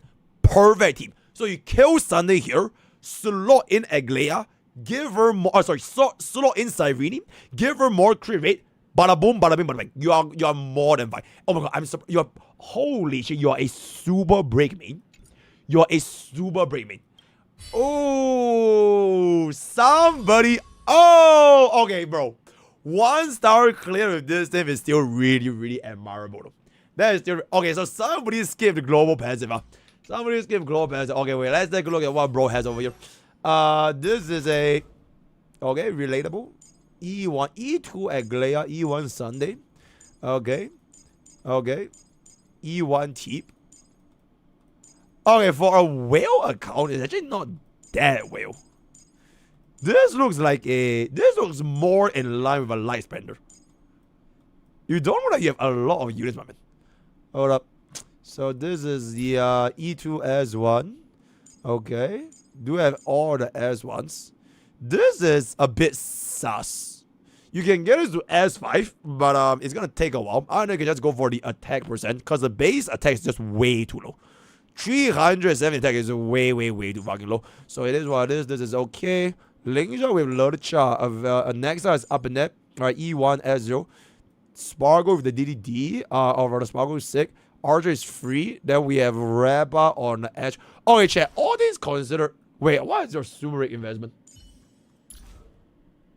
Okay, all things considered, right? His super break team is still clearing quite nice though. Okay, assuming that he's 0 cycle with Aglaya, this team at full E0 is still clearing quite nicely. All things considered. I'm quite happy because this is like everybody here is E0, right? So that is chill. Yeah, it looks more like a light spender. Okay, first things first. Your Cypher build needs to change. I personally prefer a Cypher on a tank Cypher build. Because if you run bro on a tank Cypher build, you could theoretically run Sustainless Aglaya. So for example, I really try out like with the E0 Cyrene on this team. We are basically able to achieve our Sustainless run, but you really want a tank Cypher. Yeah, because there's no way you can survive wave 2. But if you're going to be running for sustain, then you wouldn't worry about it. But I think I'm so used to running tank Cypher that whether or not my Cypher does damage is like inconsequential. So it doesn't really matter that much anymore. Yeah, so I basically ran bro like 2B speed. Like, okay, to be fair, this build is super nice. 203 speed on like Diver is super nice. So mine is like this speed with 2B speed. So it helped me in my speed thresholds, then just run Lushaga for my hyper carry DPS. So that is gonna be that. Sunday here, 133. Very beefy. ER roll. I'm reading this 133.4, right? Yeah, very beefy. That Aglaya is gonna be tied to 168, 82.7. Speed tuning is okay. Oh, attack rope. Oh, you do have an energy regeneration. I think you can try. Just try to see if you have the energy shortfall. So you are definitely gonna be dealing more damage if you run Cyrene over Sunday. So you're slowing Cyrene over here. Cypher or Teep, it depends on what you like. I think E1 Teep is just gonna be a better synergy. So E1 Teep with DDD. Then your Aglaya can just run whatever this is, then try to bring up the crit rate. Then Hyacinth works. DHPT also works with Aglaya. DHPT also works with Aglaya. So it's not a direct mass pool to give us out a Cyrene. But you do have E0 as 1 compared to E0 as 0. So maybe... Okay, wait. Your DHPT has... What the fuck happened to his attack? Oh, this is what happens if you use the Battle Pass Lycon. Okay. I see. Yeah, bro. This attack is like super cooked. So... okay, in this case, I think I'll just stay with Hyacinth. But if your Team 2 needs a better sustain, then you can run Hyacinth on Team 2. But you are going to be running Super Break, right? So it's not going to be that big of a deal. That's okay. For your DHPT, yeah, just give bro. He needs way more attack, but it's not really a build issue, it's just your Lycon. So if you were to give this to like do you have a Himego Lycon or something? Okay. Alright, what are we doing up in there? Wait, why is your attack still so low? Oh, it's level 60. Okay, wait. Do you have a proper level 80 attack Lycon? Okay, let me just see how this looks like with an Aglaya Lycon. Let's just look at the attack. Okay, that's at least a lot better, right? Not as close. My Bob is around 3.7. So this at least a lot better compared to whatever this is. So yeah, let's bring up the attack a lot more. Let me change this back out for you over here. Other than this, Babin at E0. Okay, I'm gonna be for real. E0 Babin now is not a unit. That's Benjer. It's just not worth it at this point. So what essentially is gonna be happening is that if you want to use Babin for action very advanced for your Crashout hairs, you are gonna be getting way more value with Cyrene. If you want to use Babin for action very advanced in Team 2, you are pretty much basically tied to full-out teams, and you are not playing for a team. Alright, you have no facial, which is a horrible choice. You are playing Super on Team 2. So this Babin effectively does not serve you any purpose anymore. You could consider running Babin with Dihara and Nexa, but at this point, you could just say you run yourself the E1 Trippy, and then you can keep Car. So your team. Okay, wait. Let me just look at it from this perspective, right? So right now, this team is fine. Then you simply take this out, slot in Cyrene.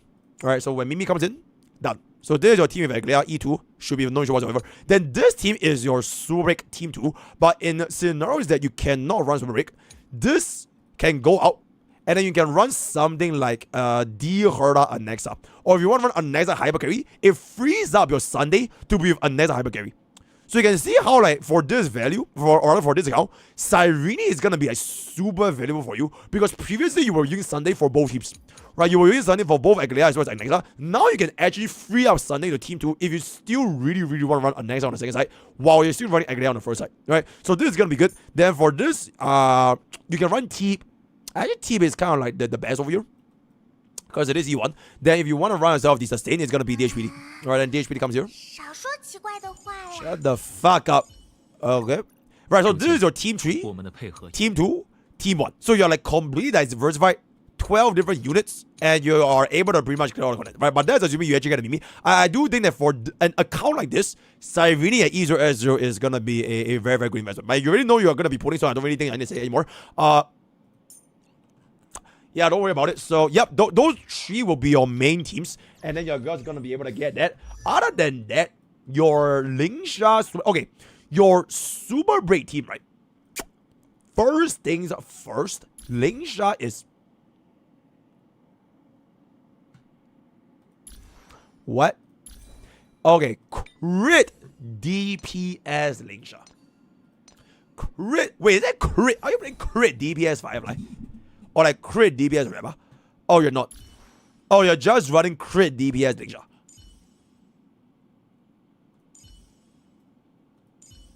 Okay, I am genuinely surprised that you can get a 3-cycle clear on MOC 11 with a crit DPS Lingsha. That is crazy. Alright, we have Lingsha with a sustain, which is Lingsha herself, with Field Plaza, E0 Rapper, and Rame. I'm guessing this is 0 cycle, so this is basically 3 cycle. That is still really good, right? So I don't think we're gonna be able to comment that much, but if you're gonna be building bro with a proper break, then you have to build bro with break.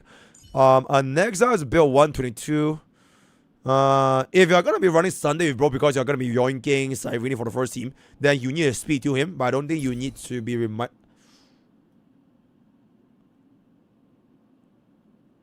No. Yeah, just run Scholar. Yeah, run Scholar. Cause the thing is, you're gonna be not cycling enough crit.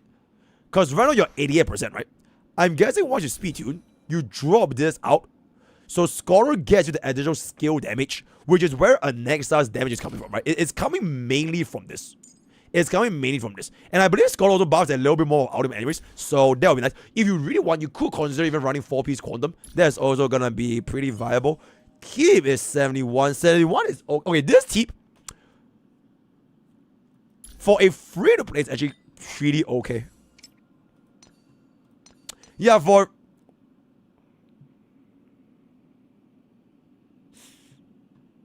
Oh my god, bro. Oh, that's a really good handle. Okay, this was really good, but this is rough. You know what's crazy? It still works. Cause I really want to try to make sure that your team can hit at least 68% crit rate, which is 100% effective with the 4-piece poet. So getting your crit damage up higher or lower is not the end of the world, cause your utility is gonna be coming from this, right? You already have this. So getting that crit rate is okay, but ideally you just get yourself a lot more crit damage. So 200-ish plus around this ballpark, it will be ideal, right? HP is fine, speed is fine. So that's that. This is S5. Alright, S5 DDD. That's good. Spargo. You are probably never going to be using Spargo ever again for your Crashout Terrace if you're going to be running Cyrene, unless you run with Archer. But, I don't know if this is going to be a fact. I am guessing Spargo might start to see a little bit more play in version 4. I'm guessing. Because the event that we got, the Spargo event, it kind of hindered quite a lot for like skill point consumption. So I'm not sure if Spargo gets a rework, or maybe she doesn't even need a rework, because she can technically just function with them skill points, depending on what buffs we're going to be getting in version 4, right? So maybe she might be the Sunday of version 4. And then Sunday starts to rotate back out, which honestly makes perfect sense, because Sunday has pretty much been replaced by Cyrene in every possible team. Right? So if this is going to be gone, then they rotate in the next generalist, and that is Spargo for the next team, which does not require you to run your Crashout Terrace alongside with Spargo, right? So that is what I am guessing is going to happen. So this build is kind of okay though, right? A little bit more speed will be ideal. I don't know, you can run a 4-piece Eagle. DDD is my preferred choice, but if you really want it, that's going to be okay as well. Ooh. Yeah, this Archer looks pretty good. Yeah, this Archer looks pretty good. Attack rope. Yep, this Archer is good enough. Is this E1? Ooh, okay, if you want to get a free light code, or a free Idolin, this Idolin is really, really nice for an Archer. So that's gonna be that. But other than that, this build looks pretty okay. Nothing too much to comment. Rebel looks a little bit slow. I want to hit 150, but frankly speaking, you are like one of the few people that actually still plays Rebel in 2025, so that's gonna be fine. Sunday we've seen before. Aventry at this point, he's pretty much dead. Definitely going to be running these speed boots here so we can get a little bit more skill points. Because nowadays with Aventry, he is no longer like back in those days where you can just spam basic. You actually need a cast skill on Aventry. But frankly speaking, you already have DHPD, so I'm not too sure if I'm ever going to see play with him that much, especially if you're not going to be running full of a team. So that is going to be fine. Kerala, she's dead. And everyone else is pretty much dead. Oh, you killed Firefly? Oh, you killed Firefly. Okay, if you are going to be killing Firefly, yoink this Radix, slap it onto Lingsha for a proper break build, then that's going to be done. Fuke, pretty okay as well. Yeah, the rest of the stuff is, do you please? Okay, this, what the fuck? Exceptional Topaz, right? Exceptional break, super break Topaz is going to be popping up quite good. Rest of the things, I think you kind of just gave up, right? Okay, yo, with all due respect, this does not look... Whoa! Okay, never mind. I was like, this account does not look like a whale account. Because he really barely put any units. Like, most units here, they are all like 0 cost, 1 cost. Most of them are E0, S1. This is the only one with E2. So I was like, okay, he did not... Okay. Mr. Kyria. You are in a super good position right now for version 4.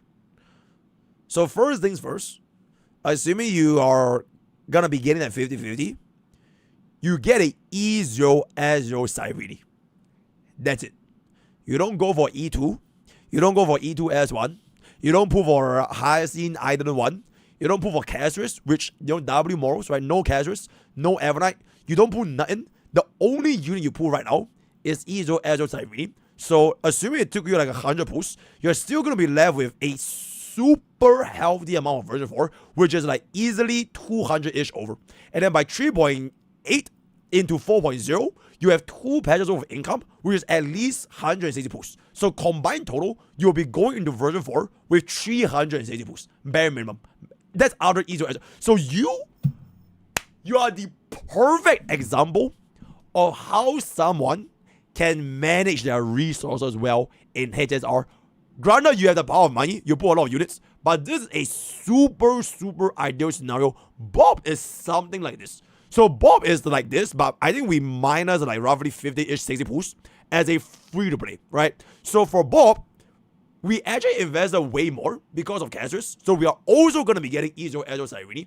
Then we ideally want to save up 160 to 200 pools And then when all the version update comes out, we're probably skipping version 4.0 depending on when they come out. And then 4.1, 4.2, 4.3 is like the generalist support, the anniversary unit, and the anniversary support. Right? So these 3 banners is gonna be where I'm gonna be paying my attention on. But you are in a super, super nice position. Other than that though, I do have one question for you. Wait, hold up. Oh wait, you're pulling for a Cypher rerun. Okay, at least you're aware. Okay, so you're going for the Cypher rerun, right? Okay, if you're gonna be going for a Cypher, okay, waifu above all, so you can get the E1 Cypher. That is fine. I do have a question, which is, you are playing Super Break, right? You are literally running Super Break for all endgame content. Okay, most endgame content. Okay, you use for Memory of Chaos and you use for your Anomaly Arbitration. So my question to you is, are you still gonna commit to Super Break? Because if you are,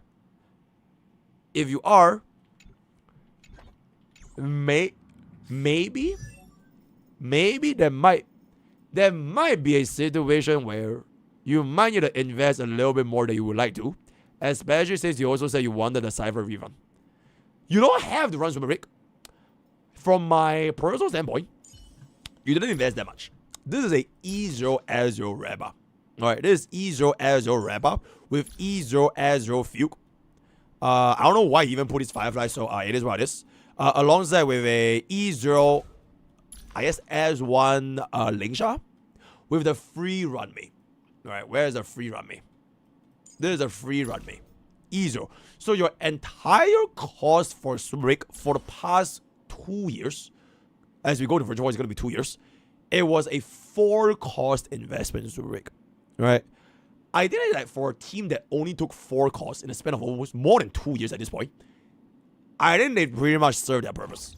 So it kind of depends if you want to commit more for Super Break. And if you are you going to be willing to essentially replace a couple of units here and there? Because I feel like the 性价比, right? The value that you have obtained out of these 4 costs is, I personally feel it's super fucking good value. Like, people like to keep joking, right? Like, Firefly is mid, Super Break, all that kind of stuff. But there's really very low teams in HSR that you only use 4 costs and lasts you the entirety of 4 years. Oh, not 4 years. For version 3 going to version 4, right? It's like almost close to 2 years lifespan. So within those 2 years, assuming that you have made the right strategic pools, you would have prepared yourself in that either brand new version 3 team or gonna be going to the next version, which is the version 4. So I personally would say, if I was in your shoes, right? This Super Break slot is the best time to pivot into version 4. So you maintain your Aglea. Okay, so this is 100%. Right, you maintain Aglea 100%. This team is going to be with you in the entirety of version 4. Between this team and this team, I would lean towards letting, not really like bench them completely, but if there's going to be an environment where Break is going to shine, Break will shine regardless. If you understand what I'm saying. Like, whenever you get a Break buff in Pure Friction, MOC, or A-Box Shadows, Super Break will always somehow be there. A little bit like DOT. Right, if DOT gets a buff, DOT does very, very well. And if they don't get a buff, they don't do well. So this, like, it will become like your seasonal team. Right, so instead of like living in this place for 24/7, you are now renting this place out and it's like a holiday home. And if there's going to be a holiday where you're going to be using Super Break, this is where they come in. But if you don't, it is the perfect time to then divest into version 4. So you have a solid ass fucking team of version 4. So this is really going to be super fucking solid, especially with the E1 Cypher, E2 Aglea, E0 as Cyrene. Perfect, right? Then this team will be the other main team from version 4 for whatever archetype is going to be. Right? For whatever archetype. Then you have 2 potential teams, right? Sorry. You have these 2 potential teams. No, not this. And Nexa Hyper Carry, as well as Super Break, depending if you need them for Team 3. So those will be the way I would go about it. I wouldn't invest that much in this cost anymore, because I feel like Super Break is just very, very nice as a unit, because it's a very low cost team, but it gets the job done. You don't really need too much out of it. A little bit similar to DOT. You get a DOT archetype, and if there ever gonna be a DOT buff, DOT will just get the job done. It's super, super easy. And then you do want to try to have the team where even if you don't get a show environment, you're still gonna be able to clear. Which is where this team is gonna do, right? This team is definitely gonna be clearing because you have the vertical investments, and then you see what version 4 itself has to offer. See if you like the way they play. Waifu, husbando, meta, whatever it's gonna be. Least of all chase meta, but if you can like the version 4 archetype, then go for it, right? So with that, we have pretty much come into the end. Honestly, there's not a lot to review. It's mostly about like pulling plans. I think this is an excellent account example to see how to prepare for version 4. How do you prepare for version 4? Using this account as an example. How me get the timestamps for this, and then we'll get it up in there. We'll get it up there for the main channel. So I believe right now, your grade, I'll just give you a very solid B+, right? Depending on what version 4 is has to offer. When Spargo or Archer or Sunday or like skill point generators, you have DHPD, right? You have DHPD, you have your... wait, is your deal E2? Is your deal E2? Alright, I don't know, right? Maybe version 4 is going to be a skill point meta. I'm not sure how it's going to be, but you are in a very, very good position. So, if you want to do account reviews, exclamation review, I personally don't really want to do account reviews unless you really, really need account reviews. Exclamation review, join our Discord, bada boom, bada bang. Our word of the day is going to be version 4, right? Use code BOOK for 10% off game and free shipping for $50 spending. All the rest of the guys boost. See you guys next time. Bye. Okay, yo, Kyra, thank you so much for your account, by the way. Thank you so much for the account review. Very, very nice. And, yep. Hope you win your 50-50 on Cyber. Car will only go up due to the flexibility. I think car can be in like... Okay, car might actually be the version 3 Sunday. Is that how you know when Sunday came out in version 2? Sunday buffed a lot of version 1 DPS. And it worked with like... It's okay with version 2 rate ups, but it's not really exactly best in slot, right? Like Sunday is never gonna be best in slot with Firefly. You don't use the rate, and he's not really best in slot for Facia or Akron. He's like a side grade if you really want him, but he's really meant to bring up your version 1 value, right? But when version 3 came around, Sunday was like super good with a lot of version 3. So Car is in like a very similar situation where she brings up a lot of version 2 unit into version 3. She doesn't work exactly well with version 3 main archetypes. She could work, but it's not the best. So there might be a possibility where then Cypher works super well with version 4, right? I feel like, bro, all these Hoyo banners, they follow like a formula. And it's like almost the exact same every single version. And the moment you see that, right, it gets like super, super easy to know which you want to pull. Alright, so that's gonna be that. Okay. Chat. It is time. It is time. It is time. It is time. Okay, chat. It's 12 a.m. guys. You know what? I'm gonna go play Anomaly Arbitration. I'm gonna go play Anomaly Arbitration in the C server because I still need to get my Anomaly Arbitration video up right before the thing is gonna beep. So we are gonna have a relatively fast stream today. Tomorrow I play CZN. Bro, one run, cause okay, I saw it. I know for a fact if I do one run CZN, it's gonna take like 2 hours, right? So I will do CZN tomorrow, and maybe, may or may not, I will crash out tomorrow. See how the sentiment is like, cause the video is, I need the video to cook a little bit. We're gonna be posting more E1 tribute versus DHPD. We're gonna be posting Hyacinth. We're gonna be posting all that kind of stuff. So we'll let the community go a little bit more before I actually do for the crash. But you kind of get my sentiments. So chat, thank you guys. So yeah, I have one more. I need to play the Anomaly Arbitration. I cannot wait to play the Anomaly. I will drop you guys off to, yep, I'll let you guys know my CZN account tomorrow. I made a lot of progression for my CZN account. I'll drop you guys off to man, everyone is playing Duena. Oh shit. Oh, Jenna is still alive after 10 hours. Holy overworking. Okay. Okay, drop the Jenna. Yep. I am overworking with Anomaly. Okay, chat. Thank you guys so much for coming today.